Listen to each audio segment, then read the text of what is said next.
Yep, no worries. Welcome, Xander. How are you feeling today? I'm feeling quite good, Zach. How are you today? Good. Really looking forward to this game. Should be an absolute ripper. Should be an absolute ripper. You know, these teams haven't met before. They have. Haven't met before, and I think each time it's been quite a good contest. And I think today should not. No, I'm really looking forward to it. I think Boroondara won the toss and elected to bat. What's your opinion on that? One-day cricket, bat first, toss first? Well, you look at this day, it's absolutely brilliant. I'd be toss and batting as well. I think Fair enough. The right call. That's fair enough. Would you be opening? Would you be winning yourself? I'd be popping out the order and just trying to hit a few over the fifth late, I think. That sounds fair enough. As the local time is currently approaching 12:30. It's currently 12:20 here at the Cool.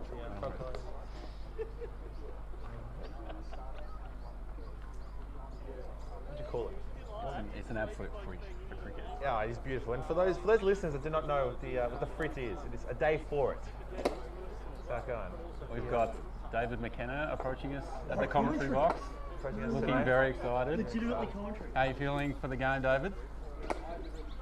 Dave's nervous but excited. That's good. It is a day. You know, I think one thing that cricketers around the world rejoice about is the fantastic weather.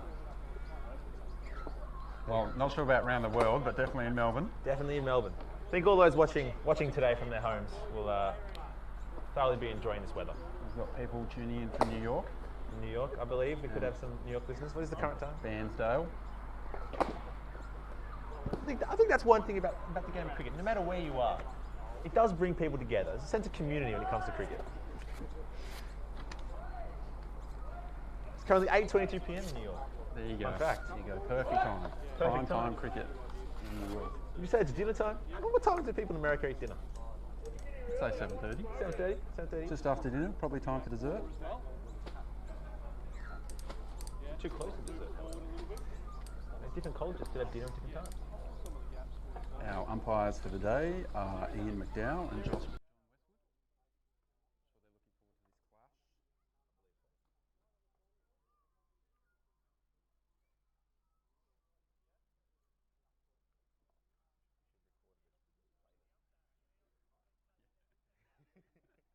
We've got to do it all again. Good warm-up practice. Scorers for the day will be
think last encounters between these teams. Well, Trinity got home by 5 wickets. They've won both encounters this year, but they've both been quite close games. So, and it's different in finals. The pressure's always up, and anything can happen. Particularly in a semi-final, it's 1v4, but plenty of times in the past, 4 has knocked off 1 and gone on to win the flag. So it's a big game today. It's a big game. This is what they play for. This is what everyone plays for. They play to get into the finals and to prove themselves. As the players walk out onto the field, I believe it will be the captain of Trinity Willison, Jake Barker, bowling from the closest end to us.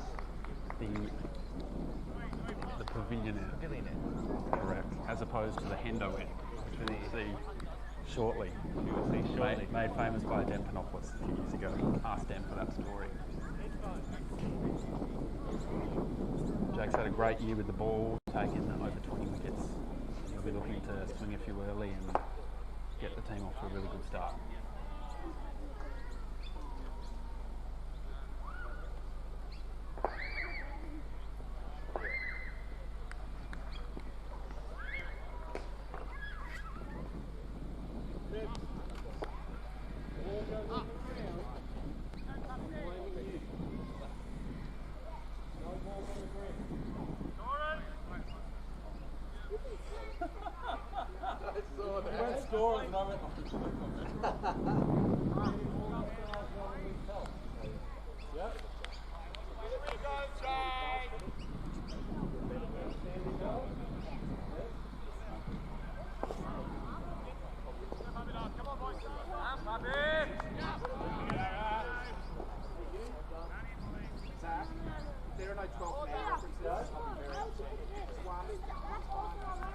So we're almost ready to go here. Jake Barker with ball in hand. Should be a great match. Really looking forward to this one. This is going to be an exciting, wonderful day of cricket. Good luck to both teams, but obviously there may be a hint of bias in our voices today as we cheer home Trinity. Here we go, exciting. The butterflies start to gather, start to fly in a similar pitter-patter as the game starts. Ball 1. Yeah, I'm working on it. And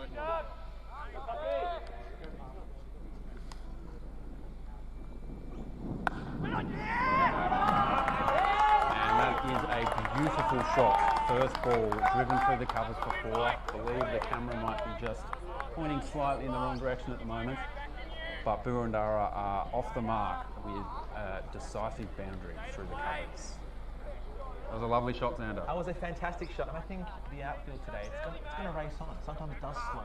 I think with the weather, as you saw there, it just bounced on. So I think fielding's going to be really important today. Particularly at the 37-metre boundary on the railway side. Particularly.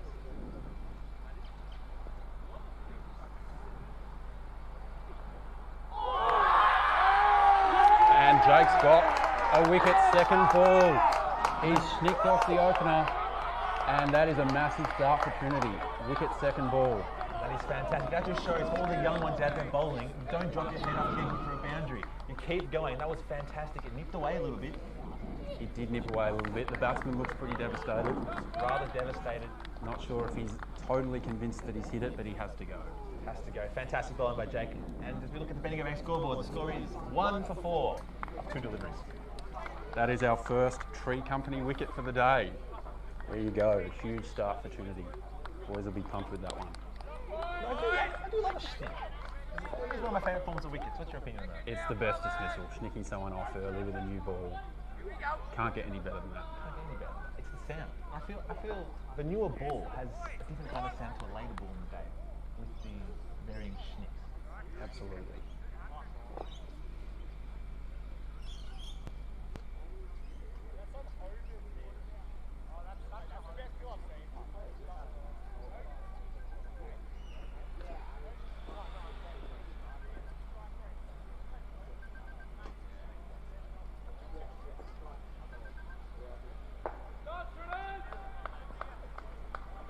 Truck. Here we go, puppy!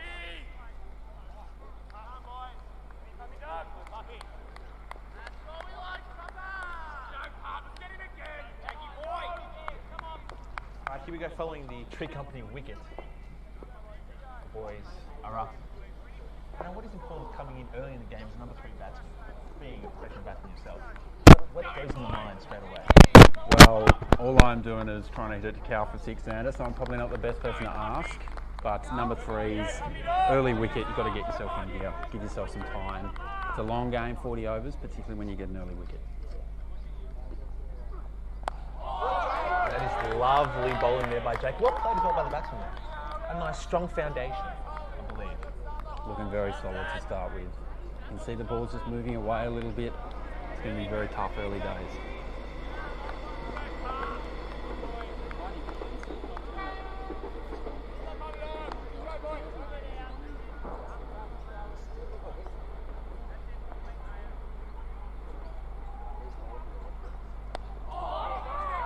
And 4th ball is a little inside edge, out to square leg. Good start here by Jake.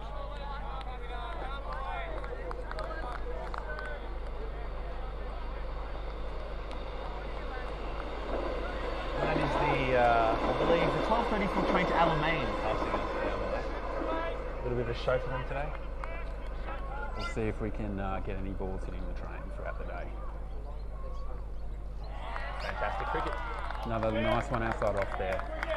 I'm a fan of the dot ball. I am a fan of the dot ball. Well, Xander, you've made a career out of dot balls. I have made quite a career out of dot balls. You know, dots do get wickets. They restrict runs. They do, but what happens when you drop them short here, Xander? When you drop them short, you do end up into a house. As we have ensured that all residents have house insurance every Saturday throughout the summer.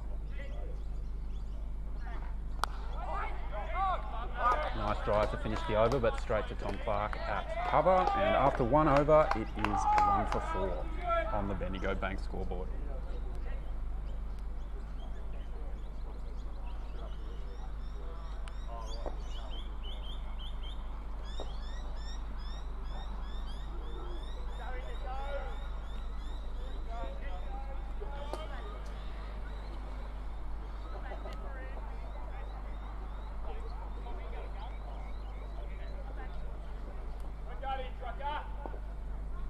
And bowling from the Hendo end is Nick Sparks.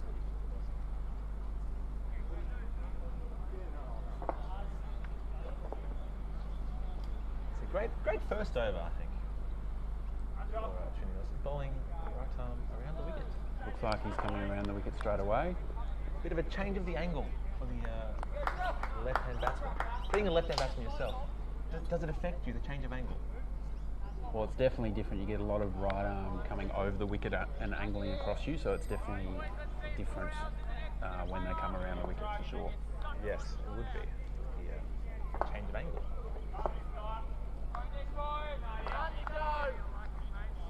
Hughes on strike to face his first ball. Got a deep backward point and a fine leg, and everyone else in the ring with one slip and a gully. Square leg, a mid on, a mid off, a cover, and a forward point.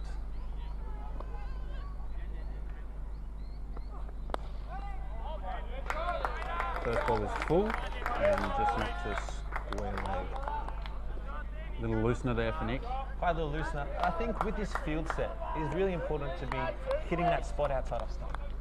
Absolutely. They're enticing with a big gap in the covers. They're enticing that drive, and they're hoping that maybe the backward cover point could get a catch there. Absolutely.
run out on the receiver. Just give me clear. Oh, right, okay.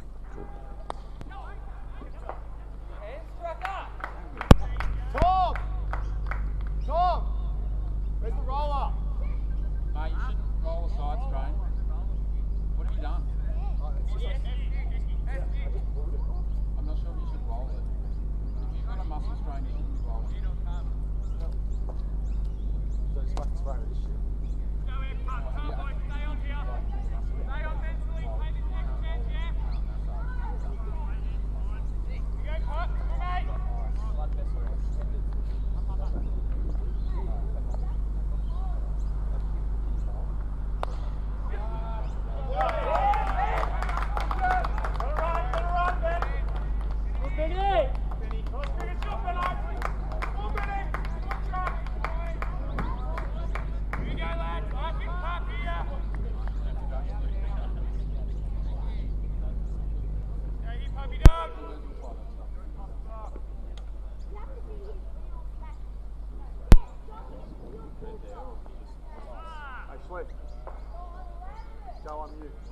And we may be back here at the commentary. We had a slight technical difficulty there with a battery that had run out, but Xander, 3 overs of hilarious content has just been lost.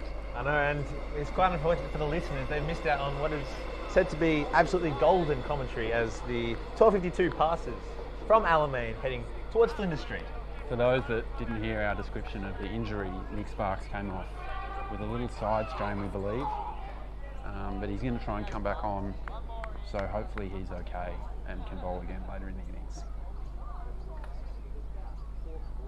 Jake in again to Douglas, who plays a really nice cover drive out to Tom Clark. Well fielded. Extremely well fielded there. And any misfield there does go for 4 in this ground. You do get punished for not being able to field to a high standard. Absolutely. Tom saved a back in motion boundary there. Jake charging in now.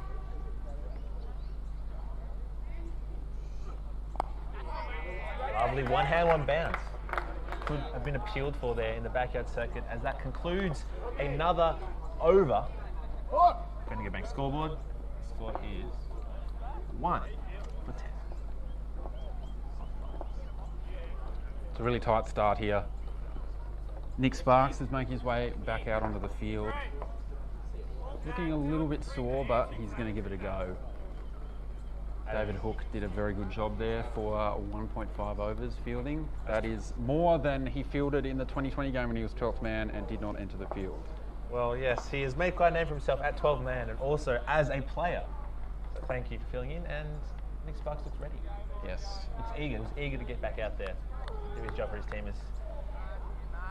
The Golden Arm will be bowling again from the far end. For those who missed the description of the Golden Arm, that is Tim McKenna, who's done some great jobs this year with the ball. He's come on and taken quite a few wickets. So he will be very important today with a little injury cloud over Nick now. The field is 1 slip and a gully, and then pretty ring field after that with a fine leg. Oh! That's a big swing there by Hughes, just missed outside off. That's the length at Frog Hollow. That is the length to bowl. And as we do see, there is a gap through cover, and that is where they're trying to lead them into temptation. Bad Shepherd leading you into temptation. That is the shot they want him to be playing to hopefully get an edge to the gully or the slip. Absolutely.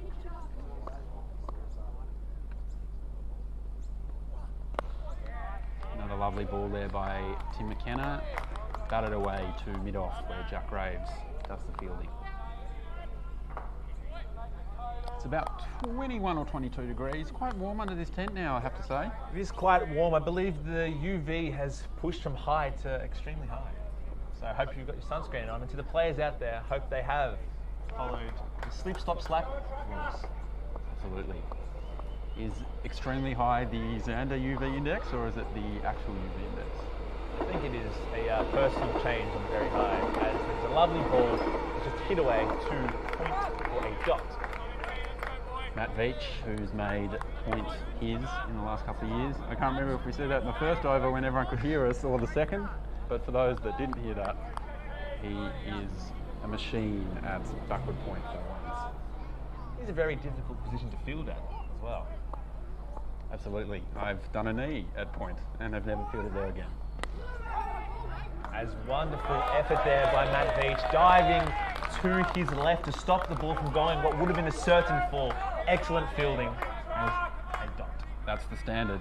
That's what you need to do all day long. Stop those bad shepherd boundaries. We've got Hughes on 4 and Douglas on 2 at the moment. This is a really good start for Trinity, nice and tight.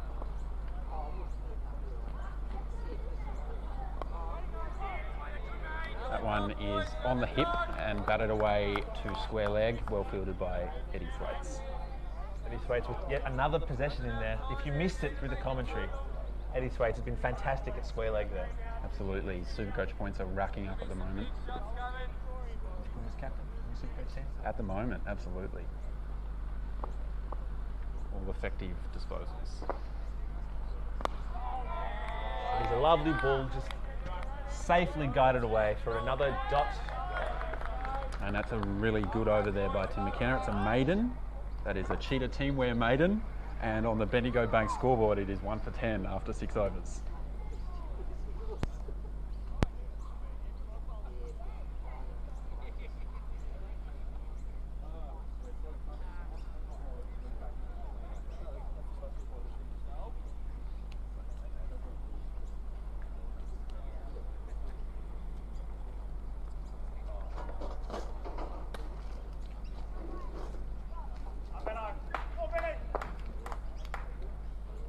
Got Jake Barker continuing from the pavilion end. He started really well here. He's bowled 3 overs. He got the wicket, second ball, and he's gone for 8 runs. Yes, and if you did miss the Tree Company wicket, it was after a 4, the second ball of the game, kicked away with the edge. The Chargers in now. Lovely full ball, and in his hit, straight to Tim.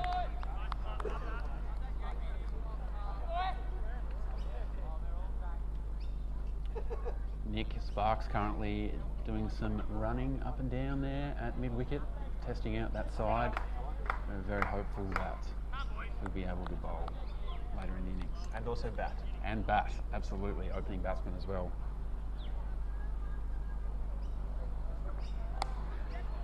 And that is really well played towards backward point through the gap as Matt Veach goes to chase it, throwing it in. Lovely throw, could be close. That is exceptional running, but really good fielding there as well. As they come through for 2 runs.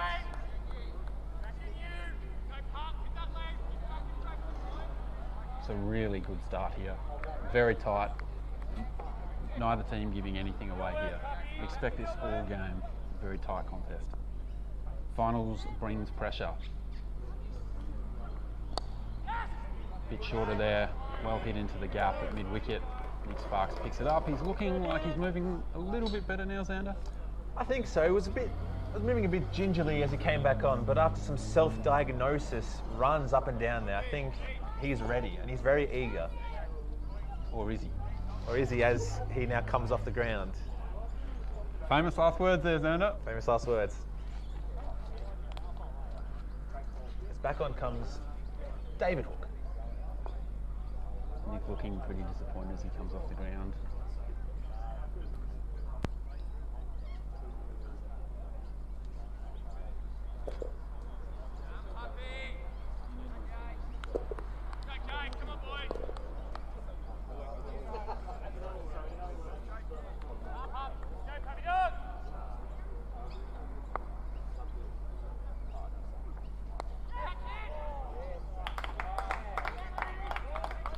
David Hook was put straight into action there. Unfortunate little edge goes past Tom Clark flying and it goes for 4 down there at the boundary.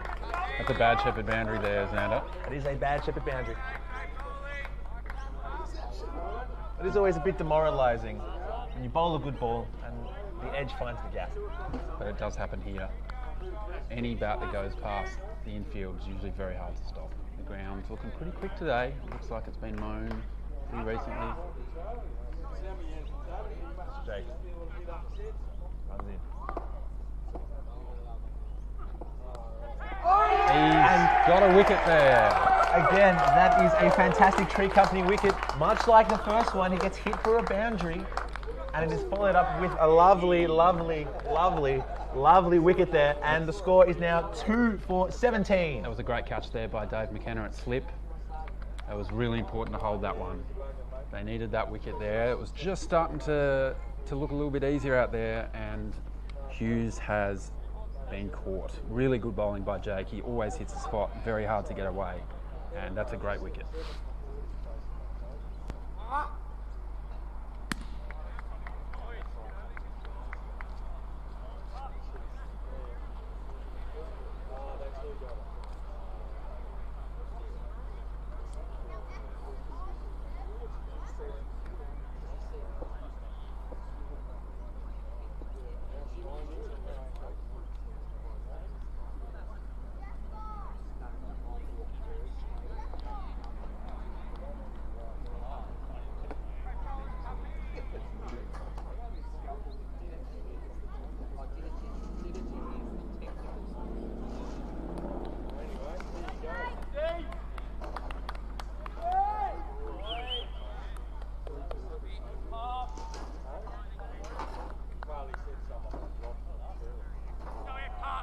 So Jake with his second wicket there.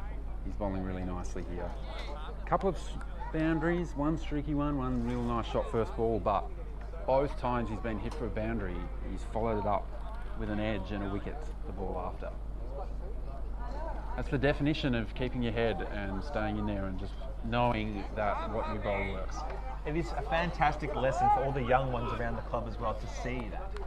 And I think now a bit of doubt goes into the batsman's mind. Do they go for boundaries given when that has happened off Jake, a wicket has proceeded? Absolutely. The difference when I'm bowling and go for a boundary is I bowl the next one as fast as possible. Out of anger. Out of anger. Jake, very calm man, knows exactly what he needs to do. He's in again, first ball, and nicely driven out to cover. Mike Sparks picks up. And that is the end of the over as we have a look at the Bendigo Bank scoreboard. It is 2 for 17 off 7.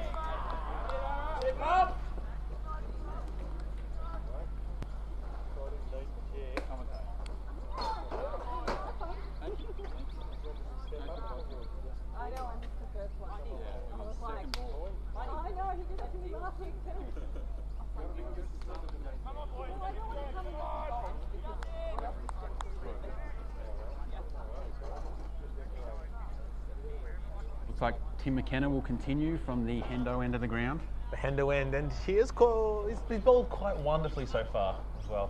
Nice and tight. He's bowled 1.5 overs for 1, and he'll be looking for another Cheetah Teamwear maiden here. As we have a bit of change in the field. We look like we have one slip, a gully, a point, 2 covers, mid-off, mid-on, mid-wicket and square leg. There is no one outside the inner circle. No, there's not. Nice tight ring field here, making it really hard to score, no easy singles. Really trying to pile on the pressure and see if they can capitalise on what has been a fantastic start by Trinity Willison. Here we go, boys. 3 for 17. You're always happy to get the first 2 openers out and the first 6 overs for under 10. Gets you off to a great start. They're going to have to rebuild here. It's a nice shot by Douglas. Back out to Tom Clark at cover. He's started the game well. Looking like his hamstring issue from last week is no impediment on his running today, which is very good to hear. He is fresh. He also turned 21. He did turn 21 yesterday. So a happy birthday to Mr. Tom Clark. It was also Eddie Thwaites' birthday yesterday. That is true as well. And it is Ricardo Verrocchi's birthday today. A lot of big birthday weekend. celebrations around for the boys in the green and gold. Absolutely. We also have Jasper Johnson's birthday on Monday. A lot of birthdays. It's about 9 months after the grand final, isn't it? Maybe something in that. Something there.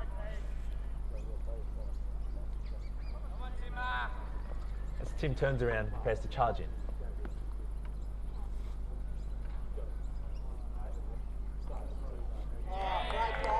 That is a wonderful ball there. Apologies. And we might go around the grounds here to have a look at the other semi-final where Northcote United are playing St Paul's Cricket Club, and Northcote are off to a fantastic start. They have St Paul's 4 for 18 on that very bouncy pitch out at Alphington Park. So really good start by Northcote. They'd be pretty confident they can bring it home from there. And that shot has pierced the gap to cover, and it's gone for another bad shepherd boundary there. And I believe a dog that has walked by has shown his appreciation for that boundary on that tree. That's a beautiful shot there by Ben Douglas. That shows why he's made over 400 runs for the year. That was beautifully played through the gap between the two covers. And it looks like there might be a bit of a change now with Mike Sparks going out to deep cover. Little reactive move in the field there. That was a lovely shot though. It's a fantastic shot. And it wasn't a bad ball either. He comes in again, follow up.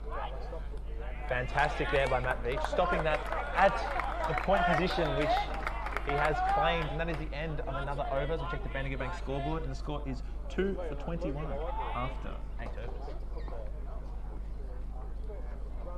It's been very good here. Yeah, it's been a really top start here. The bowling's been very good, no loose balls, and then some really nice shots through the covers as well by these Boroondara boys. And it really sets up what could be a really good afternoon. Ben Douglas looking in fine form, been very solid, a couple of nice shots, and he'll be really hoping to get his team up to a big score today. We've got Jake continuing from the pavilion end. As we have a look at the field, we have a deep backward point on the boundary outside the ring. We're not inside the ring. Fantastic ball, picked up by Matt Veach again. Maybe he should have been the captain on your Supercoach team instead of Eddie Swaits. A lot of touches there now. Absolutely, I think he's taken over for most touches of the ball. Looking very solid, no misfields. Let's say, bowling wonderfully. He's prepared to continue. This is Rosengarten, another left-hander. Oh, bit fuller. Down the leg side. Sam Jordan's gone up big, but I think it might have been a bump ball. It must have hit something though, because it is not a wide. So that's a spot and a dot. It's a spot and a dot. Sometimes you do what you can to get dots. That is a fantastic ball. Just a little bit more starting outside off there, and that could have been all three poles out of the ground.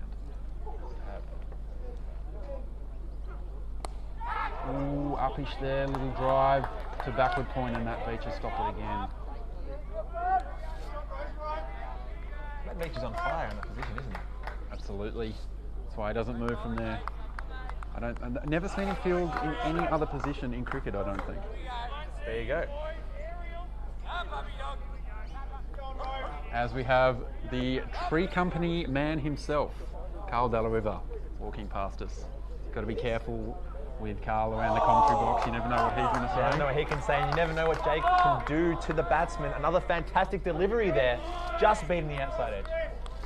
There's a ripper ball after bringing 2 or 3 in a row, just to nibble one across there and beat the bat. Fantastic execution there by the captain. 2 balls to go on the over.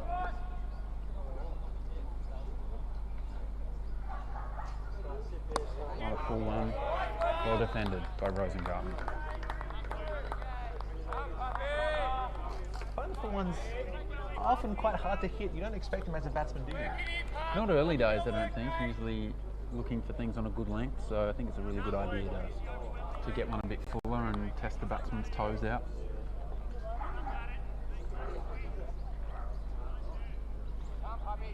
One ball to go in the over. Another lovely ball by Jake, and he has bought himself a cheetah teamwear maiden. Great over there. As we have another look at the Bendigo Bank scoreboard, we've had 9 overs go now. It is 2 for 21.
Anna is continuing from the Hendo end. Oh, and that is 4 runs through between the wicketkeeper and first slip, and we all know who should be taking that one. I think we do. However, sometimes it does happen, and that is a bad chip of boundary there. Just right split. We were right behind that one, Xander, and it just perfectly split there between keeper and first slip. I think what happened, it might have just nibbled back in a bit, and Sam wasn't quite expecting it to go to his right. No. Got wrong-footed there. Those do happen sometimes, unfortunately. See how teams can fire back.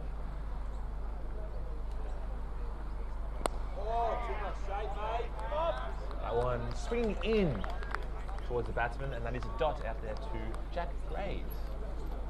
Coming off a very nice 70-odd last week. I believe so. A lot of runs. I don't think I ever scored that many, half those runs in a game. Well, Xander, you've got plenty of time. You have plenty of time.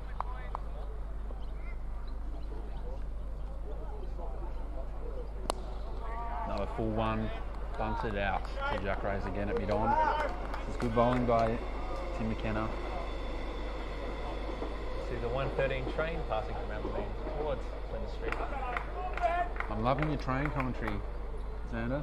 Got to keep us up to date. They all seem to be on time so far. They all do seem to be on time. If I look at the schedule, I think they're running a bit ahead of schedule for a change, potentially.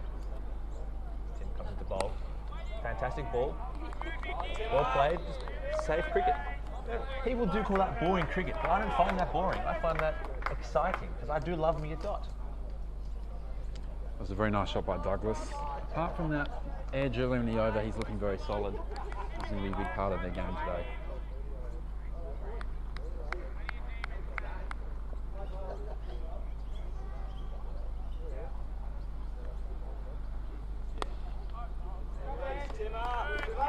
Well defended there by Douglas. Slightly back of a length outside off, and Mike Sparks picks it up in the covers. I believe that came off the sticker of the bat, though. Mike's been in good form this year. He's made 550 runs. Really looking forward to seeing him bat later. Should be a treat for us watching. He loves batting at Frog Hollow too, as does every batsman in the world, let's be honest. And Tim has the big wicket here. It's the Tree Company wicket, and it's the captain, Ben Douglas, has been caught after giving a chance earlier in the over. He has schnicked off, and that is a massive wicket. Boroondara are now 3 for 25. So that is just persistence there, just changing up the lengths a little bit. That one was a little bit fuller. Decides to have a swipe at that outside off stump. Unfortunately, an under edge. Great catch, and that is another wicket for Trinity Willison. As we see the 115 train go by towards Alamein, and we have given them a show. Fantastic start here for Trinity Willison. That is a massive wicket there. That really changes the course of the game. Captain, 400 runs for the year. He is out for 13, and Boroondara are 3 for 25.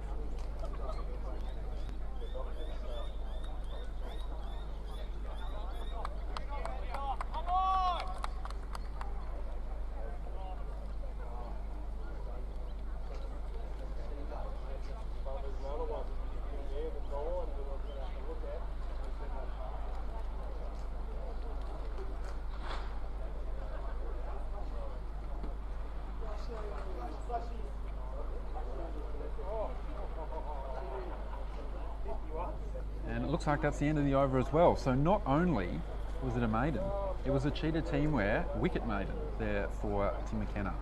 That's a huge over. Looks like Jake will be replaced from the close end to us, the pavilion end, by Mr. 21, Tom Clark.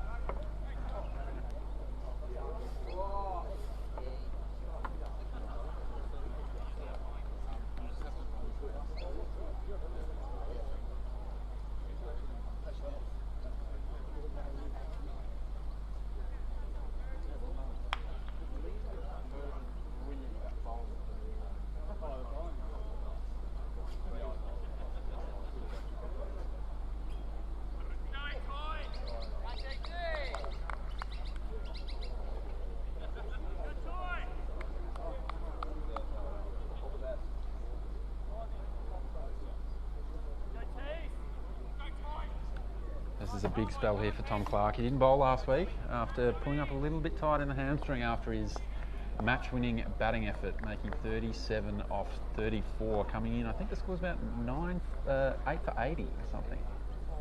And it's a great start. That is a fantastic start there. Beautifully bowled. As we have the sponsor man himself, Carl Della Riva, wandering up. It's always a concern to about what might come out of Carl's mouth, so we're a bit worried about this, but he's been a big supporter of the club. Absolutely, mate, absolutely. There's been a couple of tree company wickets here early. Yeah, that's what we're written for. Clarkin again. That is hit away. Was it a bump ball? Would have been a bump ball. Fantastic day for it, and another fantastic ball there by Tom Clark, targeting the stumps. Absolutely. The old adage, you miss, I hit. Beautiful bowling by Tom Clark. Looking under no trouble after his little tightness last week, which is good to see. Already had one injury, unfortunately. Nick Sparks pulled up with a sore side, maybe a little side strain. He's off the ground. David Hook has come on to field.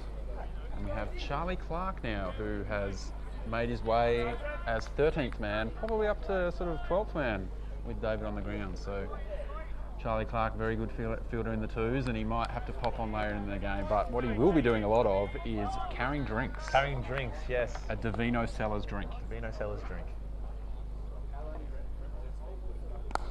Another nice ball, targeting the stumps there by Tom Clark, and it's batted away by Rosengarten. Hasn't scored yet. 11 balls. Pressure's building a little bit. Pressure's building. Maybe he's hungry for runs. You know, uneasy, doesn't want to make it dark. No, he has to, really has to dig in here. Really needs to, these two need to take them through the drinks break to give them a chance and a platform to build on in the second half. That is lovely bowling. Really full that one. And it's just squirted away into the leg side. Picked up by Tim McKenna, who's got himself 1 wicket now. I wonder how long until we see the spinner come on. Yes. Your brother, Xander. He is my brother. The second best Panopolis, as he is often referred to. He's done a fantastic job all season as well with the ball. He Excited has. to see him today. Economy rate under 3, well under 3, as that one is knocked away into the offside. And David Hook picks it up at deep backward point. Rosengarten off the strike. First runs, and that is to conclude the overs. We have a look at the Bendigo Bank scoreboard. The score is 3 for 26 off about 11 overs. It's a very good over there. Good over. It's a really good start by Tom. He's super important now with Nick off with his injury. He's going to have to bowl his 8, and hopefully he can keep it up at that quality, because that was a really good start. Targeting the stumps, as you can do when you've got the team 3 for 26. And really looking forward to seeing how he bowls throughout this spell. As Tim McKenna continues from the Hendo end. Xander, you've heard about the Hendo story. Why is that affectionately known as the Hendo end? Well, I do believe if we wind back the clock a couple of years, my brother was bowling. Fantastic bowler, of course, and he did get hit about 5 houses straight down there, if you can see from the camera. So we have officially christened this end as the Hendo end. And I'm sure when Dan watches back the highlights of this commentary, he will be very unhappy with it being labelled the Hendo end. As Dem now needs to chase after that ball. It has slowed up there. It has. It was whipped away off the pads, well fielded by Dan, but they've got back for 2 runs there. Rosengarten, that's a nice clip off the pads. He's starting to get more and more confident after scoring those first runs. 3 for 28 we have at the moment. Good turn and throw there by Dem. We have no one outside the ring in the field. A nice ring field, a lot of pressure. We do have someone standing in full whites at 3rd man that may have surprised me there for a second. I thought he was fielding, but no, he's just wearing his normal Saturday attire. It's a regular Saturday attire, as that was a fantastic ball at Tim McKenna. Close to an edge. Could have been another tree company wicket. Yeah, really have to knuckle down here. They can't afford to be 4 for within 12 overs. Trinity on top at the moment. I want to put the foot down. Oh, we like that leave. We love that leave. Bit of Steve Smith about that one. Getting the bat over.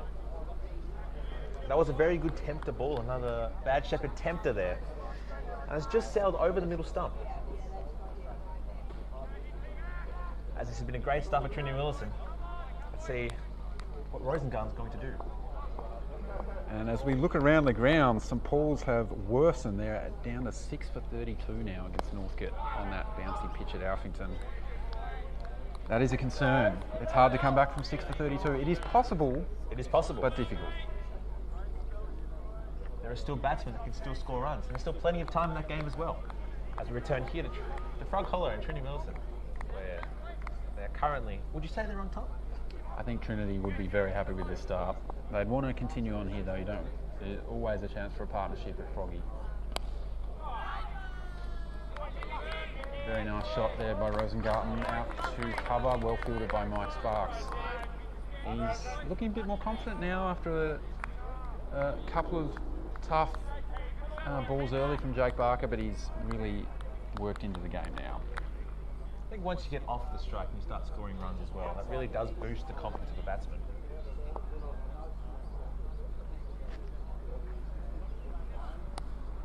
Oh, that's a lovely shot by Rosengarten. He's just waited for it to come onto the bat and he squirted it backward of point, and there's no fielder down there for Tim, and that has gone for 4 runs. That is a back in motion boundary for Boroondara, and it finishes the over. It's currently 3 for 32 after 12.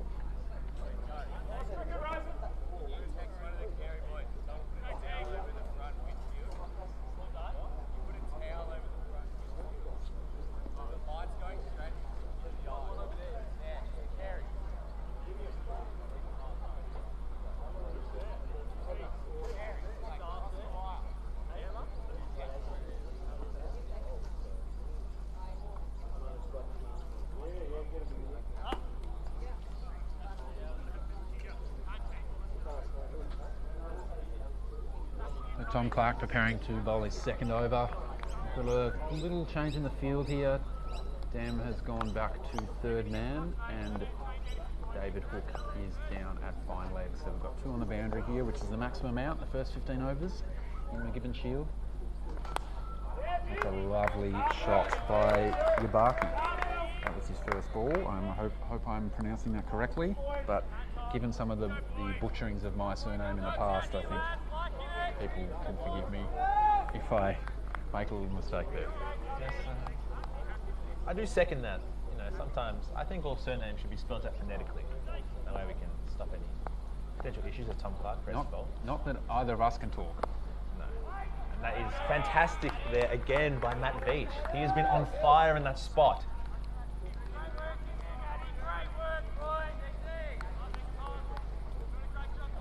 Looks like Dempanopoulos is warming up down at third man.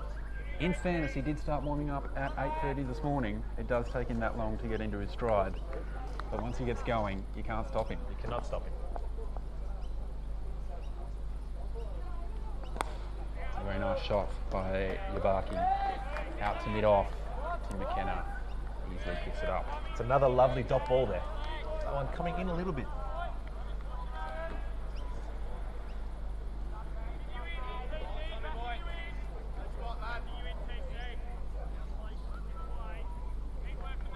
Tom Clark prepares to turn around.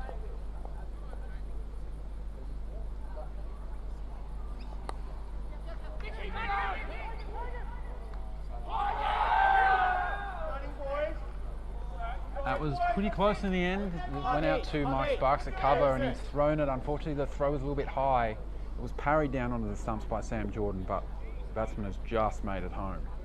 I think that was fantastically parried as well. Did very well to get that onto the stump there from that position. He did. But the batsman has made it home, and that's good running. It is very good running. I think when you come into a one-day comp, it's a lot of singles. And at this ground at Frog Hollow, sometimes it is harder to get singles because usually it's going to be either a 4 or straight to someone on the boundary.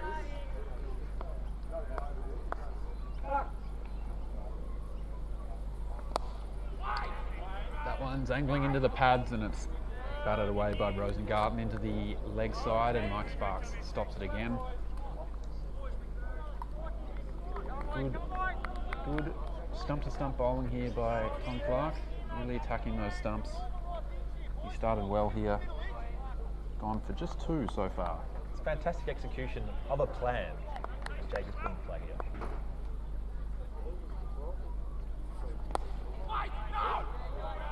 That one's in on the pads again and knocked away to Mike Sparks for a dot, and that concludes the 13th over. As we have a look at the Bendigo Bank scoreboard, it is 3 for 33.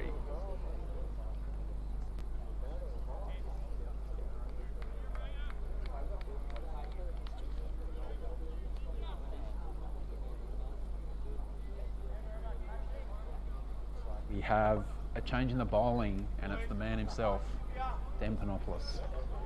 He's been really good this year with the ball. He's gone for about 2.4 and over, and particularly when you play half your games at Frog Hollow at this such a small ground for a spinner, that's very impressive. That's very good, and Jake opting to bring in a change of pace here to keep the batsmen on their toes. They started to kind of look comfortable. Absolutely, and we have a look out on the field here, and we've got Eddie Thwaites down at what you would know probably as Cow Corner. It's Cow Corner in front of some wonderful trees. I believe that Dem's first wicket last week may have been a brilliant ball that was played straight to Cow Corner last week, so he'll be hoping for 1 or 2 more of those this week. Apart from that, the field looks pretty standard, maybe 1 slip, a point, a couple of covers, mid-off, mid-on, square leg, and a 45 in the circle.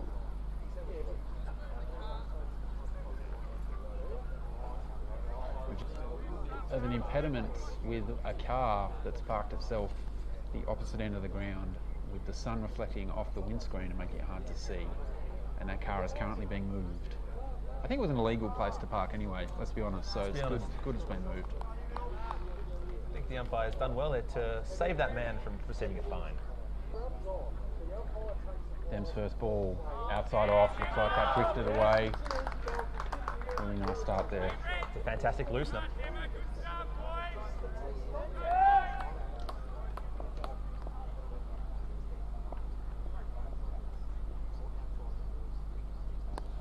Another lovely ball, really tight bowling by Dem. Good start here. No looseness for him. He gets straight into his action and hits the spot every ball. Dem is very hard to face, as most batsmen don't expect wrist spin for an off spinner. Most people do bowl finger spin off spin. That's a fantastic fuller ball there, and they're not going to run on that arm. Well kept out there by Yabaki, and it just squirted away past slip for no run. Dem gets ready to come in again. Bit more flight on that one, and it's knocked out to cover where Mike Sparks fields very comfortably. Very solid start here. 4 dot balls. Lovely consistency by Dem here. Spots and dots, Spots as you would and, say. as he would say, spots and. As that goes up, and that is unfortunately missed the fielders. As Matt Veach chases that down, turns around, throws that in, and a lovely ball again there by Dem. Plenty of chances when spin comes on at Frog Hollow. Absolutely, you want to see them playing shots like that, and that easily could have gone straight to a fielder. Very unlucky that it just eluded the backward point in Matt Veach. As now we have off spin to a left-hander. Some would say it's an off spinner's dream to bowl to left-handers. Absolutely, Dem will have been thinking about this all day and night. He loves bowling to the lefties. Changes around the wicket to Rosengard. Same field. Full 1 to start, and it's batted away to Jake Barker at mid-on, and that completes the 14th over. Went for just 1, and the score is 3 for 34.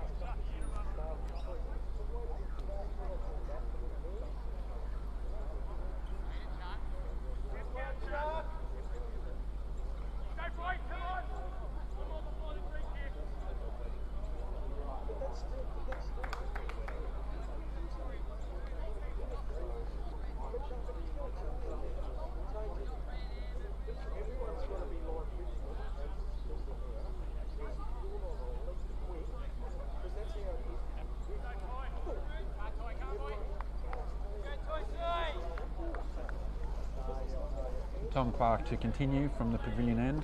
He started really well here, nice and tight, 2 overs for 2.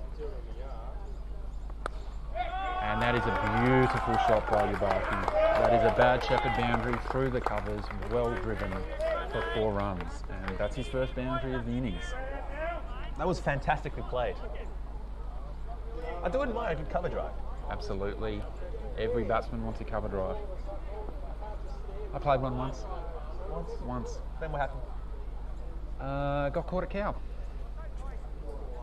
Fair enough. As you do. As you do. As you do. I've always said you're quite the inventive batsman, Zach. Well, got to have some fun. That was a really nice shot. Tom will be wary now not to pitch it up too far outside off, because that looks very comfortable. Bit shorter there, back on the money. Very nice follow-up balls, well defended. Well, with this field, you've got the fine leg and the third man both outside the ring. So really, if he's able to execute the plan that Jake has made for him, I think he can, as he has been bowling really well, they can really keep this lovely pressure on as he comes into bowl with Bears. Full up. Well stopped. Very well stopped off the iron bowling. One of the most difficult skills to master. Got to have quick reaction times. Quick reaction times. I think it helps with the shorter hairstyle as well. Absolutely. The hair not in the eyes. You've had a few problems with that in the past, Sander? I've had a couple of problems with that in the past. However, usually you just try and throw your body at it. Just get anything in the way. Get anything in the way. Off your own bowling, you can't afford to let one through. No, you cannot. As Tom bowls that one. Lovely flick away. But there will not be a run there. Eddie Thwaites picks up at back of square leg.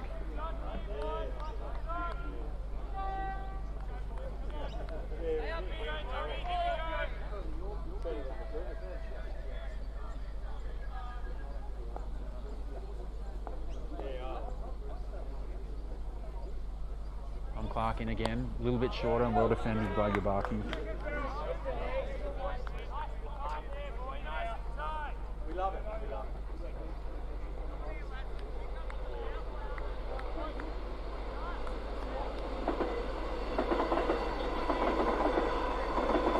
Xander, we need a train update.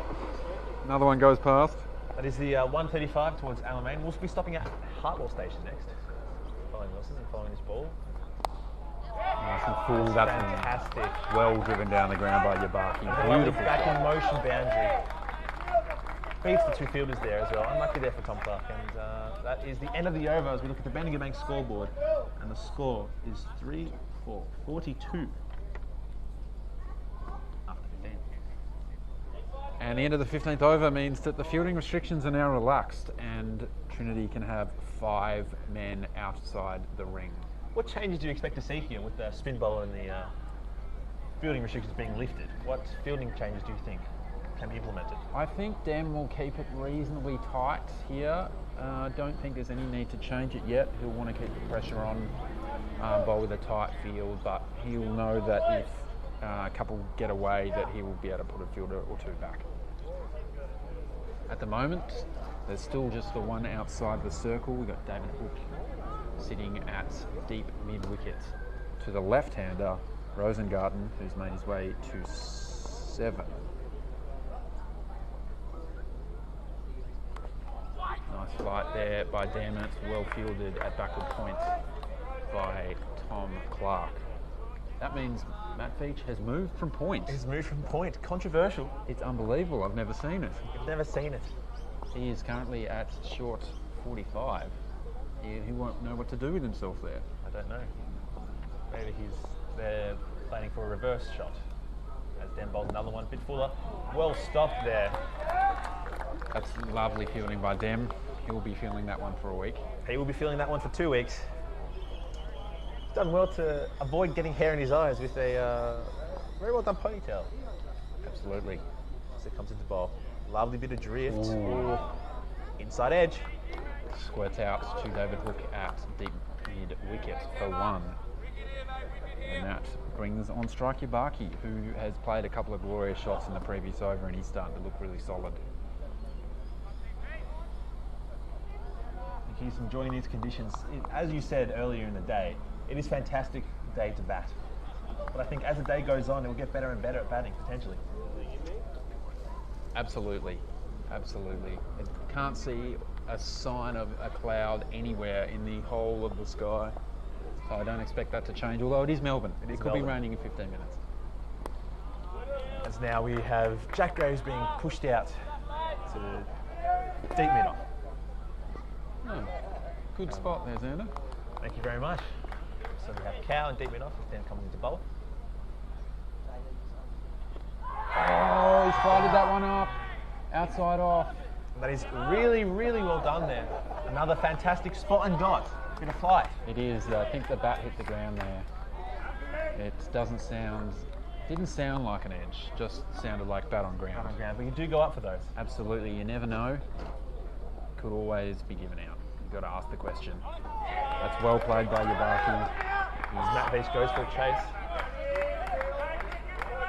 Really well played there, waited for that one and really found that gap between backward point and slip for 2 runs. And that ends the 16th over. And the score, as we look at the Bendigo Bank scoreboard, is 3 for 45.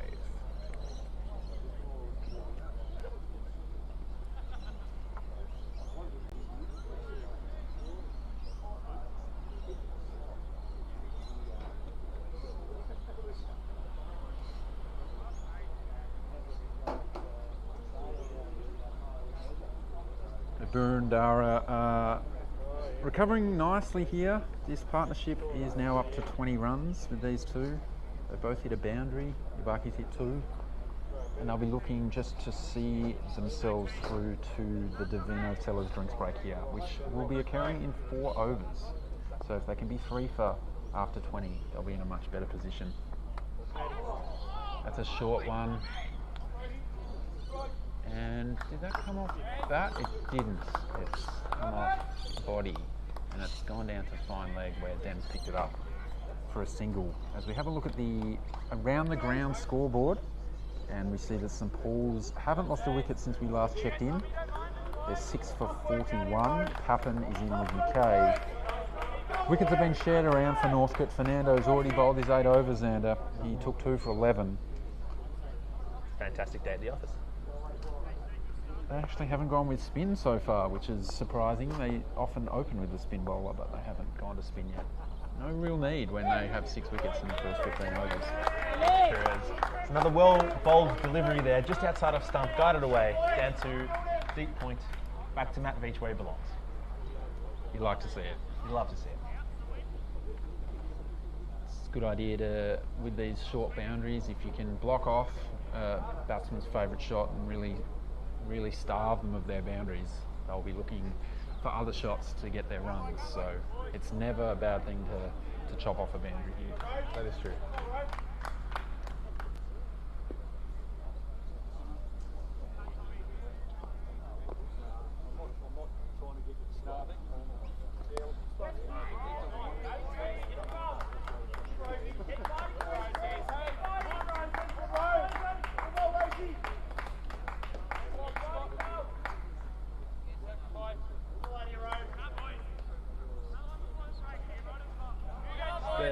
Dave McKenna's jumped out a slip and they've put in, say, a short cover?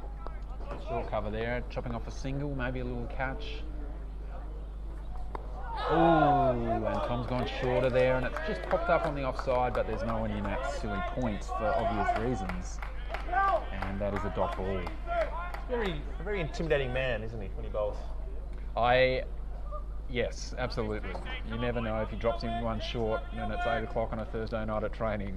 You don't want that one coming at your head.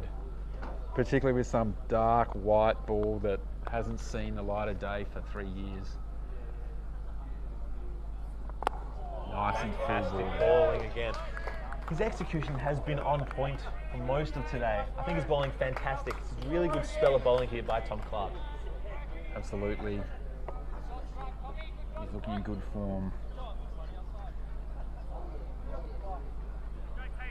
He's going to be important today now, as if you're just joining us, Nick Sparks sustained what we believe is a side strain in his second over of bowling, and he's off the field now. That's a lovely shot through the covers by Rosengarten. It slows up and Jake goes for a slide. It's gone for 4.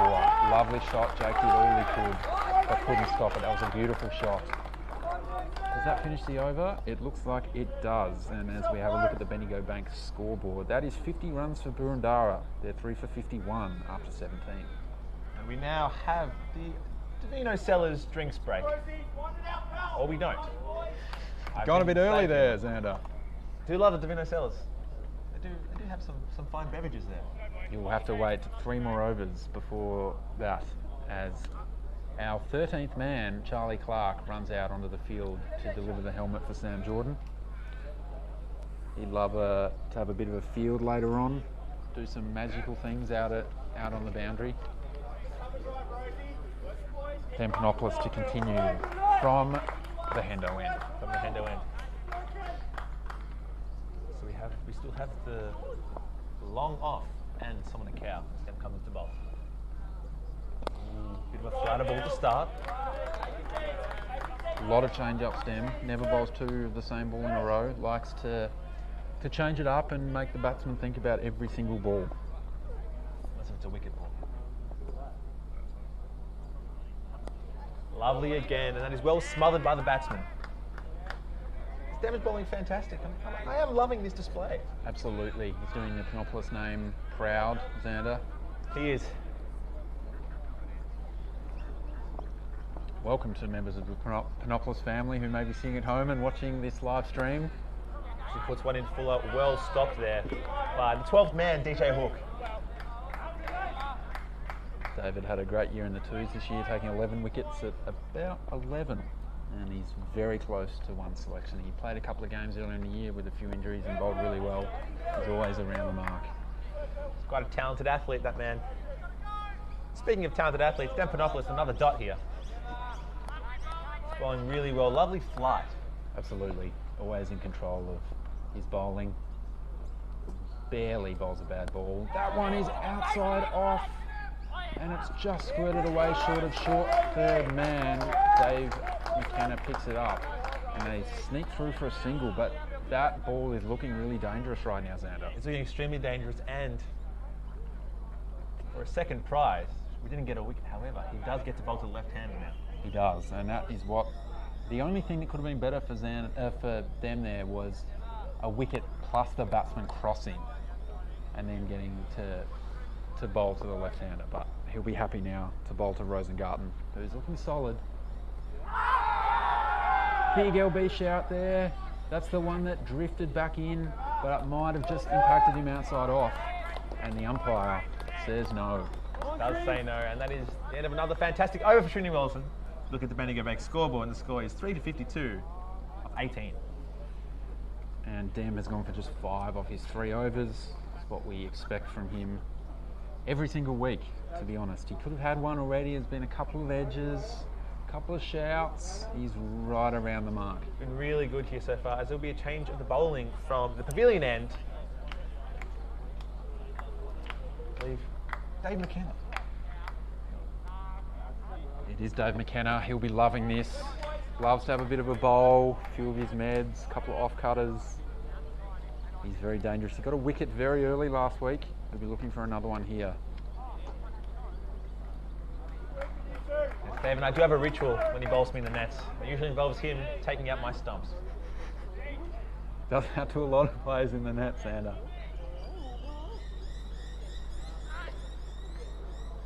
If you have a look at the field, we do still have a deep cow out. Yep, as well as a fine leg and a third man. As we've just been delivered a Davino Sellers drink by the captain of the Fives, Peter Cutter. Thank you very much, Pete. The players will be getting one in 2 overs. We have a deep cover out now as well. I think that's a good call.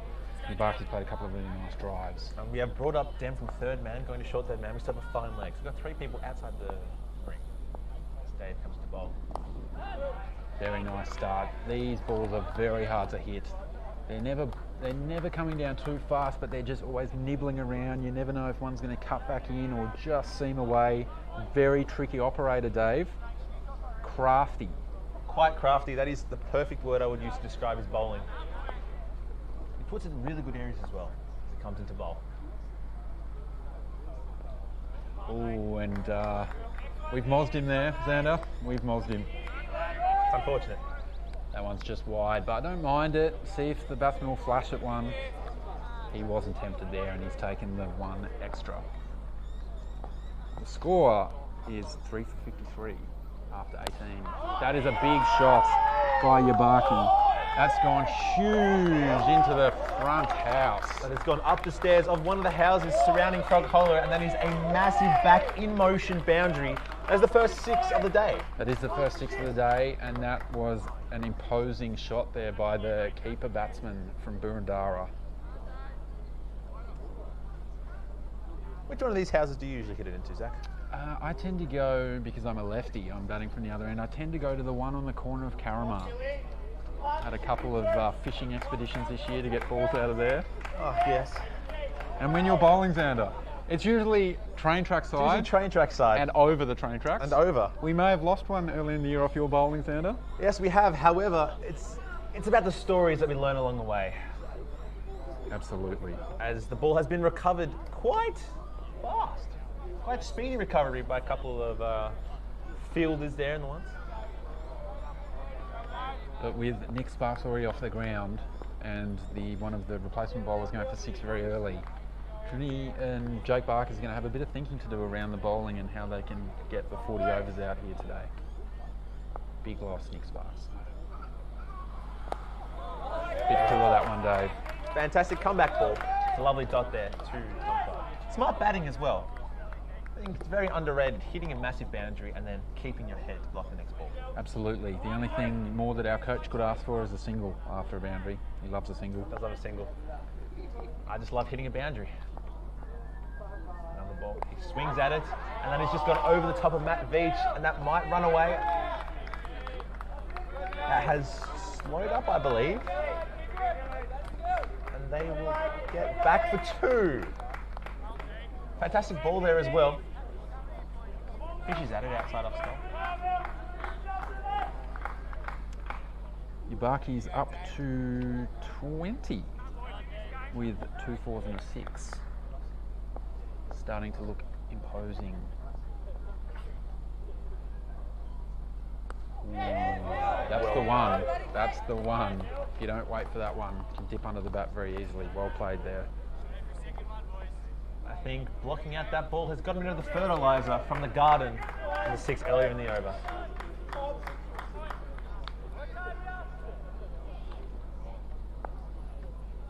Where's the ball?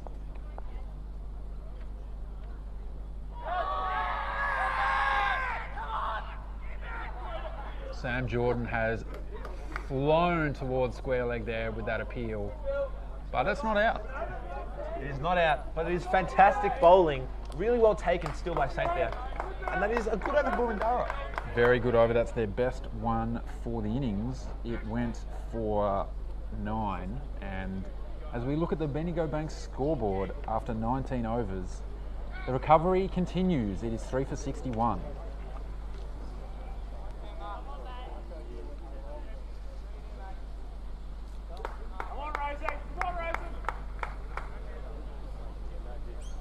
Big over before drinks here.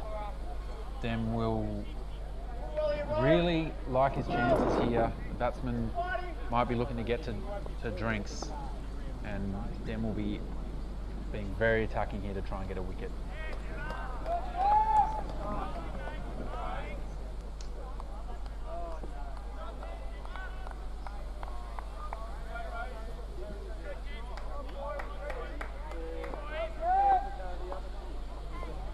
Dem continues here. Bit more flight with that one. Rosengarten bends it on the stumps.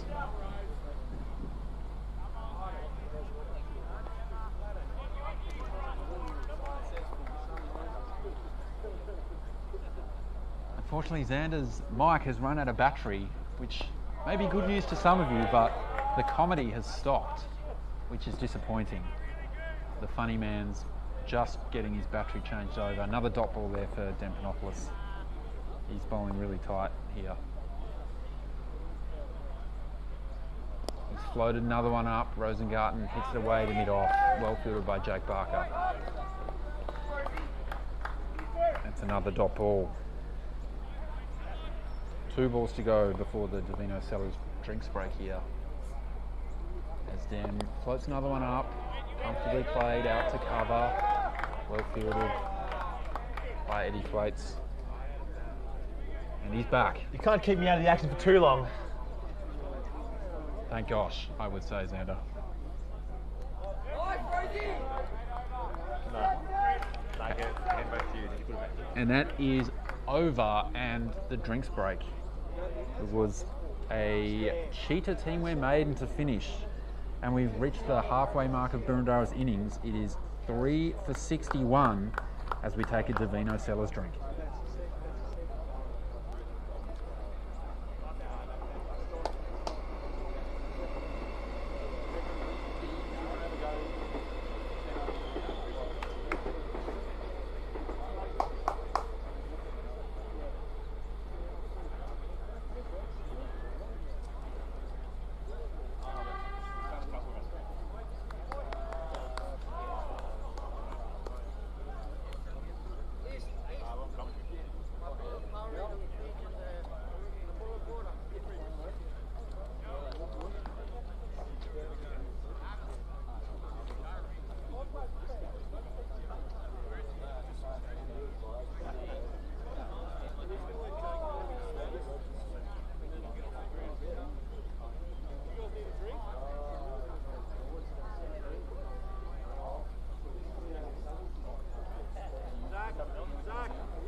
Going to have a change in the commentary box at the Davino Sellers drinks break.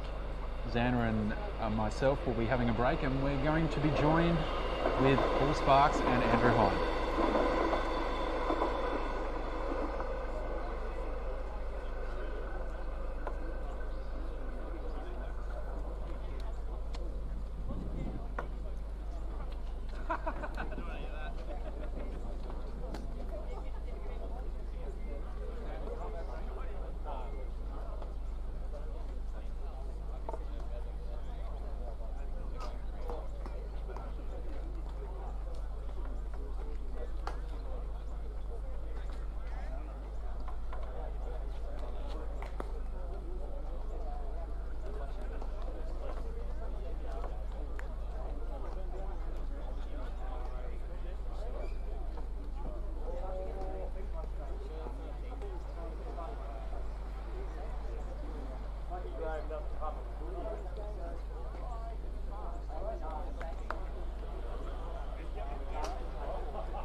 Started where we couldn't start.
So, welcome back from the drinks break as the sun beats down on Frog Hollow again. We've just done a live cross to the other semi-final and find that Northcote are in a very good position, having secured 9 wickets for 47 runs against St Paul's. So it's never over till the fat lady sings, but I think that semi-final result is probably all done. This, however, is a different picture, and we have Kenner coming into bowl and an inside edge, and Sam Jordan collects the ball, throws it off to the field and keeps going. So, Andrew, what's your summary of the game so far? As you said, Sparksy, I think it's delicately balanced, mate. Boroondara boys have fought back nicely from Threefer, but another wicket here changes things significantly. Yeah, great work from Mike Sparks there at cover. Clearly gets that agility from his father, I would have thought, Paul. It's probably a very truthful statement there, Andrew. But so we have to thank our sponsors, I guess the entire season, but also sort of helping us with today's semi-final. Bendigo Bank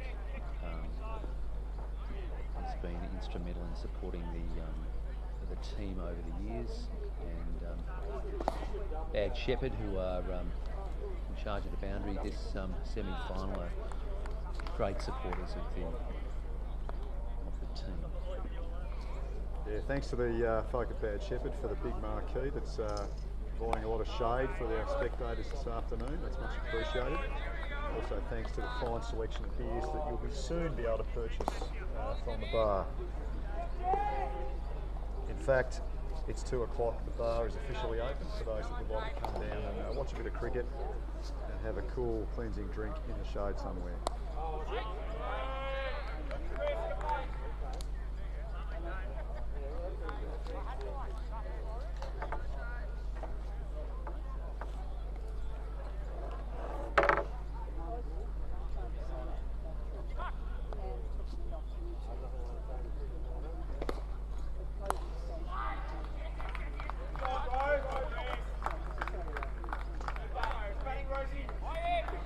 There by Jack Graves out there at sort of sweeping cover position. Pretty much regulation for the left-hander otherwise. Now the right-hander on strike. We've got a cow, deep long on, as well as a sweeper out at deep point.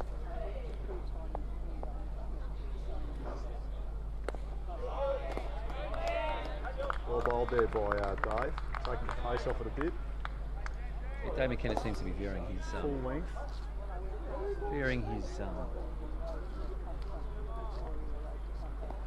His pace quite a lot, and that's the end of the 21st over. Boroondara 3 for 61, I think, so not going along too badly, but Trinity has tightened the screws over the last couple of overs and seem to be containing the Boroondara batsmen at this point. Yeah, that said, I think Pup and the boys would be very happy with another wicket about now, Sparksy. Yes. Really put the heat back on Boroondara. Looks like Panopoulos to continue. Got a good set thus far. Yes. Not quite the best Panopoulos today, though. I think Xander's commentary, by all accounts, was at an elite standard. I guess so, but I think 4 wickets for 5 runs from the wily off spinner has put Trinity in a very good position. So Dem comes in to bowl. Again, veering the pace nicely. Quick single taken to mid-off. Yeah, well bowled, well run. Dare I say, good cricket.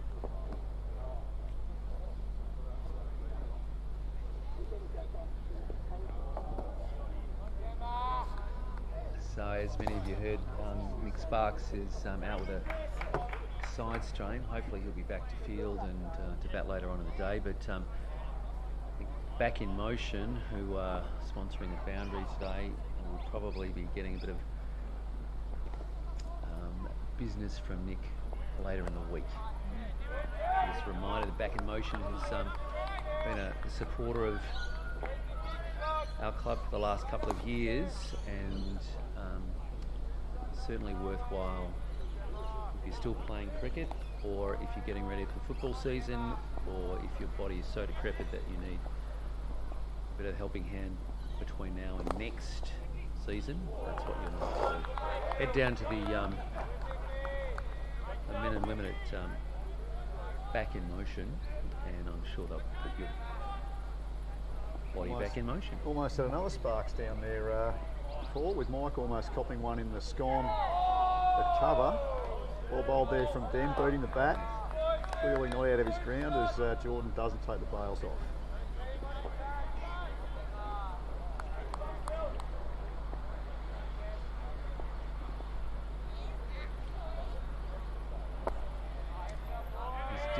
Dem is really tightening the screws here.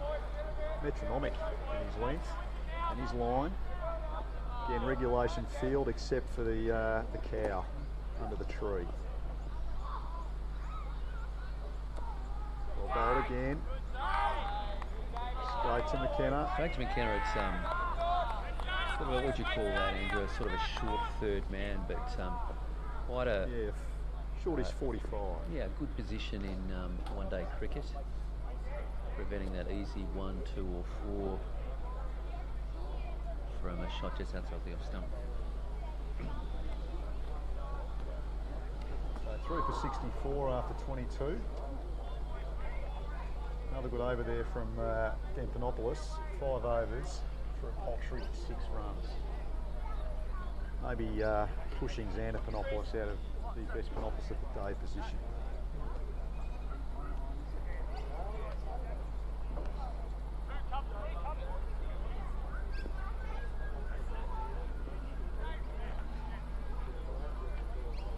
Back to Dave McKenna now, left-hander on strike. We've got the deep swooping cover.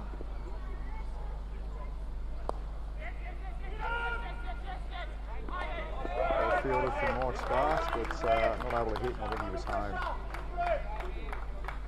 Anyway, right-hander on strike, back to the cow, deep long on. Got a deep point sweeping. Fair to say, pretty defensive field there, Sparksy. It is a defensive field, and but sometimes you've just got to do that. I think there's quite a few singles there on the leg side. There.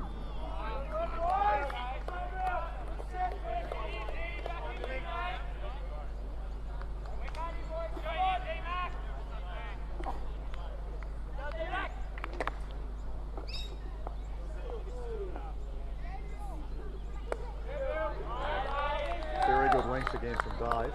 Since the dot balls are building some pressure here. He is. Oh, look at me, he's varying his length and his pace quite a lot. The line's pretty good. It's really just an off and middle.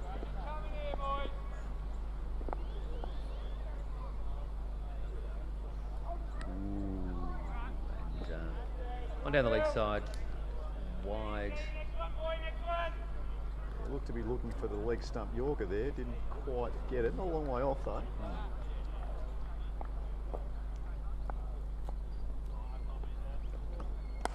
That's unfortunately a bit too full, and it's been got hold of. 6 to the scoreboard. Yep. So obviously one of the pitfalls of trying to bowl Yorkers all the time is you get one wrong and it ends up on the road, in the street, down the avenue, and that's what happens. That's quite reminiscent of Jason Foe's batting, who couldn't be with us tonight. Yeah, maybe Foe is listening online in probably wintry New York. No, I'm hopeful that he'll send me a Facebook post over the next hour or two to let us know what he's up to. I probably think he's probably knee deep in a couple of American lagers or something like that. I think. So, Jason, if you can...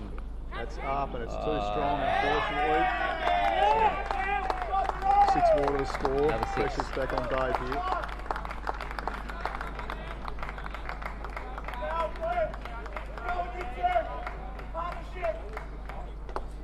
Makes me think of Bowie's last innings at this ground. Paul was a not out 100 for the overs in the overs-unders game last season to pretty much single-handedly win the game. Well, Jason, if you're out there, give us a bell.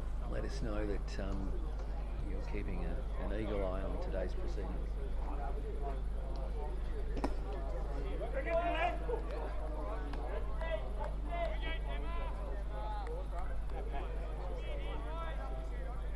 So 3 for 78. At the end of the 23rd over. Score update courtesy of the Tree Company. If you need a tree looking at, the Tree Company are your people. Give Carl and the team a call.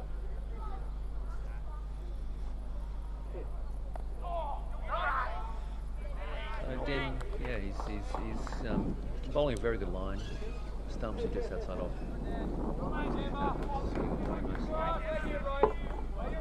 Yeah, you get the feeling that Boroondara are keen to see him off and do the bulk of the scoring at the other end at the moment. Good single run there, mate. Just squeezed to mid-wicket.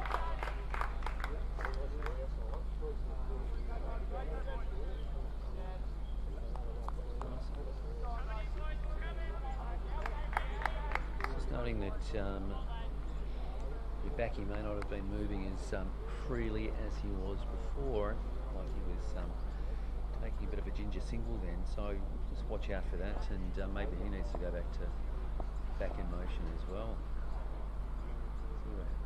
Well bowled by Panopoulos then. A little uppish, but the batsman gets away with it.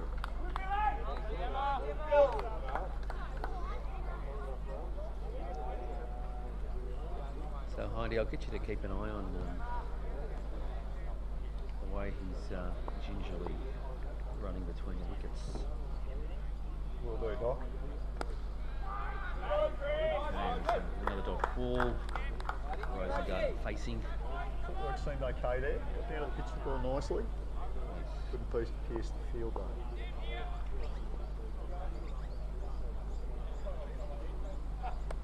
There. Oh, it's fallen just short, I think, or did he get a hand on it, Paul? I'll give him the benefit of the doubt. It may have just dropped in front. The way he's reacted is maybe a little bit of pig avoidance, I should say. But I think it might have just dropped short. We'll give Dave the benefit of the doubt there. So are the fines actually doubled or tripled during finals, Andrew? Is that something that Trinity Willison has... Oh, it's almost carried again to cover. Sorry, Sparksy. I think the policy on fines is that once we've been through pig night, there are no more fines until we get to next season. Fair enough.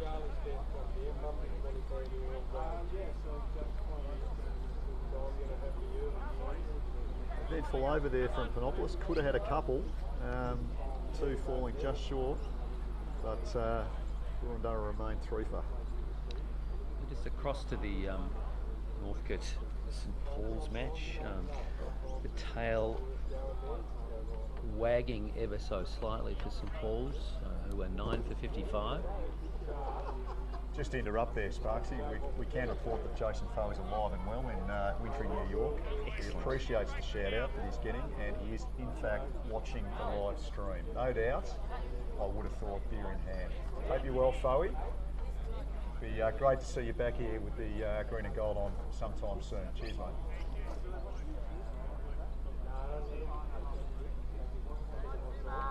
Change of bowling here. D. McKenna out, T. McKenna in.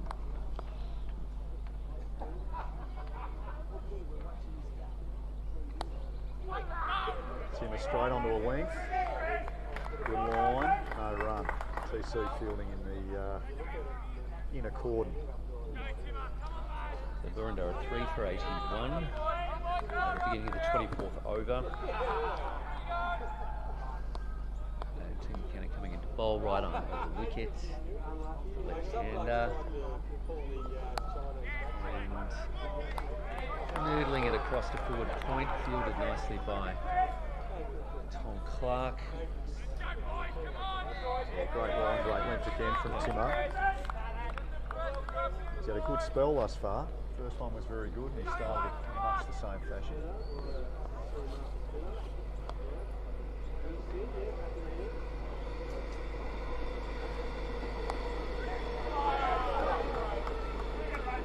A slice shot out to deep point, fielded by Jack Graves. We have Yabaki on strike. As if on cue, the 14-13 key train wicket for train Trinity. to the city just went past there, Paul. Excellent. I don't usually catch public transport, but it's just, happens. To be avoided at To be avoided, yeah, certainly the in last this day 12 and months, I age, reckon, I Sparksy. think so, yeah. So McKenna come in to bowl and squares him up. And well played. Sits it down through the vacant gully area for a single.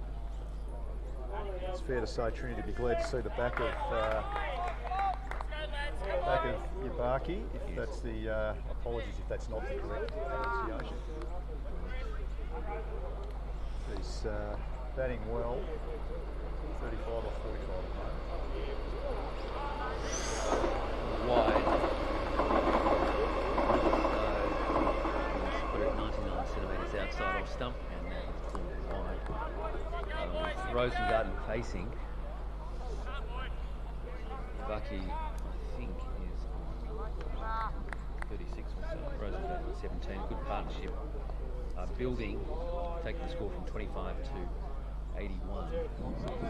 A nice ball from Tim McKenna on a good length, just outside off stump. The batsman leaves. Really slapping into Saints clubs there, Sparksy, generating a bit of pace, Timmer. These two. Well, with Nick Sparks receiving a Swedish massage in the sheds, Tim's got to step up to the plate, and he's doing that at the moment. Bowling quite well, and the batsman cannot get him away. Just noodles it to forward point, fielded nicely, and that's the end of the over. Yeah, good over there from Timmer. Only a couple off it. Just what Trinity Willison were after. I think they're also after another wicket. Re-dragging forward. Apologies there. What can I say? There's always an idiot, and we've just found one. Thanks, P. Cutter.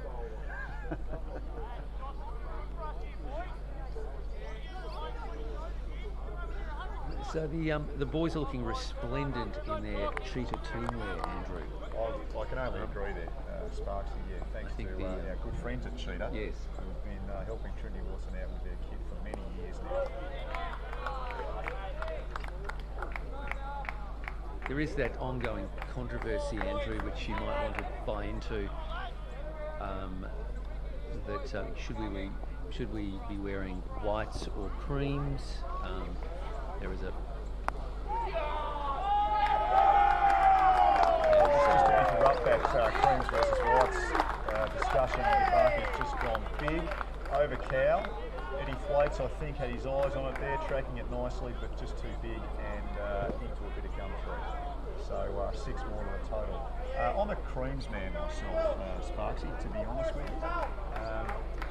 But I'm not that fussed. I'm willing to go with the flow. If the general feeling is whites, then let's run with it. Yes.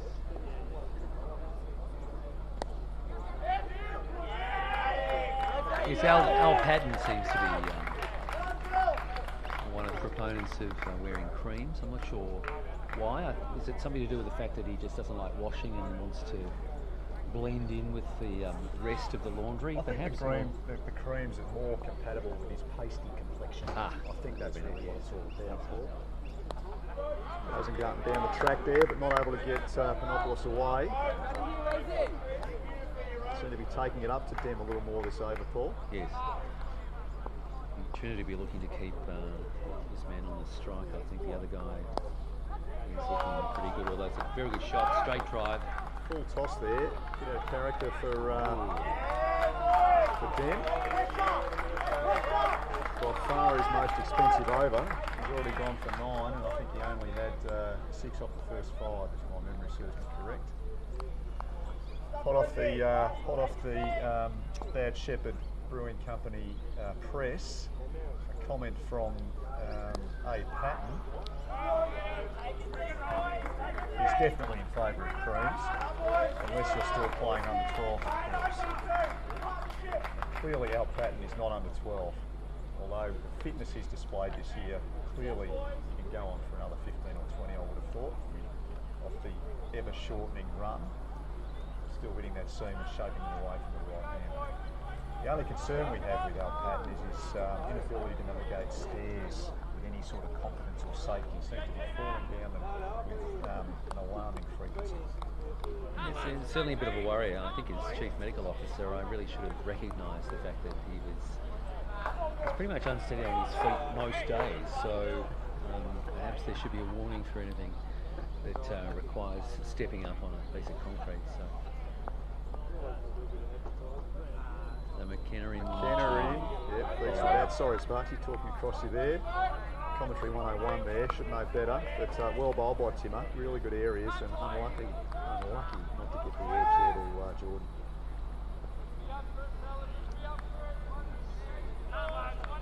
So it's 393, beginning of the 26th.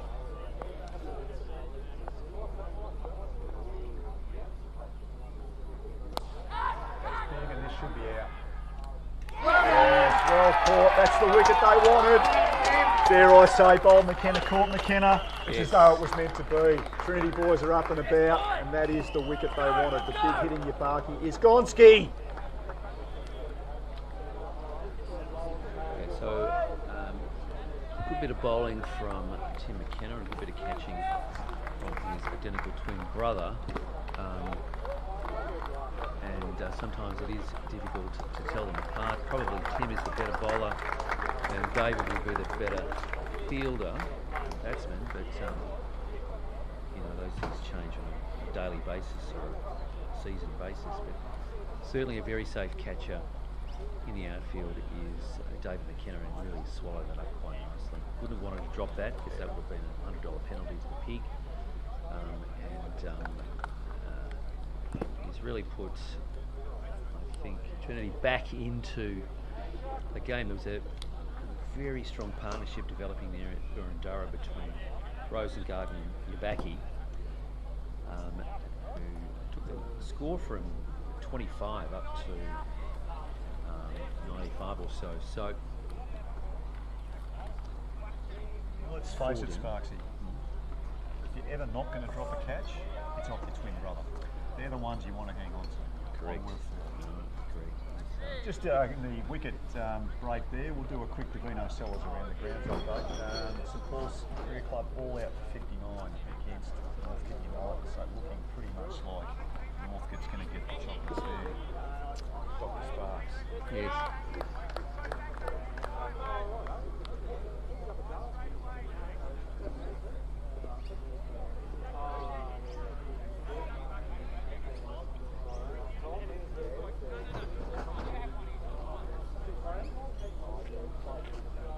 Slowing me down a bit here. We got the new batsman. It's Sparksy. No, I don't think we have. We're waiting for the scorers. T.A. Walker over there for Trinity. And as is listed. I suspect this is Fernando. Non-strikers in. Rosengard on strike at the moment. So hitting outside the line. Nonetheless, a good ball, good dot ball from Tim McKenna. Most people appealing in the field, but the bowler himself was not interested. Well bowled again by T-Mac. Inside edge on the pad. So, a couple of good balls from Trinity. Go boys, The come score on! at 4 for 93. Just confirmation there that it is Fernando at the non-striker's end. In comes McKenna. Good length again. Rosengarten slashes. One bounce to looks like the safe hands of one Matthew Bridge at points.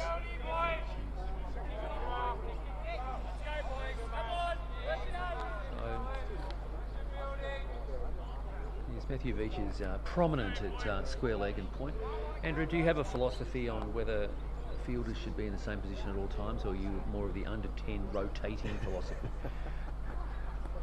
Well, I think in this sort of level, Macgibbon, top flight synthetic, you've got your specialists. I think you put them where you're going to get the best value out of them. Yes. So, yeah, less about rotation, more about leveraging your better fielders where you can, I suppose. Yes. Although maybe we could go back to having the discs out there to mark the positions and have them rotate every over. Well, I was going to see whether the opposing captain wanted to invoke the retire at 50 rule for Yabaki, something that harks back to the under 12s.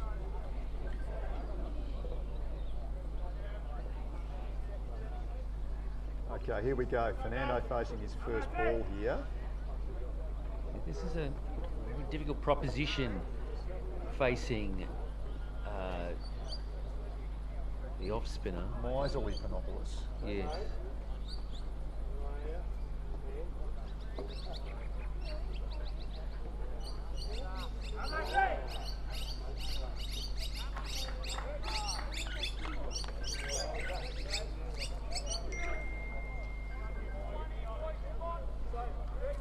A little bit of feedback there from one John Hearn, P. Sparks. I think we can suggest to Ernie that he keep his comments and his thoughts to himself at the moment, unless he wants to deliver them in person down here I'd at be Pond very High. happy with the personal delivery. Yeah. But, very good ball from Demopoulos to the new batsman. Yeah, almost straight to the skipper there at mid-on. That would have been a great start to Dem's over. Yes.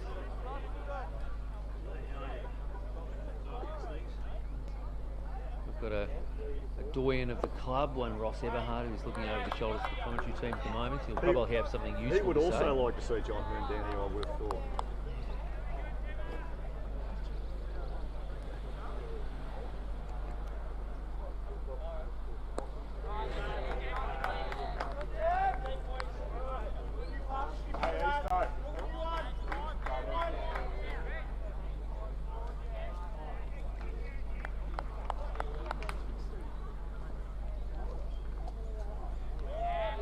Good bit of bounce. Demopoulos has been called for a wide.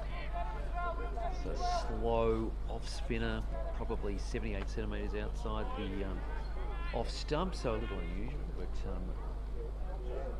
it's been called by the umpire. This one has been taken advantage of.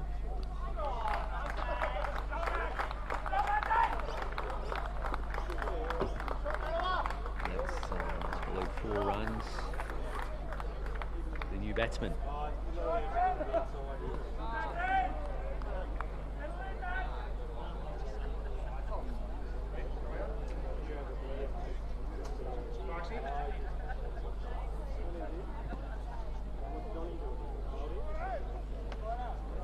So 4 for 98. Demopoulos bowling, a couple to go. The field has been changed and long on has been placed for a bit of protection out there for the ball that's lofted into the deep. And as expected, the fielder moving back. An easy single is taken from it on. So it's important for the team not to lose focus at this point in time.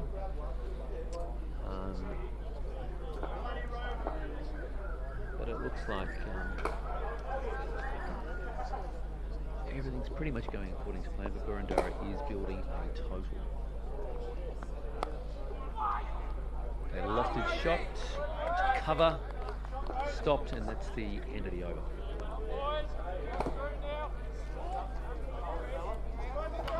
Davis has finished his allotment of 8 overs, no wickets for about 25, I think, with 1 maiden.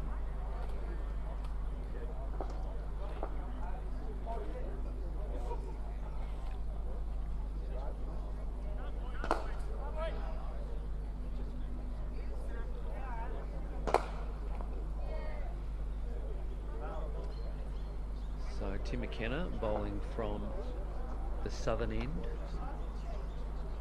scoreboard end. Dare I say, the Auburn Hotel end. Got a lot of bunting up there. Telling us about the Auburn Hotel. They've been very prominent and generous supporters of Trinity Willison Cricket Club over the years. Sorry, Sparksy. Back with you now. Just a little spell, having a chat on the sidelines. Good. So Tim McKenna coming into bowl, right arm over the wicket, and just outside the off stump, left alone by the batsman.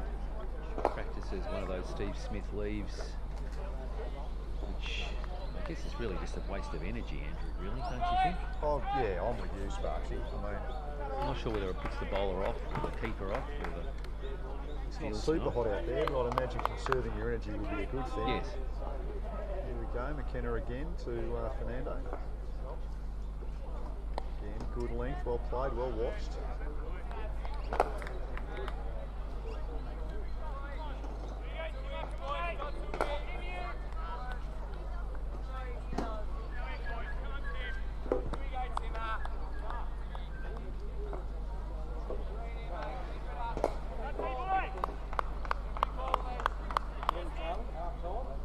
McKenna coming in the ball, right arm over the wicket. Fernando drives it off to mid-off, reasonably quickly fielded by captain. Full face of the bat there. What a nice stroke from Fernando. Seems to be hitting them all right early doors. But importantly for Trinity Willison, no run.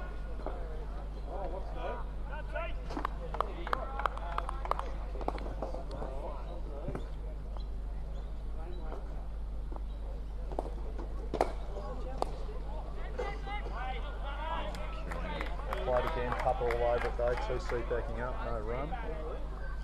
Just quickly, let's talk them through the field, Sparksy. We've got the inner ring, we've got a deep point, sweeping.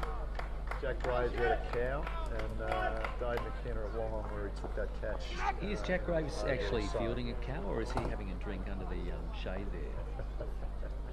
Seems to be well be just watching the game out there. Possibly outside the boundary, although he's inside. Filled with a point. Now, in fairness to Jack, he is where that boundary line has the infamous drain kink, where we're keeping 2.7 metres from said drain, and Jack's fielding just the other side of it.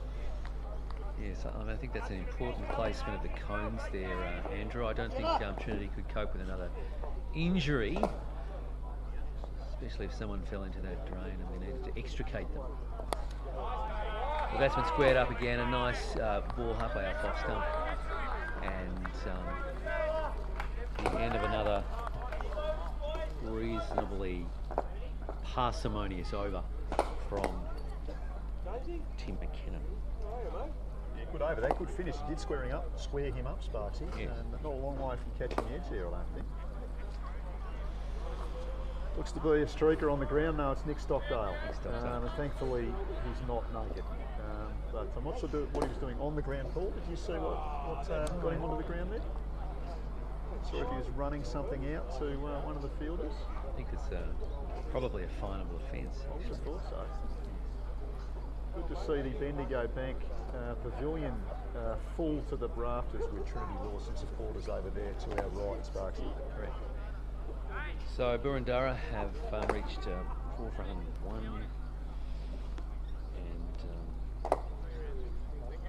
going on reasonably well, and that would be the end of the 29th over, 11 overs to go. And looking at 4 for 101, Andrew, what do you think using Newton's 8th law of Newton's Willison's very mechanics. poorly known and poorly understood 8-floor, Sparksy. Well, I think it refers to the Sparks component, and it looks like we're seeing it now. M Sparks at the far end, replacing Deaconopoulos, bowling some right arm darts, I would imagine, Sparksy. Yes. And that is a textbook Almost right gets- arm dart. Almost took the top of off. That was Almost took the edge. 180 there. 3 bullseyes. Sorry, no, suspect- that's 3 bullseyes is 150, isn't No, it? it's 180. Three bullseyes is 150. That's right. I'm willing to go out on a limb here and say that Mike Sparks may be bowling faster than Ian Sparks off 2 paces. Certainly bowling faster than P Sparks off 22 paces. But so right arm over the wicket, or is it right arm around the wicket? It's always difficult to tell with Michael Sparks. It was right arm around. He's just changed it over to the right hand of Fernando. Now let's talk through the field here. We've got Cow. We've got a deep, a long on. We've got a deep cover. We've got a long off as well.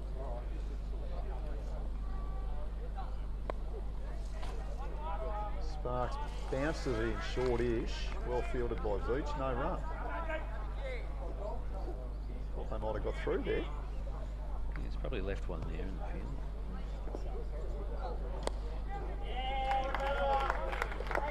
I don't think Trinity's going to be too concerned with a couple of singles to long on and long off.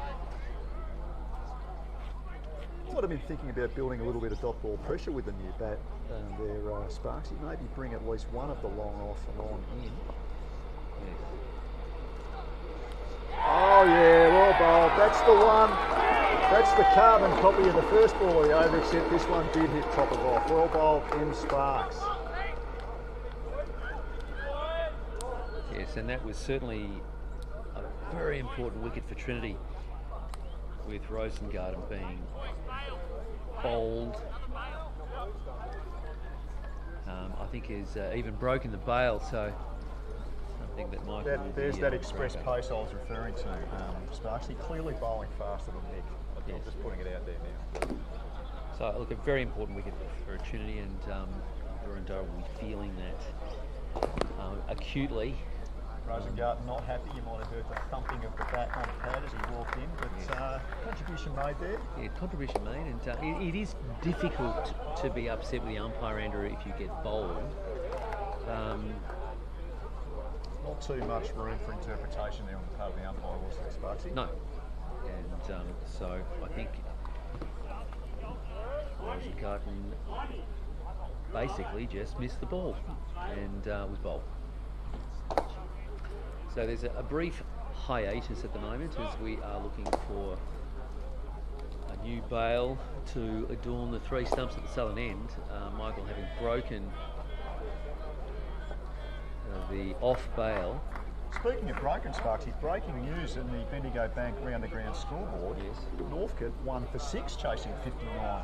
It may not be over yet. No, as we have said before, it ain't over till the fat lady sings in cricket, and 1 for 6 could be 3 for 6. And Cricket then is a funny game, as it they is a say. funny game, and there's always a lot of girding of the loins when the first few batsmen get bowled cheaply, and you're only trying to get a few runs. I've likened it, Andrew, to shooting for a penalty in soccer. You know, you should get it, but there's a lot of pressure on you. But the mind can play funny games. Not something I've ever done, had to take a penalty in a game of soccer, Sparksy. But I'd imagine the pressure could be intense. Yes. So I have heard on reasonable authority, though, Andrew, that you have been kicking after the final siren to win a grand final, and you were 25 metres out on a 45-degree angle, and the scores were level, and you kicked it out on the full. So, you know, I guess that's tantamount to taking penalties. So, and then because the I'd like team, to know who your source is here. I think because Sparks, your team because finished second and the opposing team finished first, you actually lost the grand final because you couldn't kick the I just want to go on record as saying that is absolute balderdash. That's right. Okay. I think So- I just spied Toby Lane on the ground. What is going on here? He's exited the lot of, TWC Supporters Pavilion, brought to you by Bendigo Bank. Well, Found I thought, himself on the field. There's a lot of boundary transgression here, brought to you by Bad Shepherd and Back in Motion.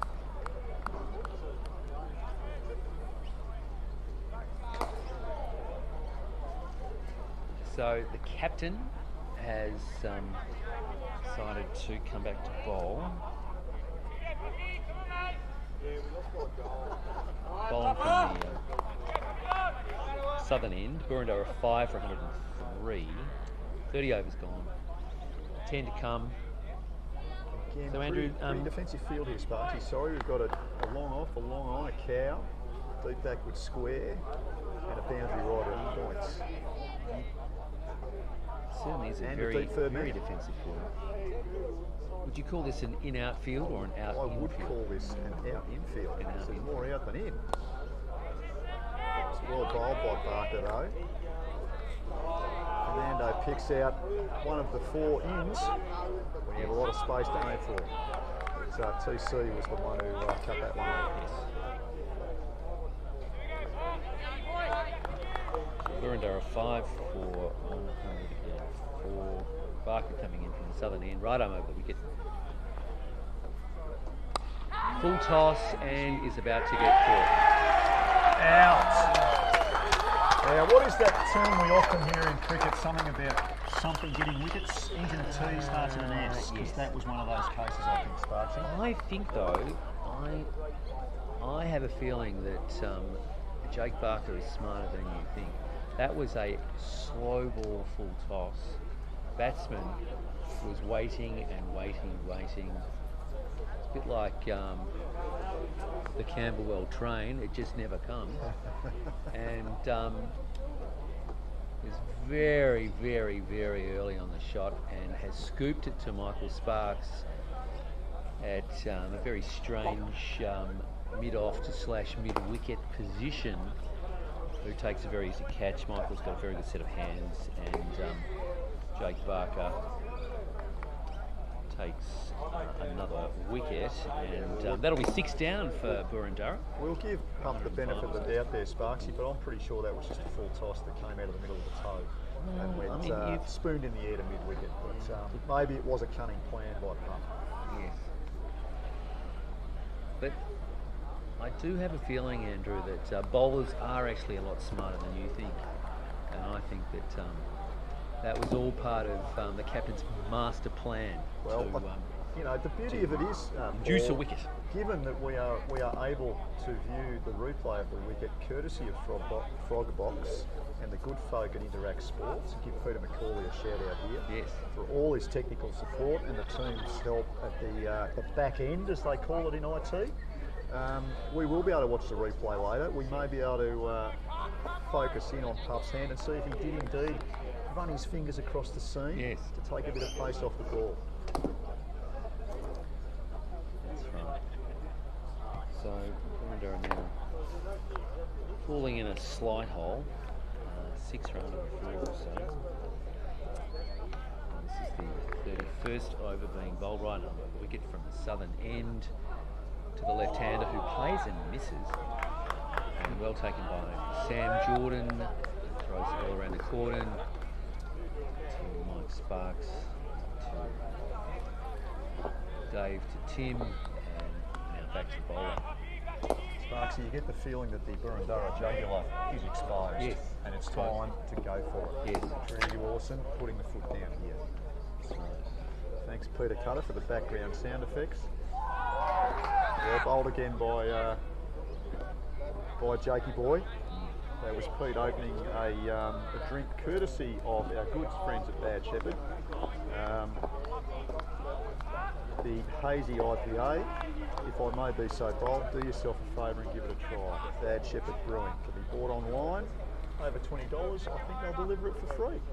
My goodness. The Barker is well right over the wicket. And Yeah, well bowled, well fielded. so M Sparks fielding cover. Get the feeling the Trinity boys are up and about here, Sparksy. They sense this is their moment. I think they are. And I think that if they bowl well and keep their foot on the jugular, they may be able to keep Boroondara to a modest total. Another play and a miss outside off stump, and taken well by Sam Jordan, who has really done well behind the wickets. A very safe pair of hands, very loud voice, and great over there from the skipper. And I don't know, but it's Nick Stockdale on the ground again, Bruce Sparks. What is going on? I think it's mainly because he's recently shaved his legs and he wants to show them off to the adoring crowd. Great over there from the captain, really leading by example there. Beat the bat, what, 3 or 4 times, took the wicket. 7 or 8 times. 7 or 8 times, that was an impressive over. It was. So Mike Sparks bowling from the northern end. How would you describe that, Andrew? It's not the, it's the housing end, is it the northern end, is it the tip end, is it the... Well, it's the... Riversdale Road end, perchance. It's the Tree Company Green Waste Recycling end, I would have thought. Is what we should be referring to as Sparksy. Yeah. So you will note the subtle change in the field. The long on and long off have been brought in to strangulate the batsman, who plays defensively there from Michael, rushing through the balls as is the usual habit of off-spin dart bowlers. This is what we would call the in-field Sparksy, with the only out being one Heath Waits, making use of the only piece of shade on the ground that I can see. Well, he is a sensitive man. Under a tree out at Cow. Correct. Sensitive skin. On the jugular. Special comments from Peter Cutter, sitting to my right. It's 4 balls, pretty much in the same spot, and the batsman doesn't really have an answer for that ball. Sparks coming in again.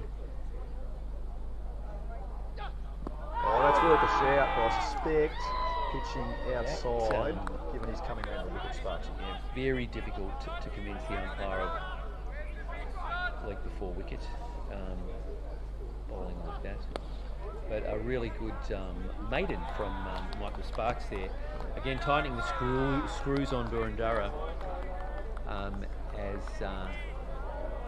Charlie Clark, he may be a 13th man coming in, taking the helmet. Yeah, no, Charlie is the 13th man with the injury to one end Sparks. And D Hook on the field. So I'm happy with Chuck entering the field of play, given he is the 13th man. Let's say Stockdale and Lane. We may have to have a conversation with them. Yes. There's a nice bit of fielding from Jack Graves there. Nice little slide on the knees. Clearly going to need to watch the whites after that one. Not sure whether he'll be doing it or whether he'll take them home and ask Mum nicely. Maybe Dad. I think John does. Watch the whites for him. Back to Barker. Let's see if he can repeat his efforts in the last over. We'd like a wicket and 7 or 8 balls to beat the bat Sparks. Now, just before Jake comes in to bowl, there are a bevy of young men on sun lounges down at deep third man who are semi-dressed. Who are they, Andrew? They are apparently friends of 1-2 Clark, and they are clearly not sponsored by the good folk at the Cancer Council. I say the Anti-Cancer Council. Because they're not being super sun smart, are they, Sparks? No. I think as Chief Medical Officer, I should go over there and just have a bit of a word in their ear and say that perhaps they should retire to the shade, because it's not really setting a good example. But the Trinity boys have set up under Bendigo Bank's beautiful terrazza over there, keeping themselves shaded from the ultraviolet, infrared and cosmic rays from the sun. The brighter than expected rays. So,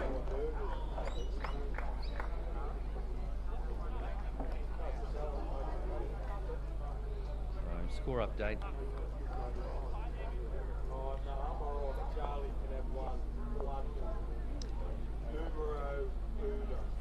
So Boroondara 6 for False start there from 4. Hull. Bowling figures, Jake Barker, 6 overs, 3 for 16. Nick Sparks, 1.1 over, 1 run. Tim McKenna, 7.5 overs for 2 for 18. Well bowled there by Pup, got a little big on the batsman. 4 overs, 9 for 15. Ben Panopoulos, 3 overs, 9 for 25. Popped a little bit of stick there from the batsman, and Michael Sparks, 2 overs, no maidens, 1 for 2. So Pup coming into bowl from the southern end, wraps the batsman in the pads, no run, and batsman stay grounded.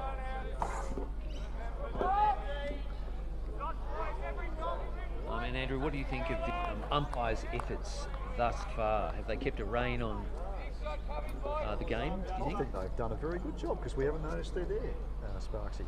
So nothing controversial as far as I recall. Some justifiable wides. But otherwise, I think, you know, from what I've seen, the LBWs turned down, looked like they were turned down for good reason. Yeah.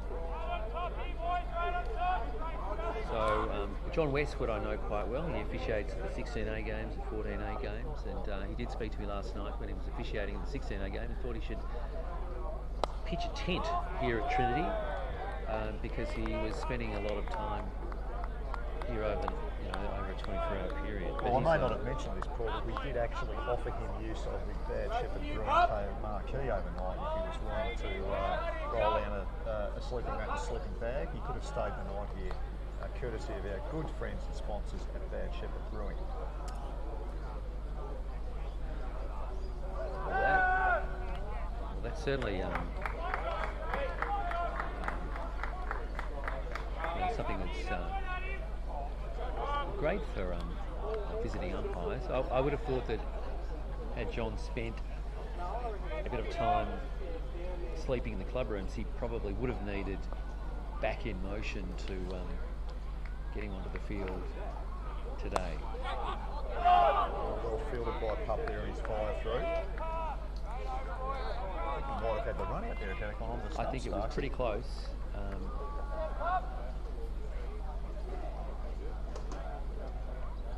I've always found it difficult to judge a close run out from deep long on. You've just got to be willing to make a decision, Sparks. Commit. Always in the fielder's favour. Trigger finger cutter says out. So,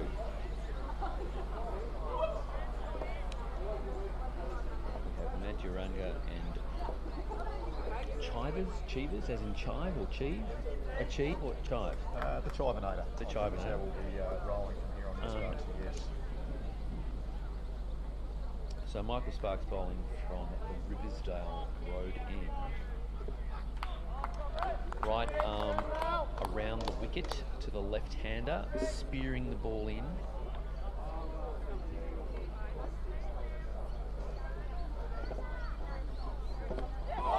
And the batsman has tried to launch that up into the junior vice president's house. Down Caramar Street. We won't get the number away in case people are listening. No, it's the big house on the hill. And that one played a lot more circumspectly to shorten it off. Michael does the fielding, and he's definitely dropped onto a good solid back of a length here. He has. He's bowling quite quickly. That's on the spot. TC. Yeah, great work by TC. And dare I say, TC's taken all the credit, but that was a great bit of glove work from one St Jordan, because it was a half volley from TC, not quite a half volley. Had to take it, had to get the bail off. And if I don't mind saying so, look at that, he's only taken one bail off, making it a much easier job for the umpires to recover from here, Spencer. That's a big wicket, 7 for now. That is a huge pressure wicket, really on Boroondara. And just want to shout out to John Graves in that that is the type of fielding that we in training we suffer through at the end of a hard session on Tuesday or Thursday night. That's some textbook round the world action there, isn't it? It is textbook round the world, and for those people who think it may not be the best use of their time, look at this replay and you will learn. Those types of things can win you a game. So Michael Sparks is yet to complete the over. A run out, and Boroondara find themselves in a spot of bother at 7 for 104. With, is that 7? Yes, it is 7. I'm struggling to get the updates. Yes, I think timely manner from my cricket. well, I think you've usually been fast on a computer, Andrew, and you are again today. The computer cannot keep up with you. Just going around the grounds quickly, courtesy of Davino Cellars. Not open at the moment, doing a bit of renovations, Davino, but I believe opening a wine bar in the not too distant future, as well as reopening the cellar. So do yourself a favour and get down there as and when that happens. But Northcote 1 for 20, chasing St Paul's total of 59. Yes, I think they'll want Davino's open reasonably quickly because I think they'll be heading down in a matter of overs. Michael Sparks again from the Riversdale Road ground. A very good shot. And hopefully will be cut off, but it's 4 through covers. Fair to say, Paul, that's the first full ball he's bowled. Yes. And you can see why he's been dropping him back of a length. Well, I think so, and that's probably the better length to bowl. So I think that must be approximately 6 for 110. Sorry, 7 for 110 to Boroondara. 7 for 105, everything's been updated. And we have Maduranga in and No, we don't. I think Chivers went out, he's run out. Maduranga was run out, wasn't he? No, that was Chivers. My cricket is currently showing Maduranga run out. Well, Okay. And run out for a duck off 13 pills. He won't be happy with that. that's Yeah, Chivers. Yeah, no, I can see that. My cricket is still saying Maduranga, but you go. Chivers will not Well, be happy we are with at the his duck mercy off of, 13 balls. That's worth a shout. If he hasn't hit it, I think there might have been 2 more just there, Sparksy. The boys in the Anti-Cancer Council heel are up, but That's right. I may not be able to sort of judge a run out from long off, but I heard Michael, 2 that was noises. reasonably close. May have been too high. Pete Okay. Triggerfinger Cutter is indicating too high. Too high. Okay. Tom coming in a bowl, left arm over the wicket from the scoreboard end on a very good length and defended by the batsman to cover, fielded by Mike Sparks, who throws the ball to Dave McCann, who has picked up a reputation, Andrew, of being one of the expert shiners of the club. Somehow extract Shiner extraordinaire. Shiner extraordinaire. There are a couple of people who we may name as the game goes on, who are the resident shiners of each particular team. A quick single. And another run out.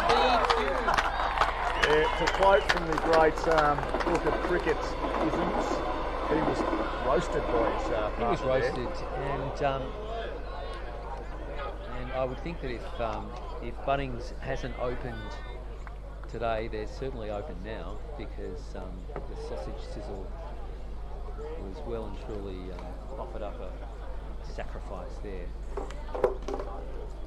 Just So to report another to run out. all and sundry that Lemon is in the house and wants to say a big hello to his best bud Dossie, who is apparently listening live down in sunny, I dare say, Bairnsdale. G'day, Doss. Good to see you playing last weekend, mate. Well, I guess Lemon turning up at 3 minutes to 3 is probably about the average time at which he turns up to a seconds game, according to Zach, his captain. In fact, he's probably 3 minutes early. It's 2:57. Well, in fairness, Lem had to pick up his lunch from his mum, and his mum was running a bit late, and then he had some car troubles, which is pretty much your average weekend. She for does Lemon, isn't it? spend a lot of time roasting chicken for those chicken sandwiches, I must say. The boys at the Anti-Cancer Council Pavilion getting right up and about for 1-2 Clark at the moment. So that would be 8 down. I've given up on my cricket because I've got Chiva's run out now, which is good, but still showing 7 for 8. Yes, I think it must be about 8 for 110. Left arm taking bowling. According to my cricket app, this may be Easton, who is taking guard as the left arm of Not a confident Tom looking Clark stance, that coming one. in, and poor defensive stroke, keeping the ball out, but it does not look like he will be able to pierce the infield. Good start from Easton if it is him, right out of the middle though. Unconventional stance, bit at the knees, wide, pretty open. A little bit of Shivnarayan Chandapur about him, crab.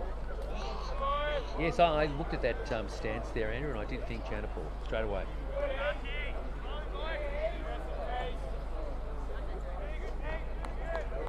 Trinity really on top here, looking to get the next couple and finish it off, I would have thought, Sparks. 8 for 110, a slight change in the field with Ed Thwaites going back to slightly deeper mid-wicket position. Yeah, dare I say he was 3/4, which on Froggy is a pretty pointless place to be, isn't it? You're either out or you're either in. You are in no man's land. No man's land. Here comes Clark. Good areas.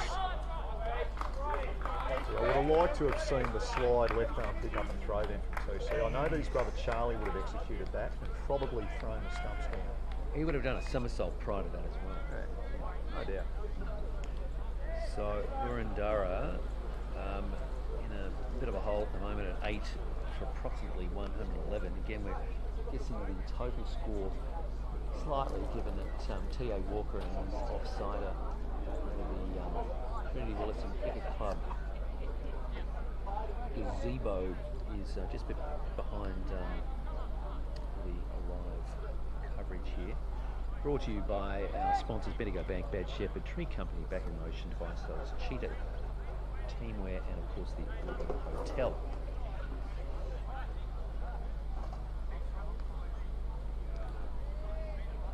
So Michael Sparks again coming in off the short run, right arm around the wicket to the right-hander, spearing in the ball off the pad to the keeper. And Sam Jordan really providing great protection behind the stumps, both physically and mentally, vocally and psychologically. Haunting music there. Speaking of sponsors, Sparks, he looks like we might have the good folk at Cheetah Teamwear online as well. A comment there from Cheetah, liking the view from the commentary box. Again, thanks to the good folk at Cheetah for all the great kit that we're rocking down at Trinity. Absolutely.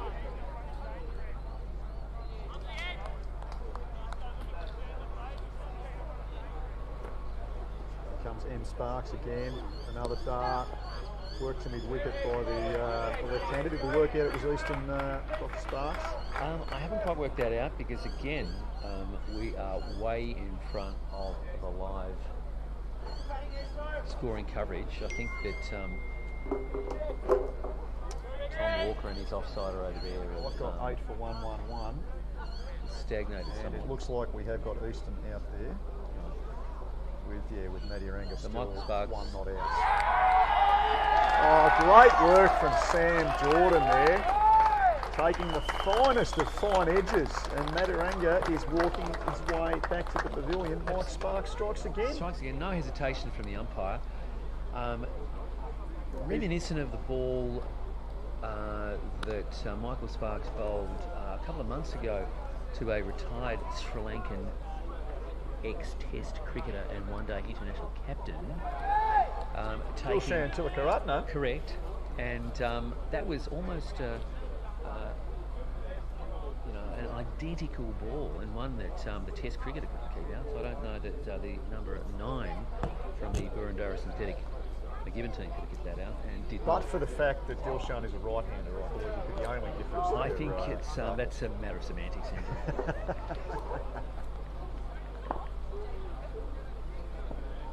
me, but pedantic Sparksy, but just getting the facts straight here. But you're right, well bowled there by Sparksy, and great glove work by Saint. Excellent. Now, I think that would be 9 down. I think the live score is 2 wickets behind what I'm seeing. I've got 8 for 111, but clearly it is now 9 for at least 111. I don't think they have added a run, so I suspect it is 9 for 111. If we were in the UK now, we'd all be nervous because that is Nelson. 111. Correct. Is this going to be unlucky for Boroondara? I think though that this number 11, he does look like he can swing a bat. He's got one of those helmets that Alex Carey wears.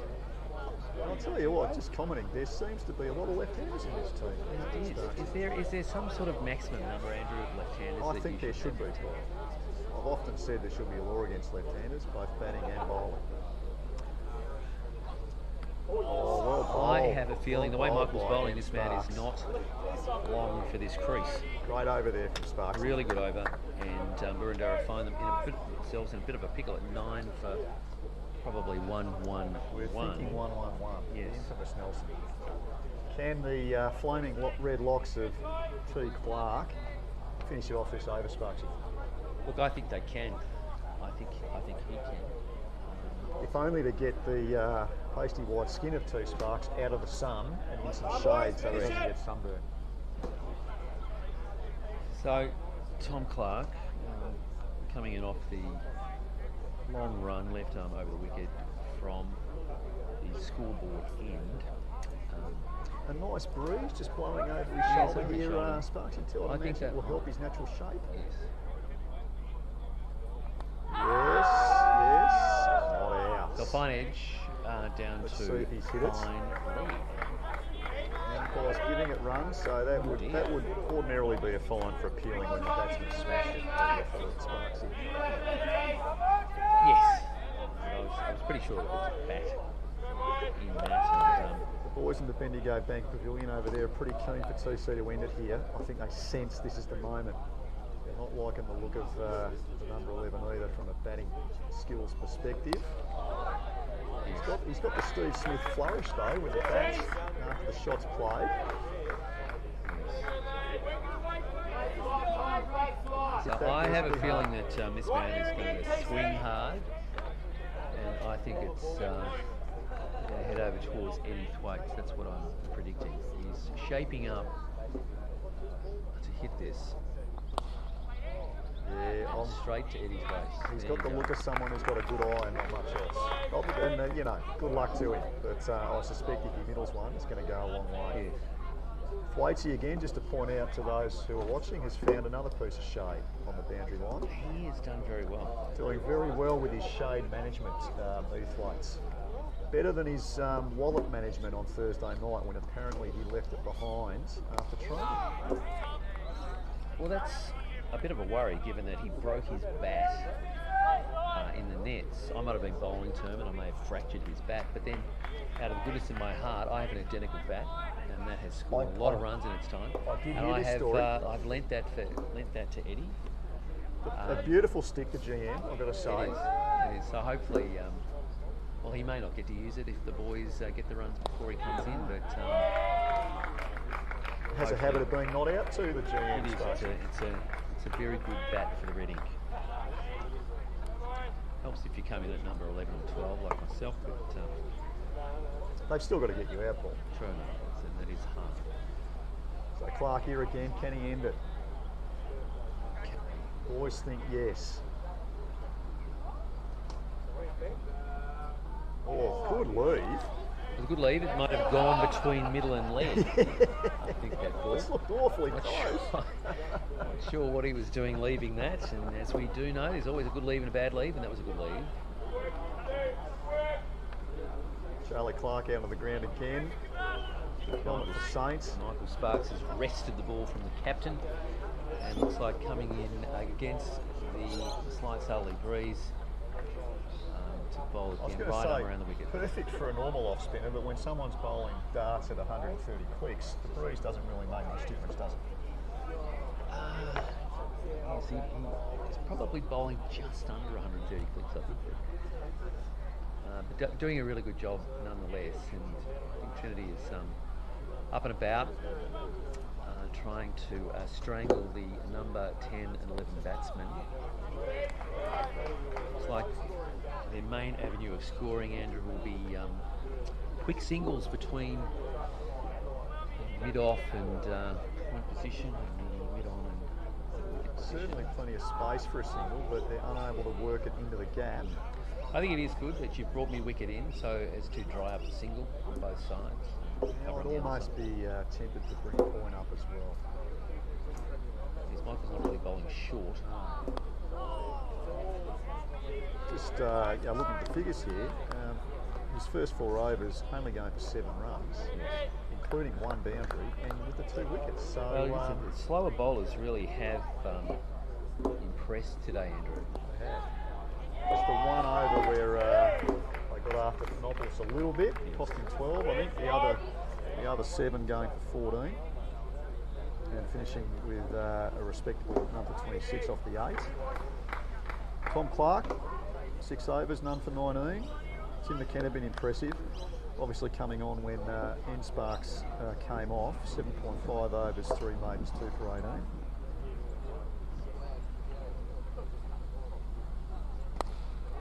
Yeah, well done, Pup. Speaking of Pup, his spell's very good today. Jake Barker, 7 overs, 2 maidens, 3 for 17 if you don't know. So some exceptional fielding at mid-off by the captain. And, exemplary of the desperation that is required when you are playing at this level of cricket, Andrew. Absolutely, Sparksy. You've got to be prepared to leave a bit of skin on the yellow turf. Absolutely. You have to put your body on the line. Another great over from Mike Sparks. He's really doing his team a really good job for his team here.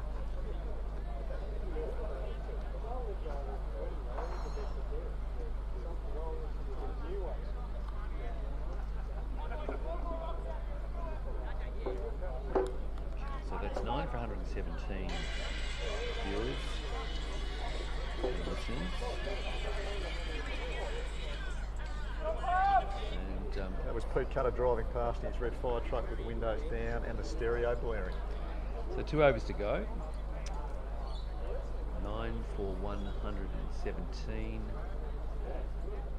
over with 1 remaining. Quick around the grounds update, courtesy of Back in Motion. Northcote United 1 for 28, chasing 59. Back to Jakey Barker. There he is, Papa. Hit him. There by, that was Vici, yeah, I think it was. It's lucky he's not bowling today. Seems to have thrown his shoulder out a little bit there. Another one of Trinity Willison's quality off spinners at pitch. Yes, without question. Captain Jake Barker coming in off the long run from. I think Pup would be pretty keen to finish things off now. Give himself a cheeky fourfer. Here he comes, bowling to the left-hander. Catch. Oh, great effort from there at backward point. Couldn't quite get a hand on it though. As I think we predicted, Andrew, the man with the Alex Carey helmet has good back speed and really smashed the ball forward point there. Desperate dive from Matt Veach. That would have been the catch of the century. Would have been quite the catch. Catch of the century. But missed that. Looks like go again. Jake Barker in. And put it out to deep middle wicket, fielded by Eddie Thwaites, who powder puffs it into Tim McKenna, who's fielding it mid-on. 9 for 122, according to my version of my cricket. Must be pretty close. Yes. So this is some Saying death bowling. 38.2. Usually Nick Sparks would be here bowling at the death, but we're seeing what Jake Barker can do. We're going to bowl very full. And does so. Right on the bottom of the middle stump. Keeps the batsman honest. Batsman nurdles it to short mid-wicket. Who do we There think is will no bowl run. the last, Sparksy? Will it be spin again, or do you think we'll see I think Tom Michael Clark? Sparks. I think Michael Sparks will bowl. I think captain maybe a little bit wary about putting too much pace on the ball. Taken Beachy, that's it, well fielded. Great work there from Matt Beach. They were looking for the cheeky single, would have been suicide. So 2 balls left in the over. That seems about right to me, Sparksy. Back and pup in there, it'd be really good to see him get 4 for. That's right. So, bowler at the top of his mark, coming in to bowl right over the wickets to the left-hander. Keeps the ball out. Remind this man that it's not a test, and needs to swing hard. That's the end of the over. Great length to a tail ender, isn't it? I'll get you Yorker out on later. middle and off. Yep. Hard to do much with that. Looks like it is going to be M Sparks to finish off. Same thing going for the helmet, unless he's standing up to TC. No, looks like Mike's taking his hat off. So 39 overs gone. Boroondara, I think about 950. I've got 122, but 123 according to our statistician to our right. Thanks, Pete. 923.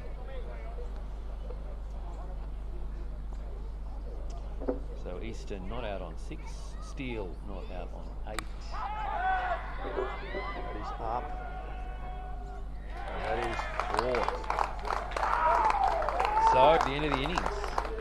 Is that Deaconopoulos I can see out there? Is that Dems? There's the last wicket. It looks like Dan Panopoulos taking the catch.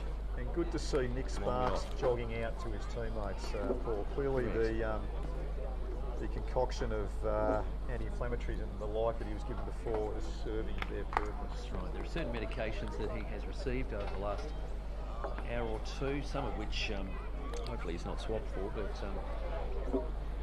hopefully he will get back into the swing of things and he'll be able to bat in Trinity's innings.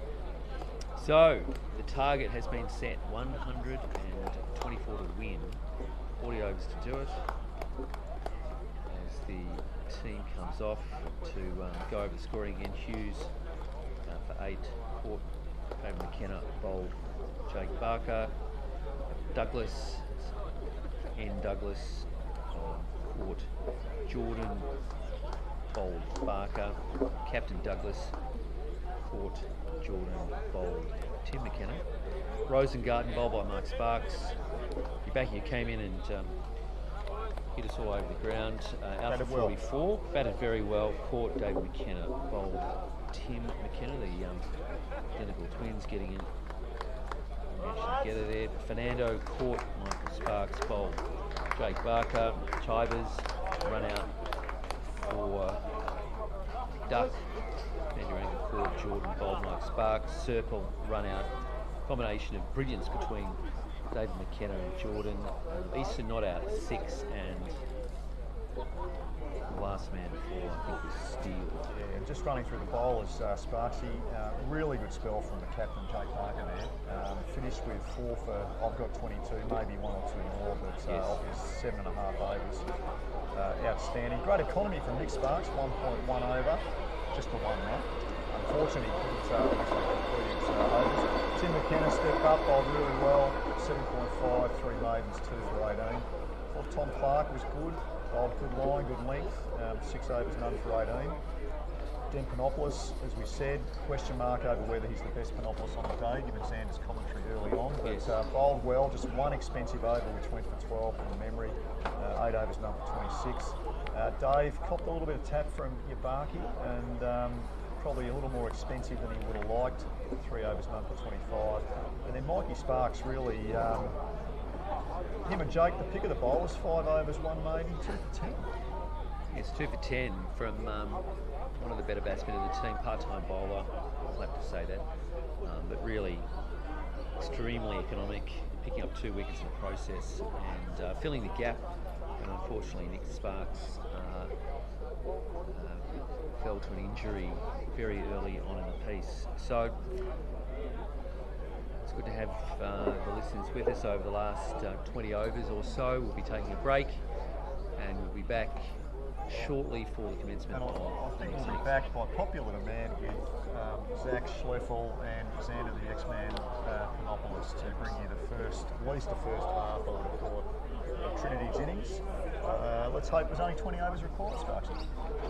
Let's hope so. And again, if we can just shout out to our sponsors before we end up leaving. Bendigo Bank, Bad Shepherd, who've been keeping the paparazzi here well lubricated. The Tree Company, of course, keeping the area safe from falling branches. The Tree Back Company in motion. also, Sparksy, just fired up the barbecue, so get yourself good. down for a sausage and bread. Yeah, so anyone in need of some protein, or perhaps I'd probably loosely term it protein, but if you come in and if you like a sausage, the Tree Company is providing that. Back in motion, of course, keeping everyone back in motion. Davino Cellars, who will stock your wine cellar for a while. Cheetah Teamwear, keeping everyone looking resplendent in their whites or creams and colours. The green and gold. The Green and Gold, of course, an Auburn hotel for sponsoring us over the last couple of years and keeping us all very well accommodated with great food and great wine and great beer down there on Auburn Road. Get yourself the app if you're a Trinity Willison fan, get to the Auburn, and the club gets, I think it's 10% of the spend back to the club, so helping out the Auburn and helping out the cricket club. That's very good. And with that, we shall say adios, muchachos. And we'll see you all a bit later on in the day. Thanks, Andrew. Thanks.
Welcome back to Frog Hollow for the second innings of this semi-final between Trinity Willison and Boroondara.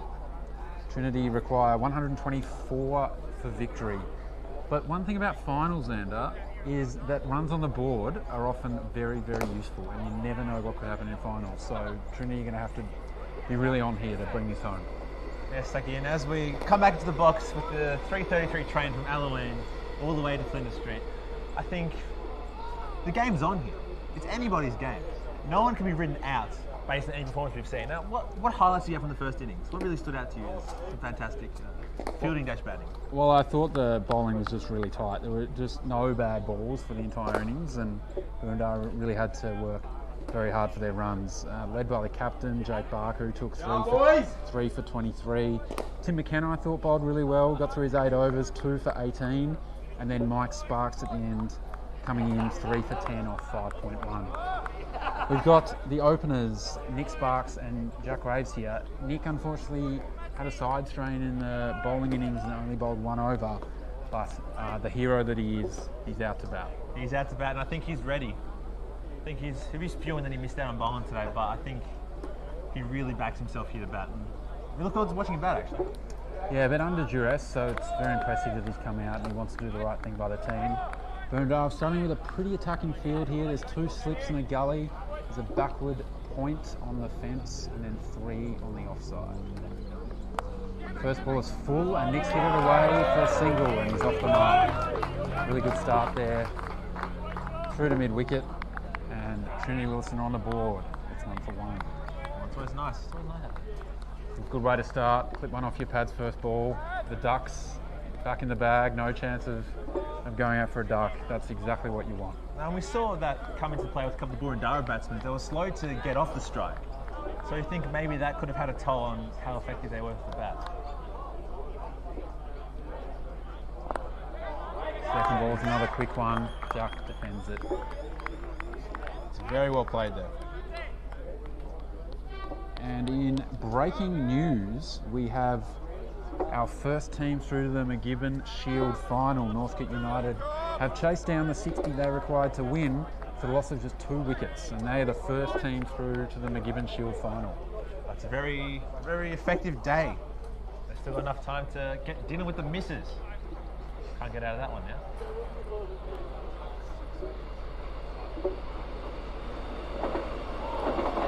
I think it's time for a train update, Xander. Yes, so we're lucky there, you know, if there was a snick, could not be heard thanks to the 3:36 train heading towards Alamein, perhaps dropping off some potential watches to our ground there at Wilson Station. Absolutely. And we'll just have a look around at the Burt Shield games that are going on. Both Glen Waverley teams batted first in their games and they both scored 148. There's a bit of trivia for you. So Glen Waverley scored 5 for 148 against Mount Waverley, and Glen Waverley Cougars 9 for 148 against Buck. Fernando bowls it in towards Jack. Flicks it away for a dot over there towards, say, mid-wicket region. Definitely. So they've got no square leg, no fine leg. The only person outside of the circle is a deep backward point. Interesting field. Could be tactical. Couple gaps. expecting full, nothing short on the leg side to be punished into that open area. See what Fernando does.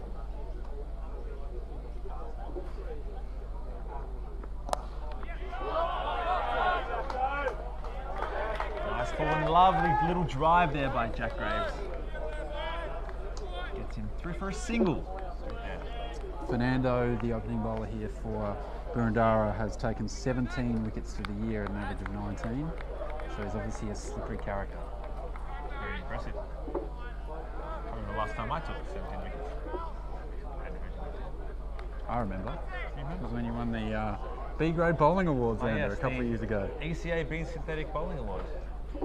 How far I've come. As the bowl's full again, lovely. Another drive by Nick Sparks there. Looking a little bit proppy, but that was a very nice shot. And that concludes the end of the first over. As we have a look at the Bendigo Bank scoreboard, it is none for 3 off the first over. Really good start by Trinity. Nice knocking around the field, and they're off to a nice start.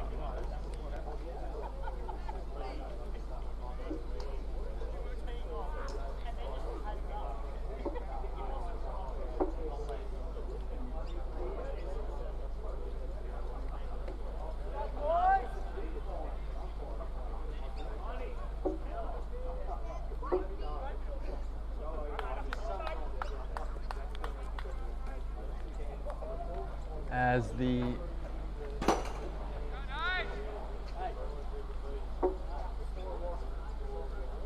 umpire running back on the ground there, who may or may not have forgotten his counter, which is a cardinal sin as an umpire, I've got to say, but it does happen sometimes. It does happen, and quite frankly, without a counter, the umpires are left speechless, unfathomable, and they can't count to 6.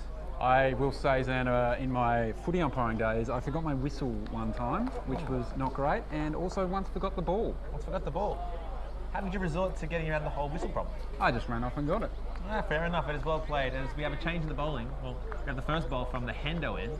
I believe we have some spin coming on for Isaac this evening. Ooh, the left arm spinner, whose name we will know in a minute. We'll know in a minute. Cricket updates. Cricket updates. As you can tell, we are unbiased here at Frog Hollow. We have, would you say, is it left arm orthodox, left arm Chinaman? Left arm orthodox. I think this one. Boys have been facing a lot of this at training this week. Big thanks to Dave Selvey and Scott Newman for rolling out some left arm offies to help with this kind of bowling.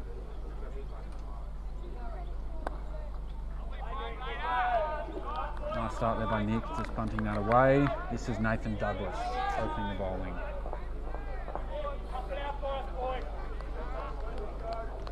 Quite good out of the hand. Here we go. Charges up. Lovely shot back over Douglas's head, and that will go for 4 and stop the bike on the way through. It's a beautiful shot by Nick. He's looking like he's in a little bit of pain, but he's playing through it for the good of his team, and he's got himself away with his first Bad Shepherd boundary for the day, Xander. That was fantastic. That was a fantastic shot. You know, if we had an instant replay, I would love to see that a couple more times. But luckily, with Frog Box, the players can once they get home.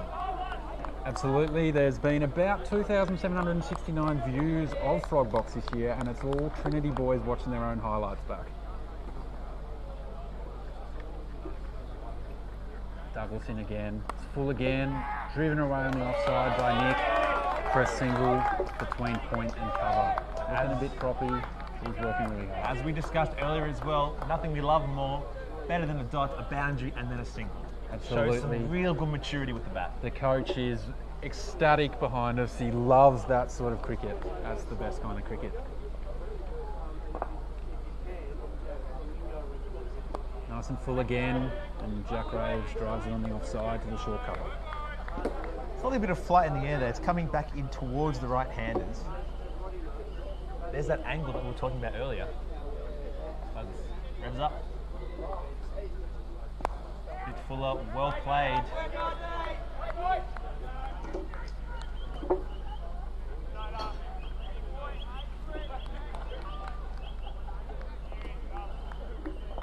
It's a nice dot there as well. Nathan Douglas has also taken 16 wickets this year at an average of 20. Another very good Macgibbon Shield bowler. Very effective opening pairs. That one comes up pretty high from my viewpoint. It'll be a dot, and that is the end of the second over. check the Bendigo Bank scoreboard. The score is currently 0 for 8 after 2. You know what the problem there was, Xander? Right. Not enough of an appeal. Yeah, look, I'm a stern believer that the louder you appeal, the more likely you're able to get the wickets, you know. We saw some of the earlier boys in the Trinity Willison innings on their knees. You've got to show an effort. If you really want it, you've got to show the umpire how much you want it. Almost begging, pleading, with the way the voice goes up and down, the arms go in and out. It's this effort that most likely gets most of the wickets. Absolutely. If you don't ask the question, you won't get the answer. Exactly. Fernando prepares, please. It's a really solid start here for Trinity. 8 off the first 2. Nick Sparks, don't think he'll be hanging around today with the soreness. I think if he gets the ball in his area, he'll be hitting it. That's a lovely shot. Driven through the offside, and they come back for 2 runs.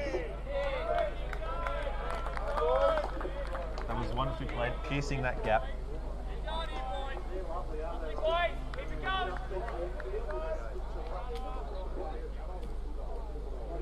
And that smell that you can't smell through your TVs is our barbecue ready to go. It's brought to us by the tree company today. Carl De La Riva is cooking up a storm, and soon all of our spectators, and there's quite a few here today, I'd say there's around about 100 around the ground. They'll be popping over for a sausage or a vegetarian patty or a chicken skewer.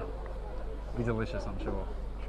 What's your opinion on people putting onions on the sausage and bread? I'm not an onion person, Xander. Never have been, never will be. Very overrated vegetable, if you could even call it that. Yeah, I don't know. It does have me quite hungry though. All right, here we go. Fernando in again.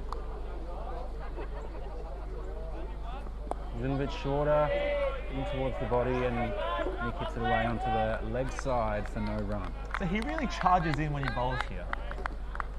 Absolutely. He's probably about double your pace, Xander. What do you reckon? I almost thought we were going to talk about triples here, but I think the way that he runs in, it really puts something in the batsman's mind. Like, gee, he's running in quite fast. They're handling it quite well. It's been a good start here. None for 10 in the 3rd over. The thing about these low totals is you've got to take your chances. You can't afford to drop any, so they'll need to cling on to the first one here. Lovely, guiding towards the backward point area for a dot. See, as we were discussing earlier, it really is the importance of the fielding team to capitalise on any single opportunity. We saw there towards the end there, Trinity really held their catches and they got some run-outs there as well. And it really put pressure on the batsmen. So I think if Boroondara can capitalise on that early, we have a game on our hands. Absolutely. Fielding's going to have to be first class here to give themselves a chance. They can't afford to be sloppy. Shines the ball. No saliva on the ball this year. Absolutely not.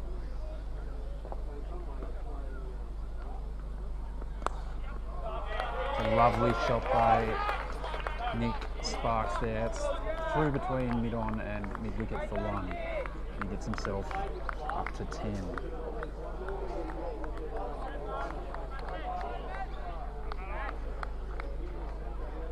This day is still lovely, Xander. It is still lovely. Perfect day for cricket. Can't complain whatsoever. Not too hot, not too cold. A little bit of a breeze. Nice sunshine. Quite frankly, I'm jealous of these boys that are out there today. Absolutely. If only we won some games. If only. Lovely shot there, and there is a gap, and that's going to be a bad shepherd boundary for 4 as he flicks that away through the leg side, past the vacant square leg region. You can't be bowling there with this field, can you? No, it makes it really hard. You have to be attacking, you have to have your slips in your gully, but when you're surrounded the pads like that and you've got a good opening batsman like Jack Graves, he's going to put that away every day. He does, and he did. As we check the Bendigo Bank scoreboard, after 2 overs, we move to 0-15. After 3 overs, apologies. Too excited by that shot. It was a lovely bad shepherd boundary. It's a lovely bad shepherd boundary. The bad shepherds have been cracked open behind us. Bad shepherd leading you into temptation. Let's prepare for the 4th over. There's some more spin coming in. What's your opinion on spin early on in a 1-day game? I think for some opening batsmen that are just used to the pace coming on to the bat, it can be a really nice change-up and often a chance for an early wicket. But you've got to put it in the right spot. You can't afford to get loose. Agreed. That is a lovely dot there. So right now we have a deep mid-off and a cow. It's quite a straight cow though. It's a lot straighter than where Trinity had their cow. So that's the bigger part of the boundary. To put pressure on the fielder then, they get through for a single. Yes, I think it is rather a very open field for the start of the game. So plenty of singles. They're very defensive early, Boroondara, with their field set. They do have a couple on the boundary, but I reckon they think that they're a chance to get a catch out there, particularly with Nick struggling a little bit with injury. You won't want to be hanging around for too long without 20 to 1. And that is a full ball, played beautifully, straight to the man at regulation cover for a dot.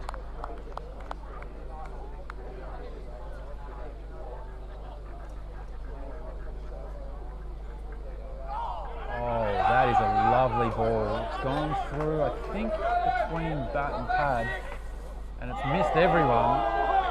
And very close to the line of the slide from the fielder, and it's gone for 2 byes. That was a beautiful ball, and it just missed everyone.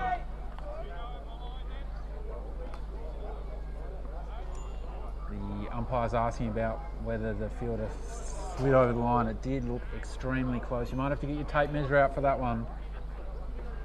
Game of inches. I think we'd be going to the third umpire if it was international cricket. We'd be looking at it from 58 different angles and stopping the game for about 5 minutes, but I think it's better to just get on with it. A lovely ball by Nathan Douglas, defended by Jack. If we had an instant replay, we'd be looking at this again now. It was beautiful, just picked the gate. And the ball was so good, it beat both the batsman and the keeper. It was well chased there by the man at short third, as Douglas has a false start.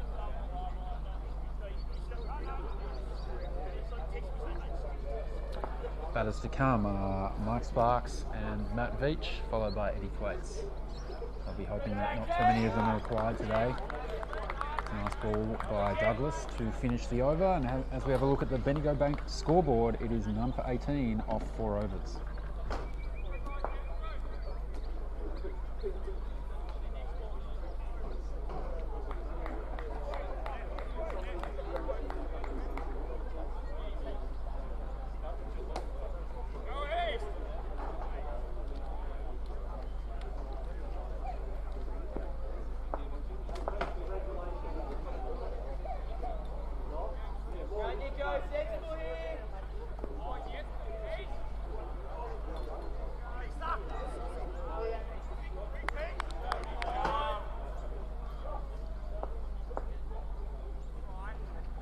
So we have an early change in the bowling here. Unfortunately, we need to wait for my cricket to update before we can tell you who it is, because we don't know all the players from all the other teams.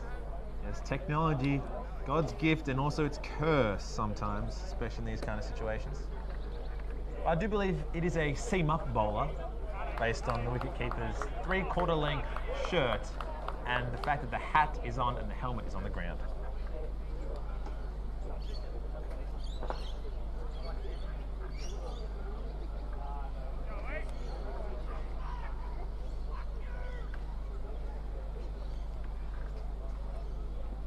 So first ball here.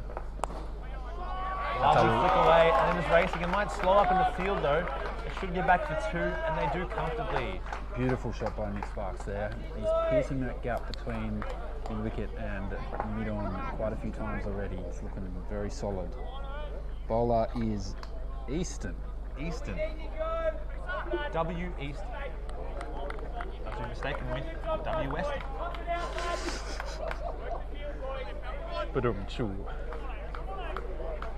That's some of your best stuff there, Xander. Oh, I That's always what say we're my here best. for. That's what we're here for. As he trundles in. The pace about in this boy. For the young kids watching, with his release point, he is releasing it his shoulders coming in and out past his ear, meaning it is going to angle in a lot. So look for perhaps an outswinger that could change the angle and get the batsman guessing what happened. Absolutely. If only we could see the hand gestures you were making there, Xander. It really would have finished that one off. It would have made it better. Maybe that's for future investment opportunities. That's Easton in again. On the pads, and that's clipped away very nicely by Nick Sparks for 1. He's off to a really good start here. He's up to 14. Jack Graves on 5. And Trinity's up to none for 21. It's a really good start here. They would have wanted to get off to a clean start, not losing any wickets, and they've done that very nicely. Nick's still under a little bit of duress with his side injury, but he's getting on with it and doing a great job for the team. He's doing a fantastic job. He's soldiering through as Easton comes back in. And big edge there by Jack Graves. It's running away towards the boundary. Just stopped inside. Great fielding. And they come back for 3. Really good running by Nick Sparks. That is fantastic running. Now there is a big difference between when we're watching Fernando bowl and Easton here. As we were saying, Fernando really was sprinting in towards the crease, as Easton's kind of dibbly-dobbling in here. And there is a difference. He's getting more height on the ball, whereas Fernando really had to arch his back to get those short ones down. So that, for the kids watching out there, there's a difference when you're bowling depending on how fast you're coming in. Like this train, the 353 from Alamein towards Flinders Street Station. As we continue this cricket, it might be a change in the field. I believe we have put in a mid-wicket. We now have a fine leg out there, and there's also a square leg. Yeah, I think that's a better move to get a couple more on the leg side, given the very stump-to-stump bowling going on here.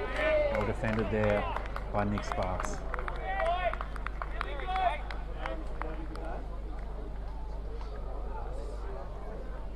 If we could bring up one of those screens like I do on TV, we'd have a comparison of the field placements in the first innings and in this innings. We'd see there were a lot less leg side fielders when Trinity Willison were bowling. So it just shows the difference in strategies. Perhaps the home ground advantage could be doing Trinity Willison some more justice. Well, they have to be attacking here, Boroondara as well. They need a bowl at the stumps, which means they need those fielders on the leg side there, because otherwise they'll get punished through the square leg and mid-wicket region. That ends another over. The Bendigo Bank scoreboard, we've had 5 overs now gone. It is none for 24.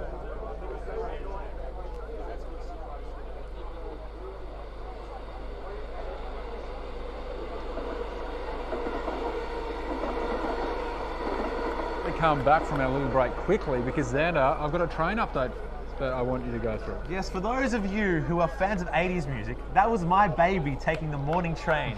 Shanna Easton there, 3:55. Easton finishes his bowling, and we return with Douglas from the far end.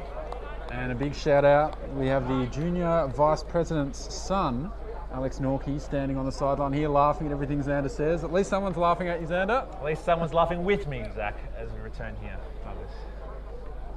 Future superstar for the club, Alex Norkey, already taking plenty of wickets in the juniors. And current superstar Jack Graves flicking that through mid-wicket for a single. So Alex had a bit of a rough day on Friday night, and he has walked away following a duck. That is okay. Yeah, for those that don't know, Xander and I coach a juniors team together, and we made a very competitive 50 last night, I thought, but unfortunately the opposition came out and made 180 in their 21 overs. That is defendable. And Nick Sparks said playing at 1. Did it play and miss? That's all right. Douglas has gotten 1 over here as he prepares to turn around and continue. He's bowling quite well. The ball does look really good out of the hand. He does, and he'll have to continue to bowl well here, and they need a wicket, so I wonder if he'll try anything here. That's a lovely shot in the air, over cover for 6. Nick Sparks, that is a beautiful shot. That is a fantastic back in motion boundary there for 6 big ones. A lofted cover drive. That's what you're here to see, Xander. That's what we paid for.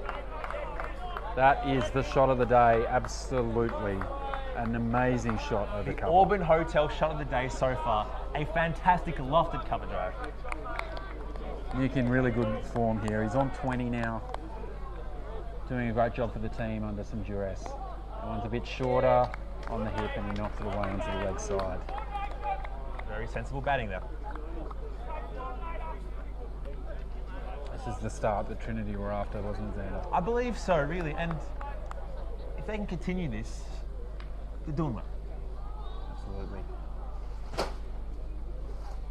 That one's fuller, and he goes again, and he's hit it away for 4. Lovely shot by Nick Sparks.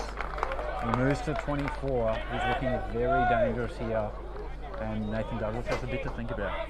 Guys, he might need to just work on his length here. Maybe he's giving him too much flight. Might need to work on just getting it to the other end and blocking up a couple of runs there. Absolutely, but no change to the field here. He's backing himself to go again. That's a lot better. Less wide there towards the stumps, giving Nick Sparks less width to work with. But that is a very good over for Trinity Willison there. As we check the Bendigo Bank scoreboard, Trinity Willison 0 for 35 after 6 overs.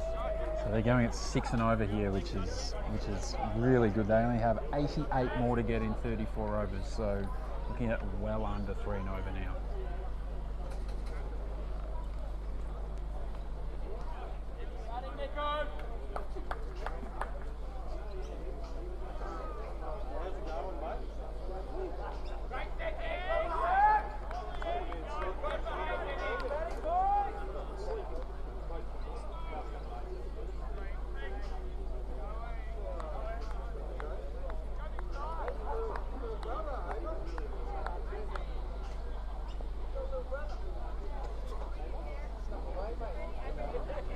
Easton to start his second over. Comes in and leavable outside off. And Jack Graves doesn't have a bar of it.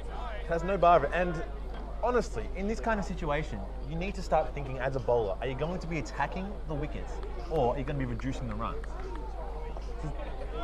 You need to be perfect with your execution as well. So I think the bowler has to make an active decision what they are going to do. Definitely this game's drifting away from them at the moment, so really the next 5 overs is going to be the difference about whether they can get themselves back in this game or whether they might peter out. Another shot through the offside field but can't beat cover. Jack looking quite good there. Looks fantastic when he plays that shot, but unfortunately he was not rewarded for it. Gets his back neck down quite low for those ones. Last time you played a cover drive? 2017. Very well, very well, very well. Obviously, if it's broke, you should probably fix it. I remember it fondly. Found it. To describe it after this ball, this is a dot. A fond cover drive. Yeah, straight to the fielder. Straight to the fielder. Swallowed. Swallowed. Fair enough. But did it look good? It looked great. It looked great. That half the time, that's all that matters when you play cricket. It's about the look. Absolutely.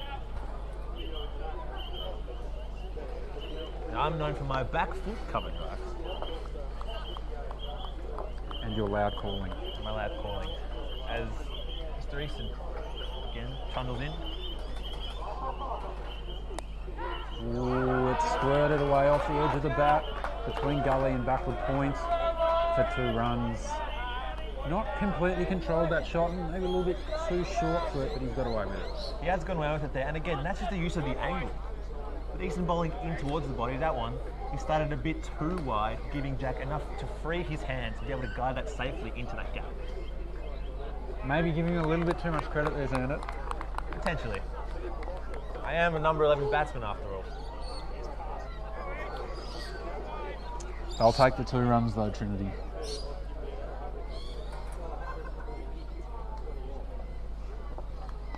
A fuller ball there from Easton. Back into the mid, off, and gets through for a single. Really good batting there. Great running. When the fielder's under pressure there, is there a bit of contact? Obstructing the fielder or obstructing the batsman? Maybe a little bit of contact. Not quite hip and shoulder level.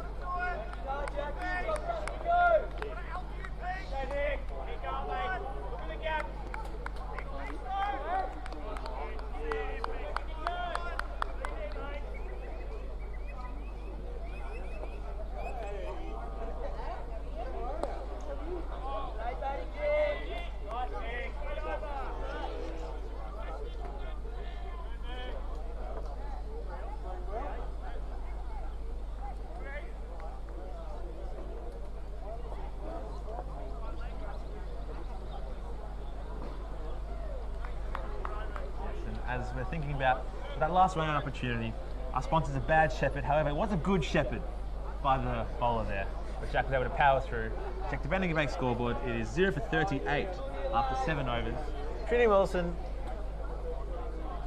doing quite well. Yeah, 85 runs to get.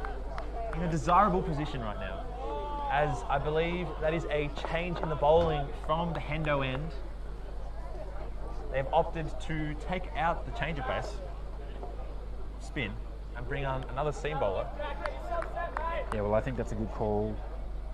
Nick Sparks looked very comfortable against Douglas that last over, so I think it was time for a change.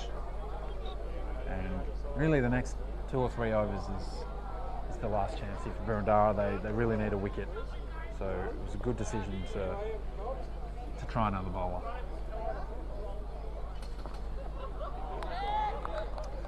And a little loosener there to start. It's a wide first ball.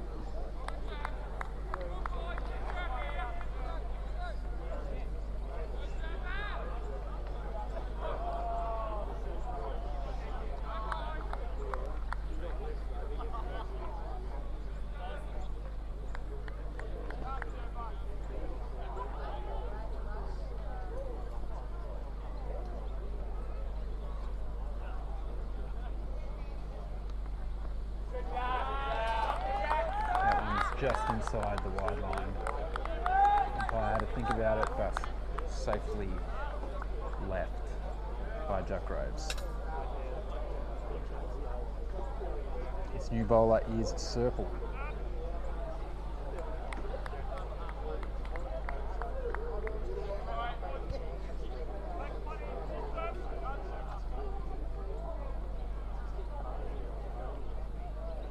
Circling again. It's straight at that time and well driven by Jack Graves to the short cover. Where do you bowl to Jack Graves? You give him too much width, he drives you. You bowl it too straight, he flicks you. What do you do to him? Well, if I knew the answer to that, Xander, I'd be in the ones. That is true, and so would I, as Jack looks back with here and he compares. I think it's about just bowling line and length, and got to get him out with good balls. He's a very, very technical batsman. Works very hard. That one's really nice outside off. Well left. Fantastic ball. I do love my dot balls, as we discussed earlier. Spots and dots is what we aim for. It's all about spots and dots.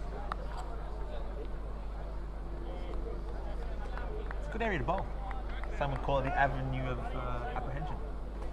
I would not call it that. I'd just call it a nice area.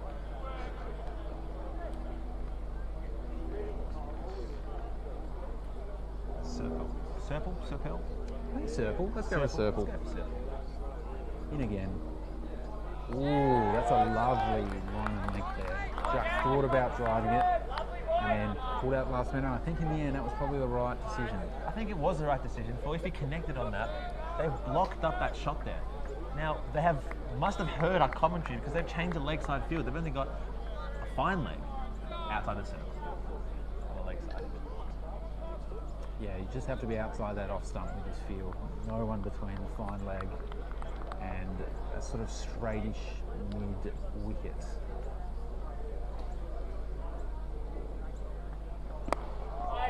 It's a bit fuller, well blocked by Jack Graves to lead off.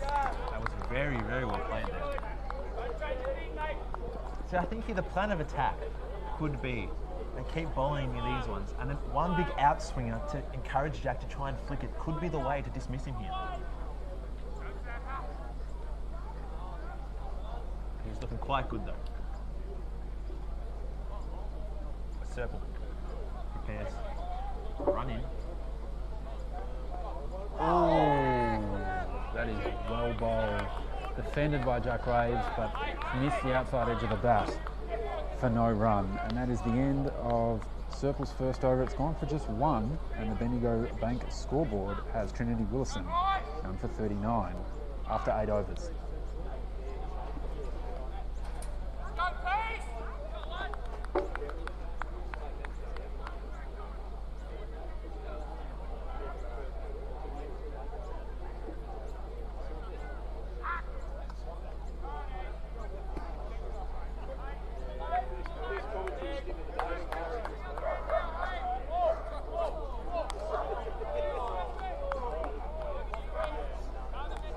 fantastic environment out here today, don't you think, Zach? It's lovely. There's groups of people everywhere. There's a lot under the tent near the nets. We've got a whole heap of Boroondara supporters on the road side of the grounds. And then we've got two bunch of supporters on the train side of the ground. As Nick Sparks hits one in the leg side, and that was very close to a catching opportunity there at square leg. Is that a finable fielding effort? It looked very close to $2 if you ask me.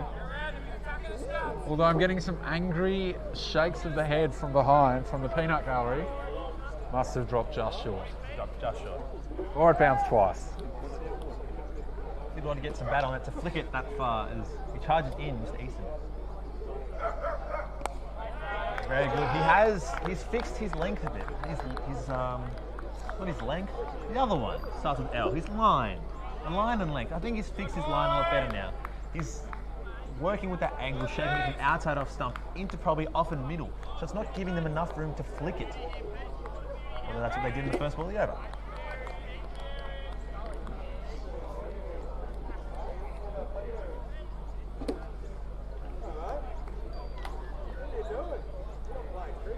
Easton in again to Jack Raves. And it's hitting on the pads. There's a half appeal and they scurry through for a leg by. Square leg couldn't stop it from happening. He's very smart batting there. Plenty of runs. There are plenty of runs out there, especially with the massive gap. Absolutely, and they're pushing hard. They're putting the pressure on the fielders, and they've got their team off to a fantastic start here. Currently with the fielding positions, there is only one man outside of the inner circle. I believe that is the fine leg. Absolutely. Rather square. Would you say he's a rather square fine leg? It's about right. That is a lovely shot by Nick Sparks. Doesn't quite pierce mid-off. And they've snuck through for a single. A little bit concerned there for a second, but the umpire says not out. Well played by Nick Sparks. He moves himself to 25. And we have the official crowd check, and we have 131 people.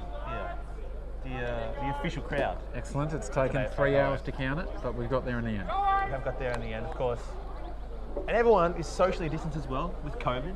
Absolutely. Hopefully you've checked in with the QR code. Everyone's checking the QR code. Let's take a moment to appreciate. That was a very good throw there as well. Tough angle. He was aiming at 2.5 stumps.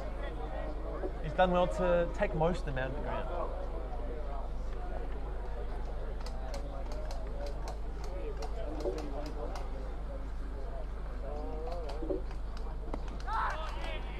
It's a nice shot by Jack Rays in the offside. Cover stops it, but can't stop them getting through for a single. It's very good batting here. A lot of quick singles, something I don't believe you'd be accustomed to.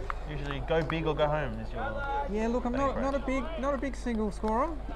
Not a big single. Why get one off the ball when you can get 6? And that is the great thinking that inspires me when I play my cricket. As Easton charges in again. Fantastic area, well bowled. That's just good all-round cricket. That's lovely cricket, and that is the end of another over. As you look at the Bendigo Bank scoreboard, 9 overs gone, none for 43.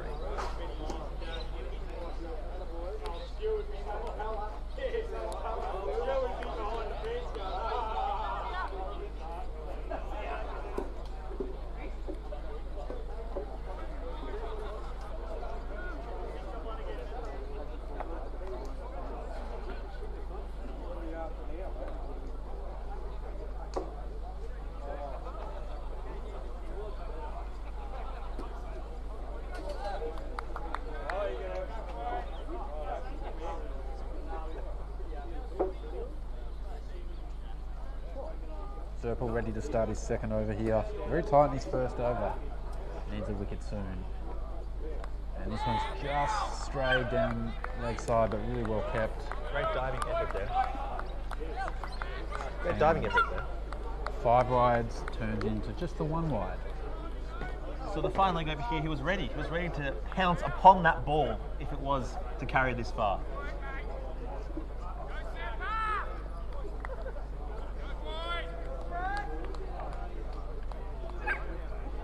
circle. Getting ready.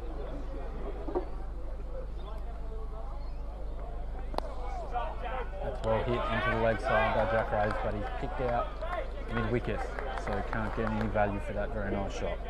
Very risky bowling there as well with no square leg, and it is quite a short boundary. It is a short Have we boundary. measured it out? How many metres is that boundary? It's 37 metres for the shortest part down there. 37 metres. Probably 34.8 once you bring in the boundary away from the trees as required by the ECA. As required by the ECA. We do follow all the ECA rules here. A circle gets ready to charge in. Well bowled, well left. Good responsible cricket there.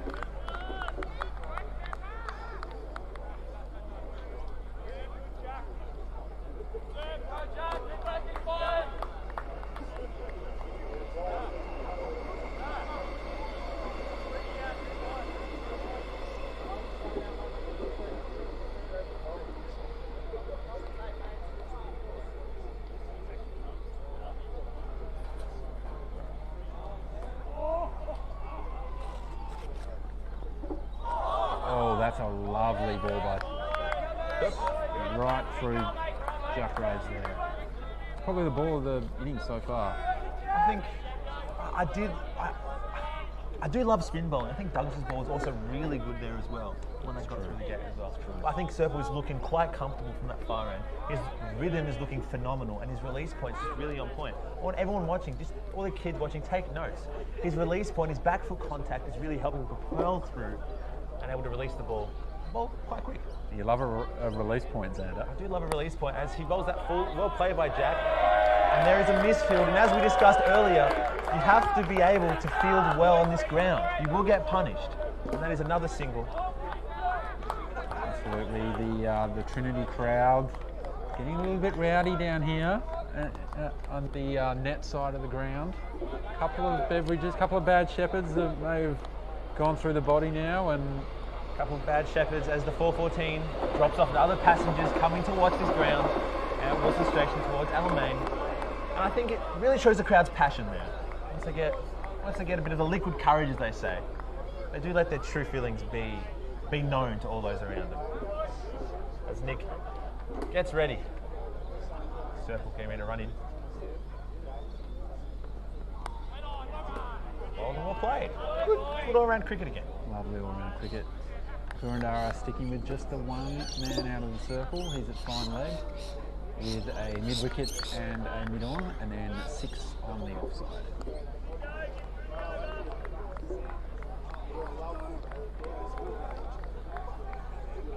The ground is acting deceptively slow today. I would like to say early in the day I thought it was going to run fast, but I was wrong. That road side of the ground is usually quite thick when you run out there. It's pretty spongy underneath. And Nick Graves wafts at a wide one. Wafts at a wide one, which ends the over. And we check the Bendigo Bank scoreboard. The score is 0 for 44 after. They pulled it back quite nicely here the last couple of overs. Boroondara, it was 6 and over after 6, but they've pulled it back to 4.5 after 10. As the batsmen stop for a little mid-innings Davino Stella's drink. What is your go-to drink on a day like today if you were sitting outside on your veranda? I think an iced water. Iced water? Nothing beats a bit of water.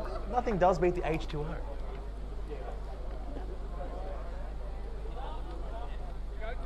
Except a lot of people do opt for the beer, and if you're looking for good beer recommendations, you should follow Stan Loves Beer on Instagram, where he will give you a great recommendation. And yeah, pretty good. Let's ever change the bowler from the pavilion end. Who is this doing that? Nope. We'll find out.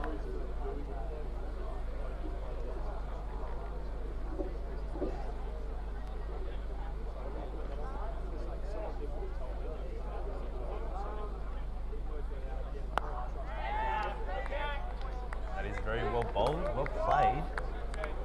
Left arm spin. This is Madaranga coming into bowl. Madaranga.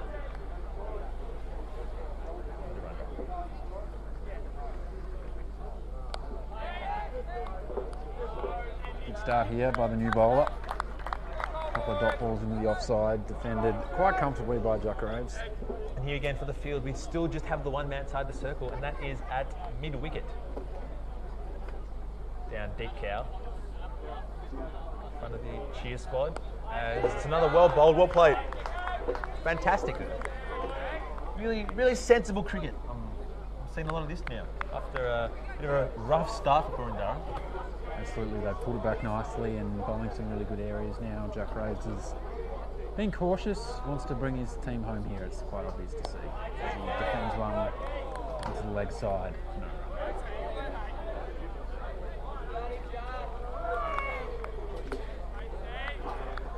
Changing the field, they're pushing back one of the opening batsmen.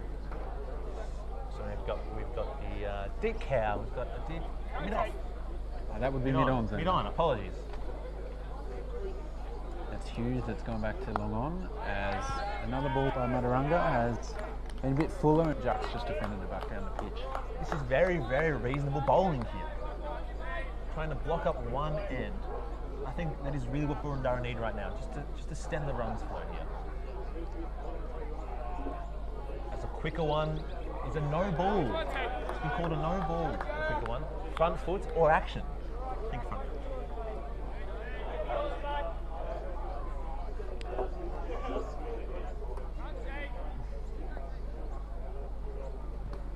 Face coming to bowl again.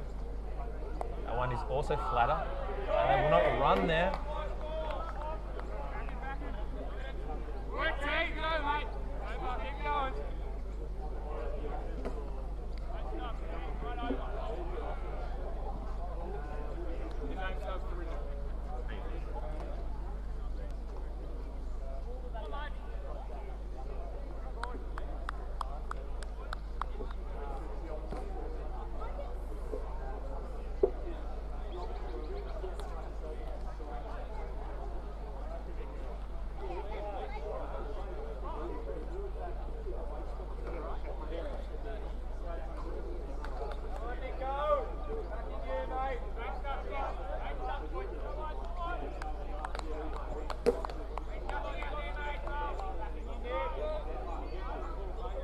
So number 46 here, Nick Sparks facing Serple for his third over.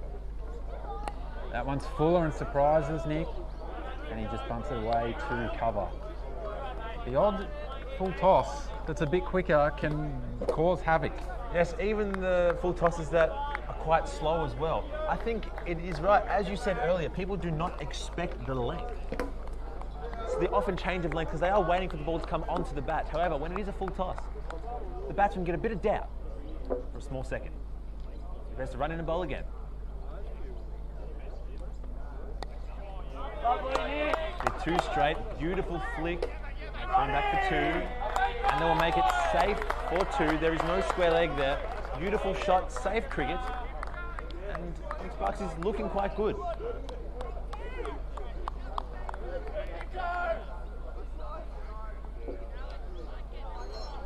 Great running there to get back for two. Barely got past the umpire there, but there's a big gap at square leg and they ran through for two.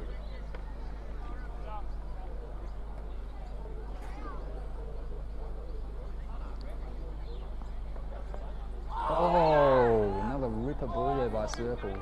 He's beaten everything. Nick Sparks can't get anything on it. There's some really good bowling here by Serple. He's putting him under pressure. Serple is best on currently the Boroondara bowling side. He's bowling phenomenally here. I think the Boroondara cheer squad they're right behind him. Absolutely. They need one soon.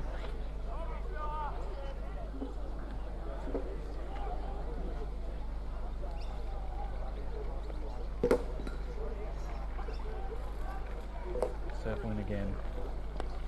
It's a little bit straight at that time and Nick Sparks manages to bunt it away onto the leg side, but not quite wide enough of mid-wicket to get a run there. No, I think he was quite lucky there as well. The extra bounce got Nick, did let him get onto it quite well. Just quietly. Serple 0 for 5 or 2.4. Phenomenal ball. Yeah, really tight. Bowled some very good balls. A couple of just gone past the outside edge. one of both batsmen.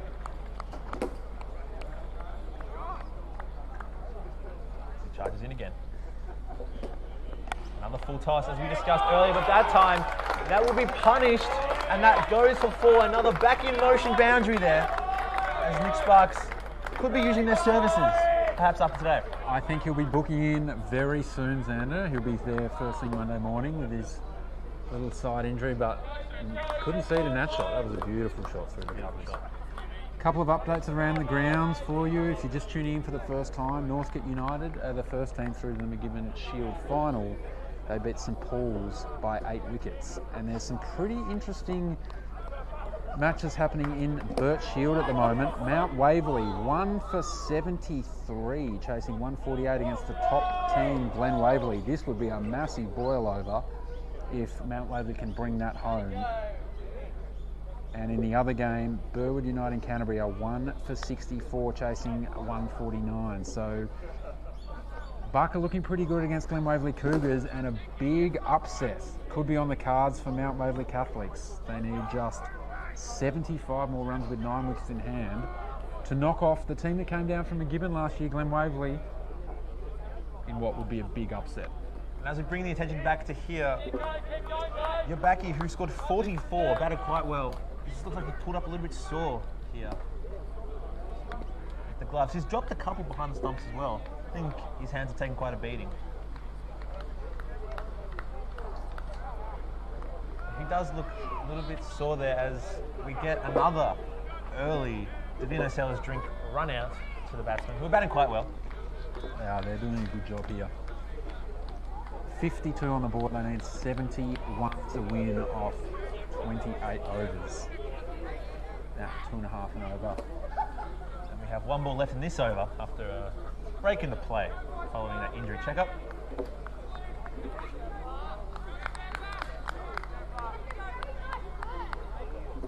And looks like we're ready to resume with the last ball of the over. Serple trundling in. That's very well bowled again, very well played, and that concludes the over. I hope, yes, I was correct. That does conclude the over. Check the Bendigo Bank scoreboard. The score 0 for 52 after 12. Serple definitely the most dangerous of the bowlers at the moment. He's beaten the bat a couple of times. His quicker, fuller ones been pretty dangerous as well, and I wouldn't be surprised if he could break through in the next couple of overs, because he's definitely asking some questions. I think plenty of questions. I think if I was facing this and I could have more than one chance batting in cricket, he still would have got me out 10 times. As we resume from the pavilion end with Madarunga. His first over went for just 1. They've brought long on sort of halfway up. He's now halfway between a regulation mid-on and a long on. So there's probably a single that can be bunted down the ground. And deep mid-wicket is still out. But the first ball of the over is hit to their cover for no run. He's playing those cover drives quite comfortably, I have to say. He's looking really solid here. 14 or 42 to be looking to bat for the entire innings here. As that is just prodded away down towards half 45, half square leg for a dot. Bowling really good areas here, this Blackies. He is.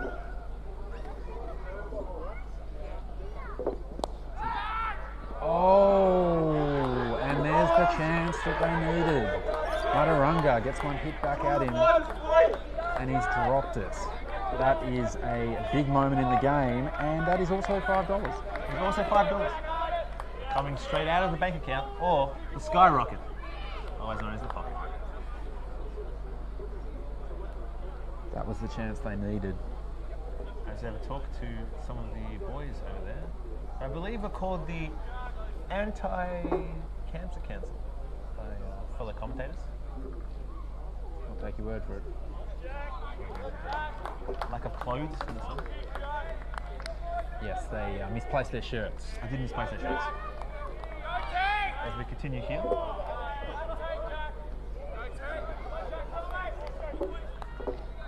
You can See in the far camera, Tom Clark doing Shane Warne at A13. Fresh enough. It's a fantastic shot there by. Oh. And it's gone. See, as we were discussing, they were likely not to get punished for a lapse in fielding. On this ground, as we discussed earlier, you have to hold your catches, you have to field cleanly.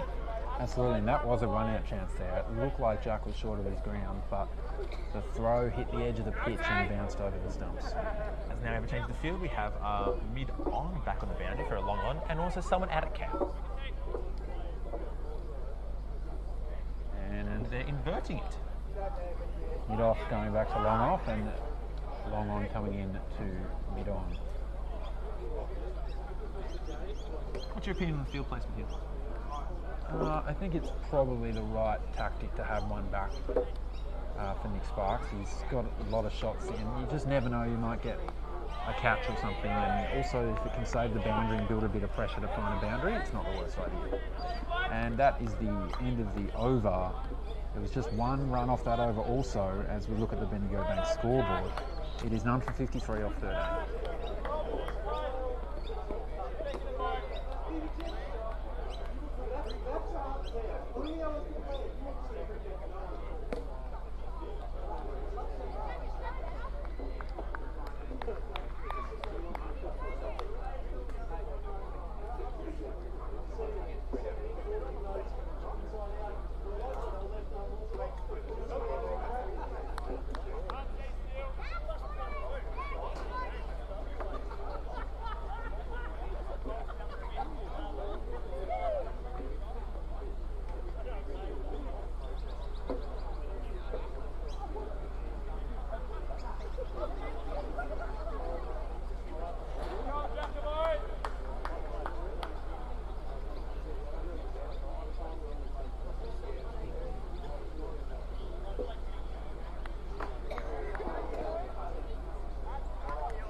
Return. I believe that's still circle.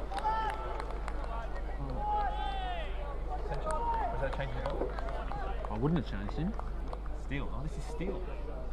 Interesting. Ooh. That is a change in the bowler. It is steal, and we have a first-hand account of this boy's pace. He did hit one of our greatest batsmen, Angus Stanfield, in the box back at school, and he was forced to retire from his net. Touch bit of frog in a blender action going on here as well, you have to say. Slightly, but that was very well played there by Jack. He's got to watch the ball. He's got to ignore the bowler and their actions. He's got to watch the ball. And that is an exceptional shot, and that is a bad shepherd boundary for 6 runs over mid-wicket. You can't bowl there, can you? You can't bowl there, and that was a lovely shot. I think Jack's been sweating on the short ball, and he finally got one just a little bit short. It wasn't too short, but just a little bit short, and he threw it away for 6 over deep mid-wicket. That does not exist. There is no fielders out there. The only leg side fielder is regulation square leg. And mid-wicket. And, sorry, I'm mid-on as well. Very straight mid-wicket though, so there's quite a big gap between mid-wicket and square leg. Big appeal there.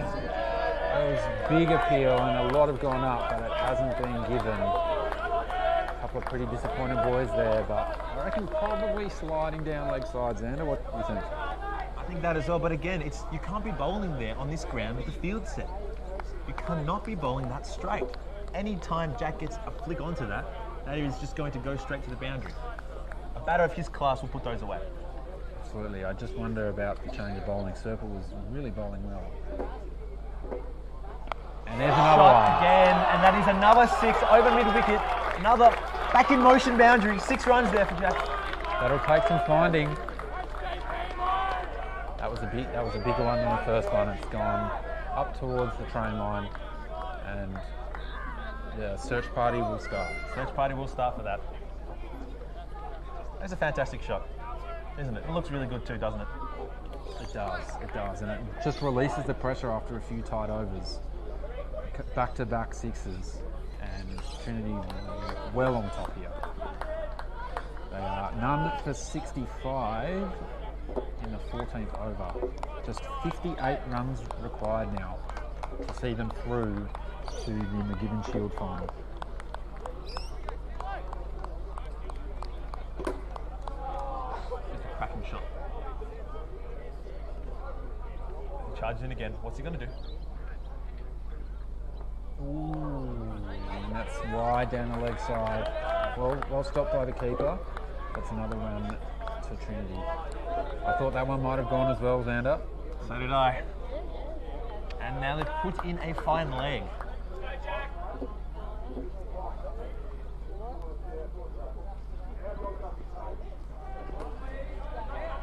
They put in a fine leg now. I think Jack will be spewing. They didn't hit that one. But he's been batting really, really well. As he's up to 27.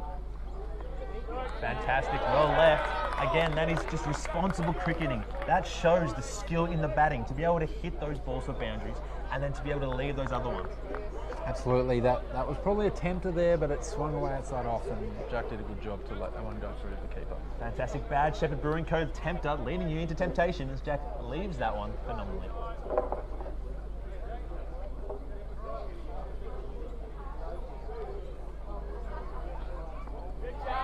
Good finish over there by Steele. A couple of nice comeback balls, but he did go for 13.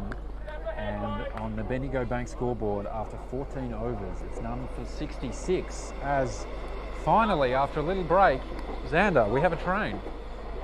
We do have a train. There were a couple of delays there on the Alamein line, but the train has returned 4:34 from Alamein towards Flinders Street. If you'd like to catch it on your way back, there will be another one coming within the next 20 minutes.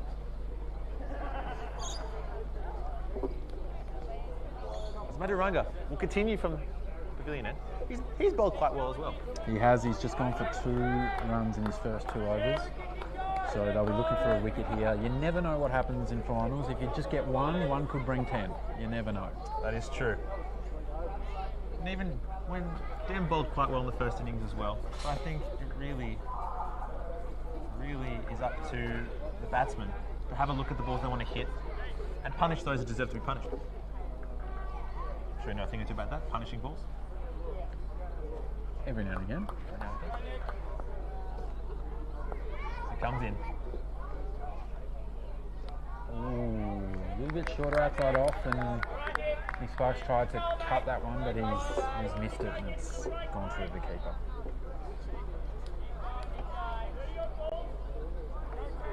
We have a deep cover and a cow.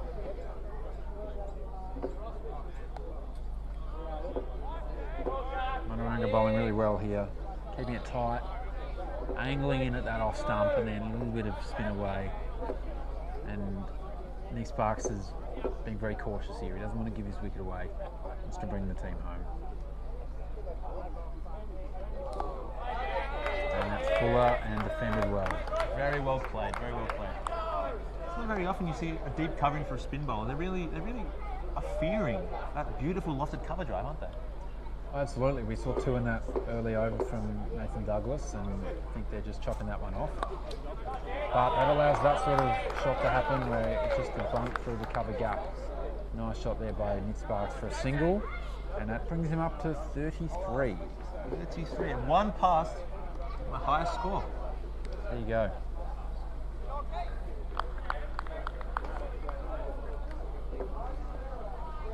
He comes into Jack this time. Jack, well done, leaves that. Very good leave there by him there. It was a good leave. There's this very good bowling here, getting a bit of spin away. He's a fantastic guy, doesn't he, young Jack Graves? He does. And he's in good form too after his 70 last week. He's in good form. He's batted quite well so far. He's a bit of a final specialist too, Jack. He's made quite a few runs in finals. He plays a beautiful sweep shot as it goes up the woods. It slows down. That is a back in motion boundary, a tree company boundary, whatever you want to call it. It is still a boundary. Beautiful shot, 4 runs out of Jack Graves.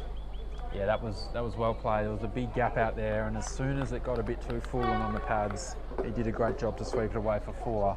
And that finishes the 15th over and the end of the fielding restrictions on the Bendigo Bank scoreboard. Trinity Willison are none for 71. They need 52 more runs to win. And Xander, it's that time again. It's train time. I hope you listened to my last call, because I was correct. There was a train within 20 minutes. This is a 4:37, heading towards Alamein, dropping off some more patrons to come watch this wonderful game of cricket. I believe our count now is up to 137. I think we can sneak a couple more in, but they are packed to the rafters here at Frog Hollow today. They are packed to the rafters. Can only see one or two spare seats around. Only one or two. Douglas is back on. I think this is the right call. Got to go to your big wicket takers here. Douglas has taken 16 for the year, and he's got to back himself here to get another one. They don't have a deep cover out.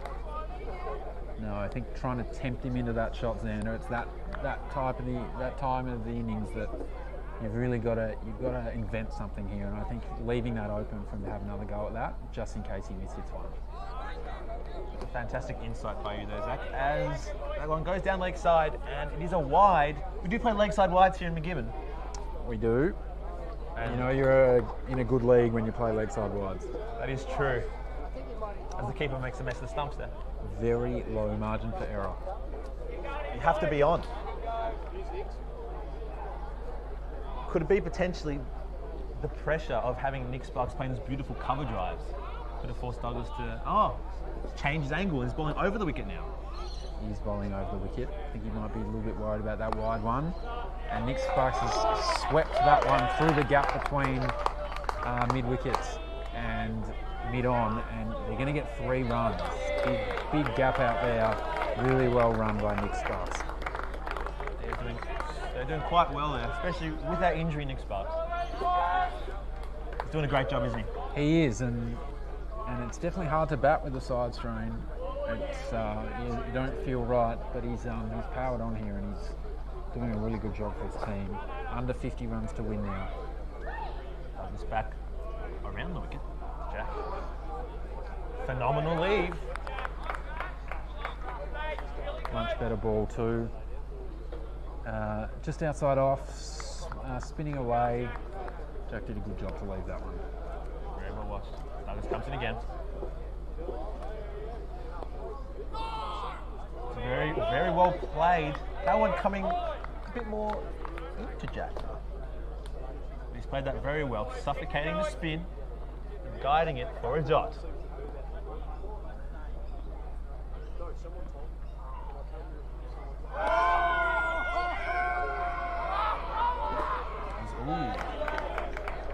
Plays that well. A lovely throw there by the fielder for another dot. As we check back in with the Burt Shield, the team that we did expect to come back up to Macgibbon next season, Glen Waverley, they made 5 for 148, and Mount Waverley Catholics are up to 1 for 88 of 25 overs. They need 60 more runs in 14.4 overs for a big upset. As Jack Graves drives one through the covers, a little misfield, but it doesn't tempt the batsman into a single, another dot ball.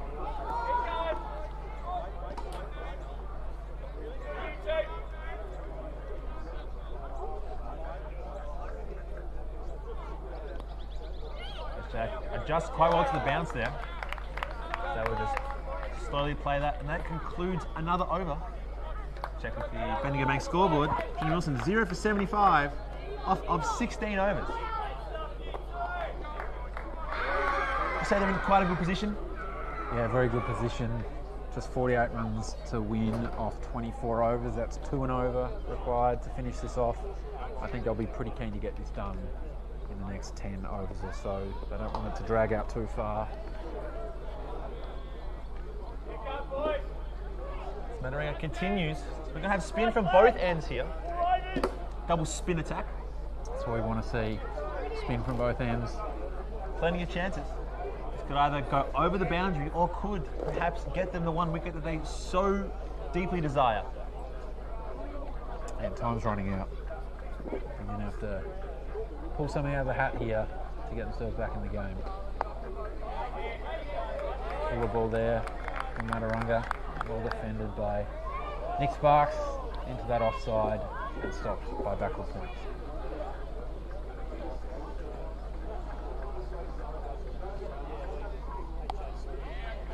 Nick Nick Sparks showing great patience, playing that really well. putting that defensive shot in for another no run.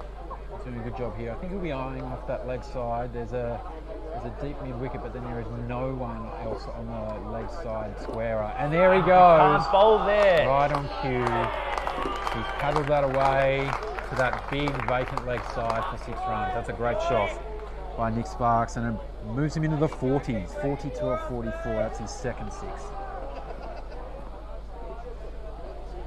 Can't bowl there, can you? You can't bowl there. No, there's an 80-metre gap on that leg side, and anything that straight, Nick's going to really enjoy to put away.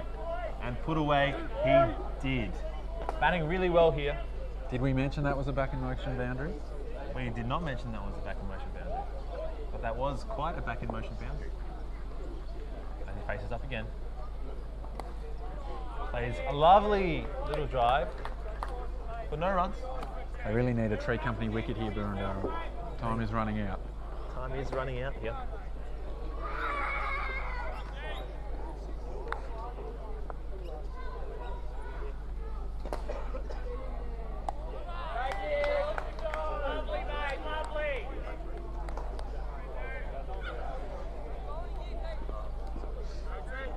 There's another dot. Sparks on strike. Last ball the over here. That gap remains on the leg side, but it's just outside off and well driven to the straightish point. Oh, there's still one ball to go. Still another one. You're eager for the over to end. And they did not move anymore. So there's still a massive gap from mid wicket all the way over to the keeper. As that's well played by Nick Sparks. Beautiful defending there. And that concludes another over. Yep, we've had 17 overs gone in this innings now on the Bendigo Bank scoreboard, and it is none for 82.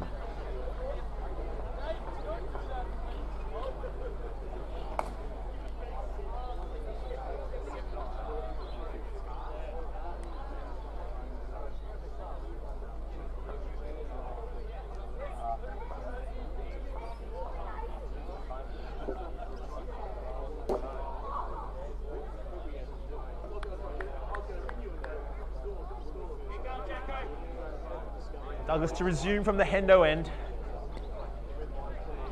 Now, Zach, what would happen if one of these wonderful batsmen were to hit a ball further than Hendo? Well, I think we'd have to rename that end, Xander. I think we would have to. It would take an almighty shot, though. It would take quite a fantastic shot. But Douglas putting the fielder exactly where he wants him. There's a bit of change in the field again. We have a cow who is straight. It's too straight. It's a bit too straight there. The cow. We've got 2 players in very close, 2 very close fielders. He's just pushed in a gully. Well, they're going all out here, Xander. This is really the last chance. They're not going to defend this in terms of runs. They're going to have to take wickets. So I think it's the right call here. If they lose this in 8 overs because they're tucking too hard, I think that's the way to go. Jack plays that very, very well. Soft hands is key here. Yeah, he's going to have to be careful with those fielders in. And if he gets onto it too early, could find one of them out pretty easily. So, got to play it late. That one is swung out into the offside, but it's been missed by everyone. It's called runs, so it must have got a little edge there between the keeper and first. I think there was a little edge. I think it did bounce quite short past the keeper. Yeah. Not a catching opportunity. No, definitely not.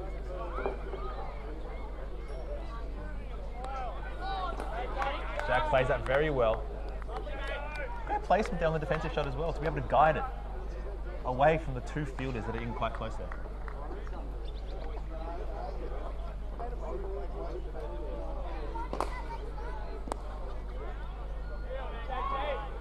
That one bunted down the ground for no run.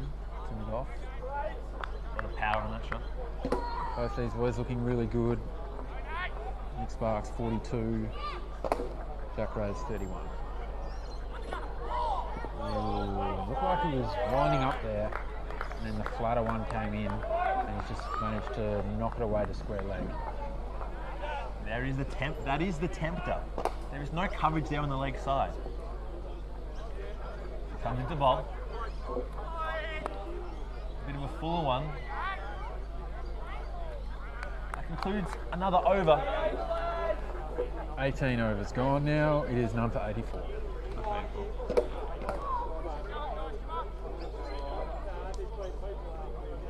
We're getting a change in bowler from this end. Surely it's circle. Has to be circle. You're right, they have to go all out. You miss 100% of the chances you don't take. Or shots, or in this case, strategies. The execution of the strategy needs to be on. I don't think Nick Sparks will be hanging around here. I think he'd probably be pretty keen to knock off these 39 runs as quickly as possible. Still pretty sore from his injury when he was bowling. I'm sure it's hurting a little bit to be out there. And the quicker he can knock these over, the quicker he can get that ice on it and get out to back in motion for a checkup. Agree, he's got to have the heart on the line here. He's got to have his heart on the line. Body on the line for club, for country, for the team. So we have a change in the field. Ooh, we have a very open leg side. It cannot be short here. Yeah, they've moved the deep mid-wicket out to cover, so now we have 3 on the leg side. We've got fine leg, a squarish mid-wicket and a mid-on. So there's plenty of room out on the onside if the bowling gets straight here. And that is a great shot, a bit too much width, and that is wonderfully, gets the arms, he's able to free the arms on that, and that is a wonderful bad shepherd boundary. Yeah, that's a lovely shot there. Just a little bit wide, and Nick Sparks has pounced on it and hit it through the gap between point and cover for 4 more runs, and he's up to 46. Just 4 to get. Something 4.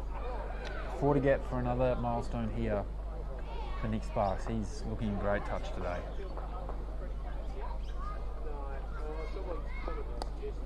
And that one is straighter, and he's knocked it off his legs for a single. Well fielded by square leg. He moves to 47. He does. He's looked right in control today. Nick Sparks played some beautiful shots, a few through the covers, and then a few through the onside. That flick off the pad. Jack's been a great foil at the other end. Well played there by Jack. It's a great partnership this two have put on so far. It is, and it's really good when you can get the team off to a good start here with the openers, and you know there's some great batsmen to come, but if they can be shielded through that new ball, it makes them all the more dangerous. I think it's quite fantastic here. A Serpil gets ready to bowl again to Jack. Charges in. A little bit straighter. As we check around the grounds, and Mount Waverley Catholics, who were 1 for 91, are now 3 for 93. This game is tightening right up, and finals pressure and runs on board are coming back to bite again. There's 11 overs left, and they still need 55. It's going to be a tight finish. The heat is on there, and as we return here, Serpil getting ready to bowl. Releases the ball. Lovely bunt, putting pressure on the fielder, and that is great there by Jack. It is tough to field the ball when you know the batsmen are running. Absolutely. First thing is you've got to stop it, and you've got to pick it up cleanly. And if you don't, the single's always there. The single is always there. Very smart batting there by Jack. The lights begins to fade even further. Boroondara season. Serpil comes into bowl. Lovely little flick there by Nick, but that will be for 0 runs. And that concludes the over as we check with the Bendigo Bank scoreboard. Trinity Willison 0 for 90. Up 19 overs. Yes, it's 1 over until the Divino Cellars drinks break, and I think Boroondara will be itching for a drink here after having no success in the first 19 overs.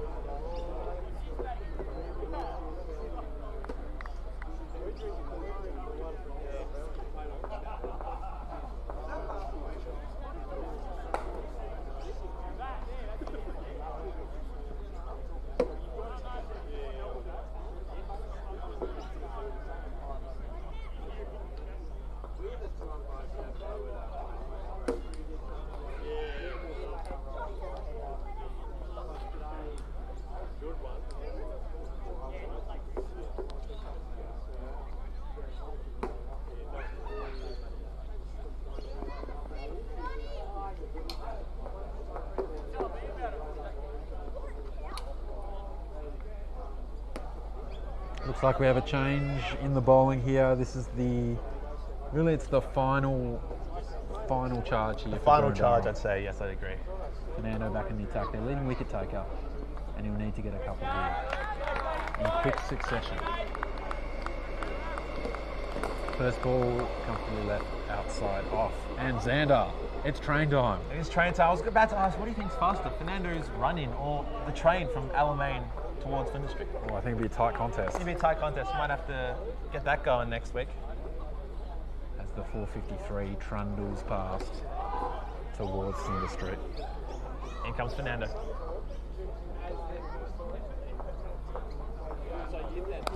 Fuller and lovely drive. Fantastic shot.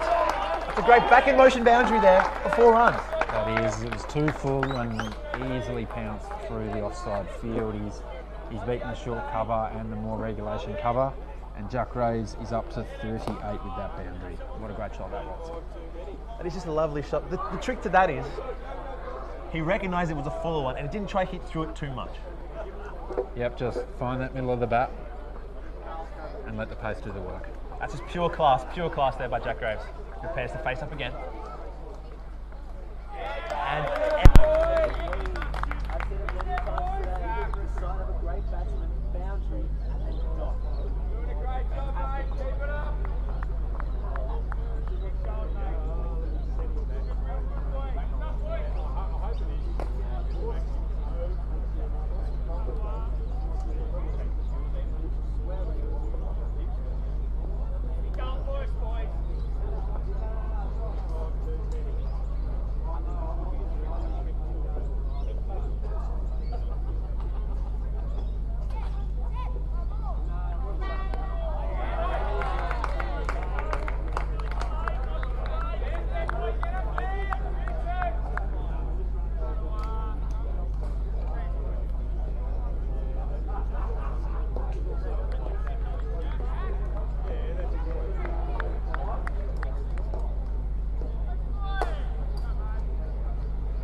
Sorry guys, wait, it goes on.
Xander, I think we're back after another battery run out, which is very disappointing because I have to say some of our funniest content of the entire day has happened in the last 10 minutes and no one's heard it. And no one's heard it. Quite frankly, I think this is why you got to pay for the live tickets. You got to get down to the show, you got to get on the Alamein train, you got to come down for the live performance. But technology can't hold us back for too long. In case you missed it, Nick Sparks, a fantastic 50. Well deserved. Off just 57 balls, it was a lovely shot over mid-wickets to bring it up, and the reception here was very loud. The crowd very appreciative of that innings. After that side strain, while he was bowling, to come out here and make a 50, he's done a great job for the team, and it's been an excellent performance.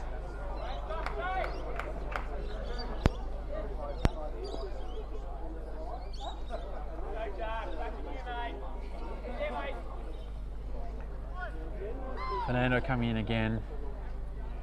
Jacko's facing. He's going short again. Jacko's thought about pulling it, cutting it over the top, but he's thought better of it. Lets it go through the keeper. They've only got the one fielder now on the leg side. This is the square leg that's out there. I think there actually is a short mid-wicket who's extremely short, catching. But really, all those short balls, the line is wrong slightly, and that is going onto the train tracks. Yeah, you want to be careful here. Jack will be looking at that open side and want to get from his area. That was very well played there by Jack.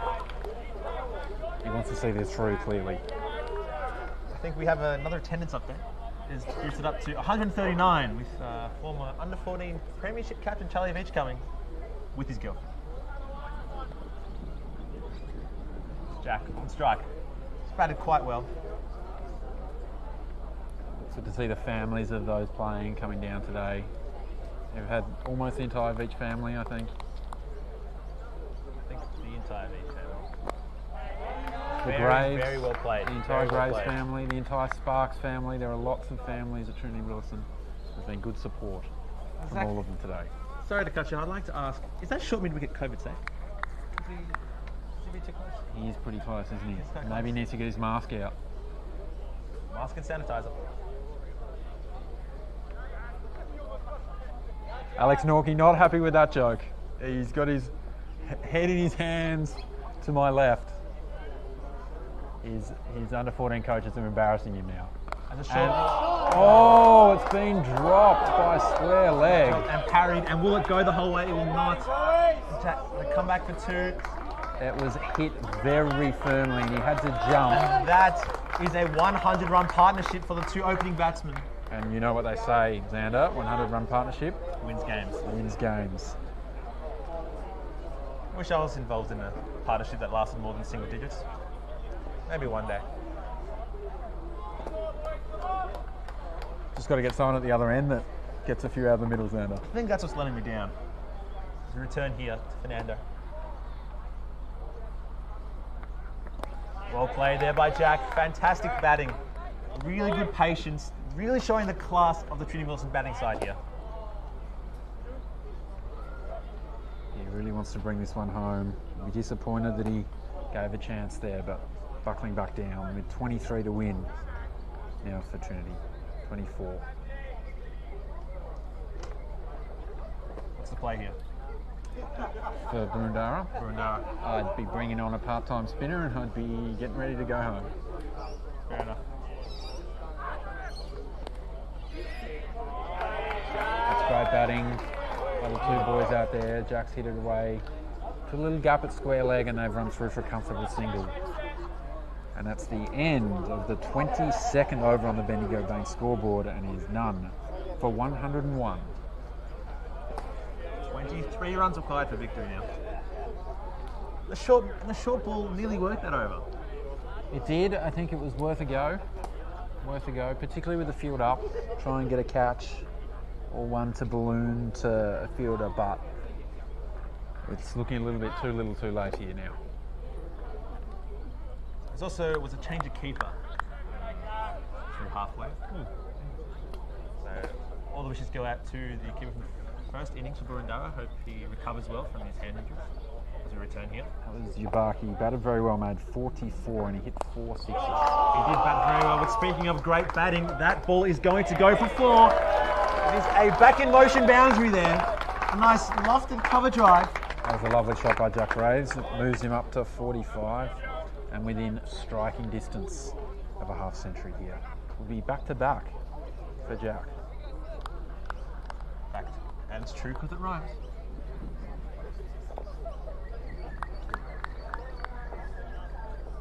There is a big gap at cover now. With just a short cover in.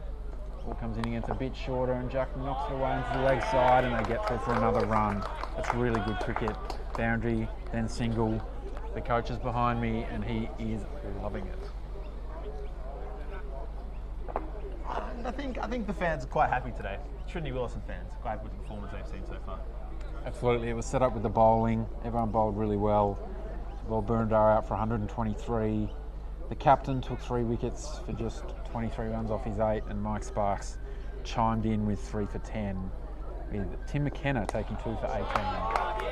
And that's a lovely shot by Nick Sparks over deep mid-wicket for 4 more.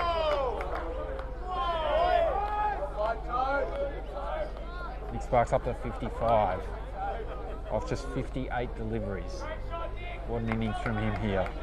Really guided his team home in great fashion here with just 13 runs to get. This is great work by Nick Sparks.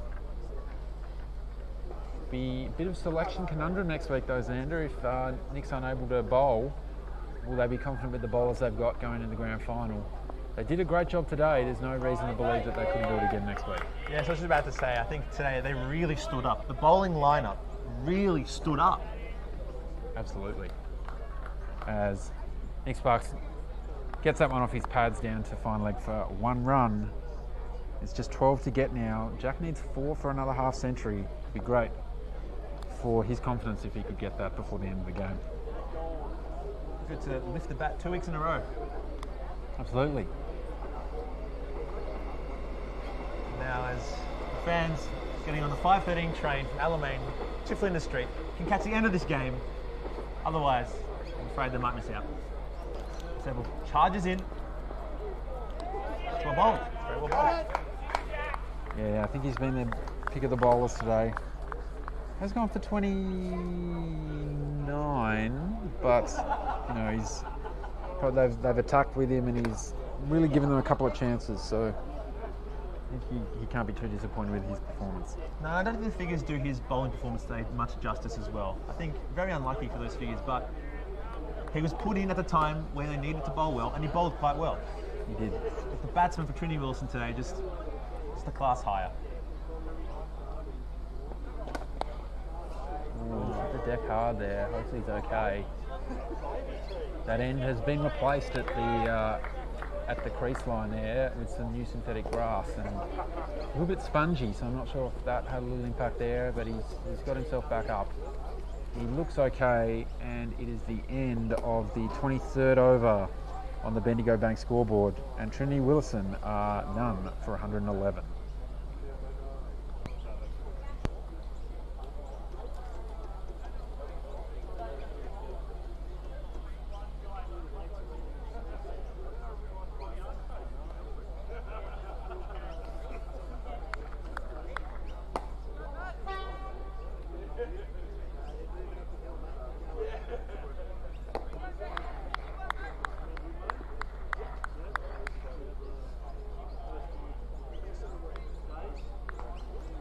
So Fernando steaming in again. Nice shot by Nick, out to cover, no run. Oh, Xander, it's that time again. If you got on the train and you got off the train, you can still make it down 5:15 from the city towards Alamein. I think a lot of the fans starting to get on the trains, starting to walk towards Wilson Station to get home. Should be one again, about 5:23. Fernando charges in. Well bowled, well played there by Nick. Now, Yeah.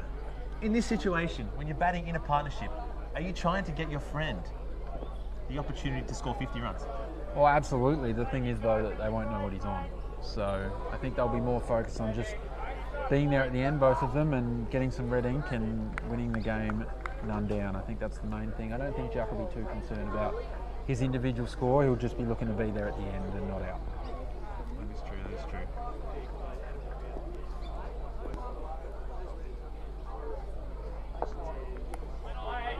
He plays that very well. Very well fielded there by the man at, would you say, backward gully?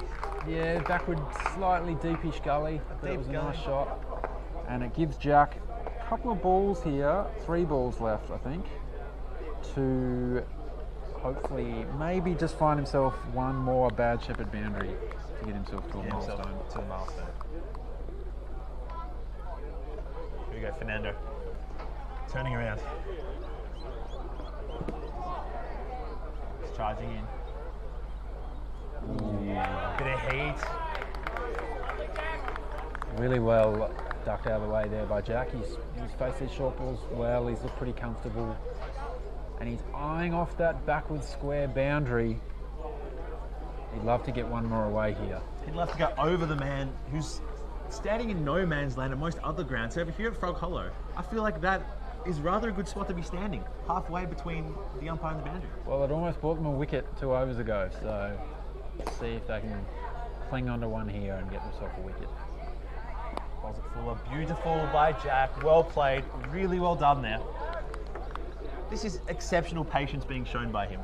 Such a mature batsman, such a wonderful batsman. Absolutely, hasn't left it up to others to get the job done today. He's really taken it upon himself, and he wants to bring these boys home, and they have 11 more to get, +1. He's changing. He's going to be bowling around the wicket, I believe. We all know what that means. As square leg goes back towards the boundary, and the wicket comes around a bit. I wouldn't be surprised if we see a short 1 or 2 here. Is the ramp shot on? Absolutely not, Xander. Okay, fair enough. The double bluff. The double bluff. Works very well there. And that concludes another over. Trinity Willison, 0 for 112 off 24 thanks to the Bendigo Bank scoreboard. Only 12 runs needed for victory, 11 for the draw. What happens in a draw situation here? Good question. I think that might be enough for a win for Trinity as they finish on top. I believe so. I don't know if they do replays. Yeah, they don't count the boundaries like in the World Cup. No, they don't. Although there were plenty of bad shepherd boundaries today. If we had a highlight where we could cut to, we'd be showing you a couple of those. As we have a change in bowler from the pavilion end. Looks like frog in a blender. Mr. Steele's coming on. His first over went for 13. If that over goes, if this over goes for 13 as well, that'll be the game. One way or another, this game will be ended after this over.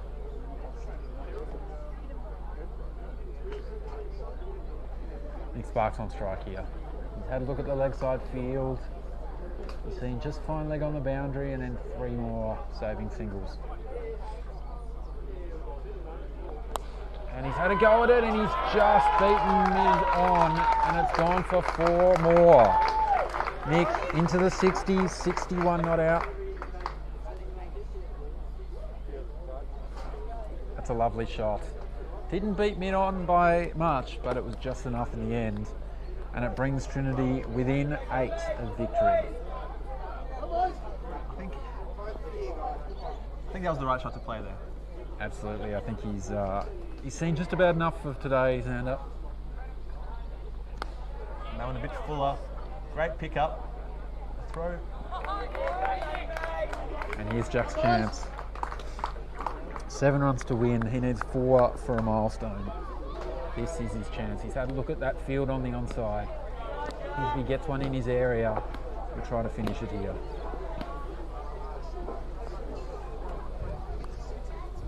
Comes into bowl.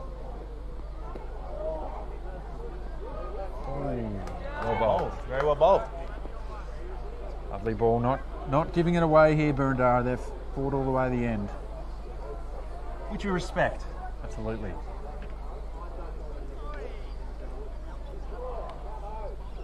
Four 4s and 2 6s for Jack today. Nick has hit 7 4s and 2 6s, so lots of bad shepherd boundaries today for the openers. It's been fantastic. Fantastic bad shepherd boundaries, fantastic back in motion boundaries. I think it's just been a superb day of cricket.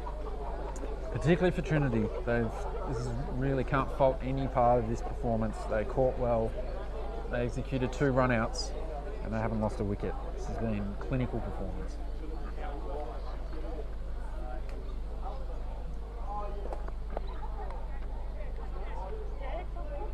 And the second keeper has done quite well to stop it there. He did that read off a length. As they keep going, this has been a fantastic opening partnership. 117. It's been great stuff.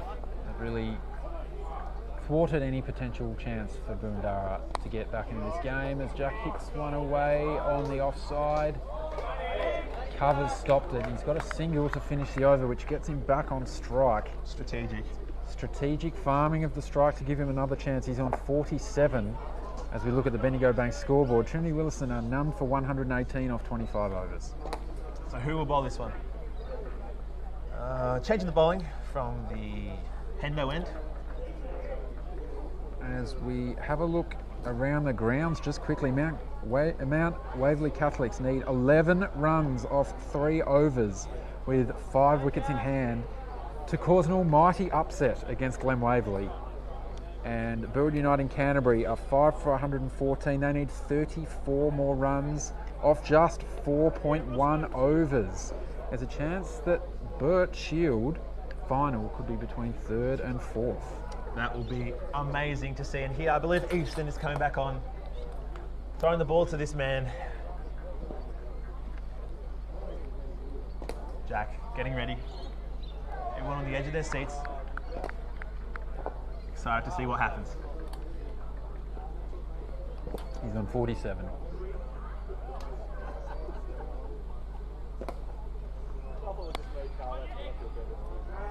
And that is very well played there by Jack Graves for a single. Nearly beating that man there. Short cover. Regulation cover. Apologies for being misled for the viewers. Absolutely, and Nick Sparks on strike now. He's within one blow of finishing this game. And there is no one out at deep cow. If you are on the train currently, you could be in danger for a flying ball. Mid on and mid off going back here. Happy to give Nick Sparks the single and mid wicket. And they're coming back up. They've been called. They're coming back up. They've been called up. Maybe they've just caught wind of the fact that Jack Graves is on 48 at the other end. It's the little wins. Maybe that is their new goal. Restrict him from raising the bat. Still think there's a single there. Nick is desperate for it. He's hit a lovely shot Fantastic. through the offside for 4 runs, and that levels the score. That's a lovely shot through the gap. Nick looking to finish it off here. It's none for 123. Scores are level, Xander. Scores are level. I've seen crazier things happen on the cricket field. Have you? I have. That must have been some wild stuff going on. It was incredibly wild, but I think here, Trinity Willison will be looking to end this abruptly off this ball. That's very wide. And he's Andrew Titus. And that will be the game. The game ends with a wide. Game ends with the wide. A fantastic day of cricket, I'd like to say. It was, it really was. It was a really comprehensive win for Trinity. They bowled Boroondara out for 123 with wickets 3 to Jake Barker, 2 to Tim McKenna and 3 to Mike Sparks. And they've chased down the required score of 124 in 25.3 overs for the loss of no wickets. 48 not out to Jack Graves and 66 not out off 66 for Nick Sparks. Xander, who do you think was the Auburn Hotel man of the match? I think the Auburn Hotel man of the match has to go to Jake Barker. Wonderful captaincy today, beautiful field placements. He got the 2 opening wickets and he bowled really, really well. So congratulations to him, congratulations to Trinity Willison. Unlucky to Boroondara, the season has to end for them. They've done well to get into this position as well. It's always good to make the semi-final, but I think they'll come back strong next year. And to Trinity Willison, best of luck next week. Looking forward to it. Yep, they'll be playing Northcote United. We think it will be at Bourne Park, same time next week, so we're looking forward to seeing you then.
married. I don't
You know what? If Jeffries wasn't on strike, I'd be like, they lost. They panicked at the end.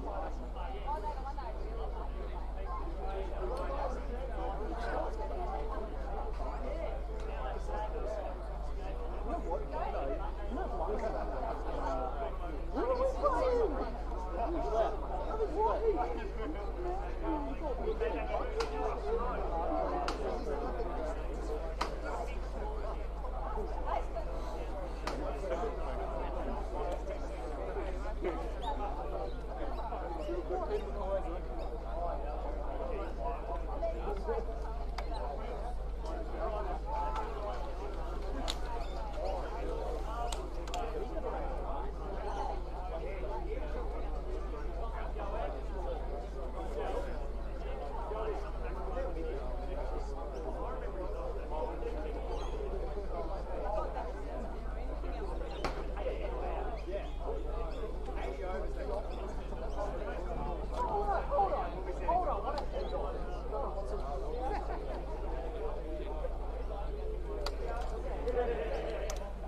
Someone to help you get that down, Frank.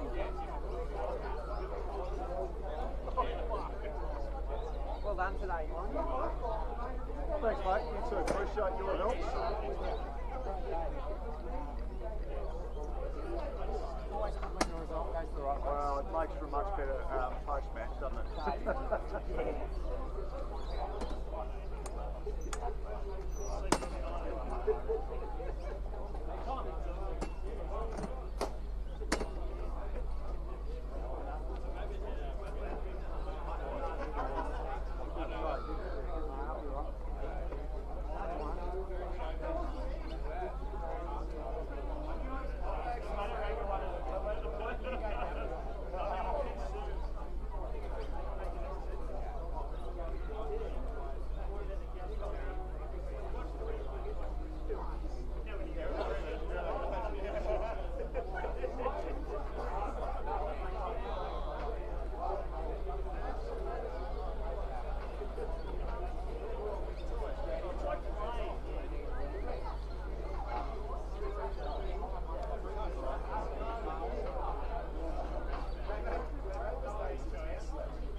picking up.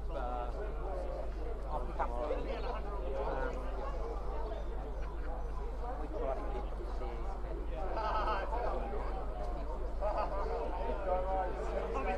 there.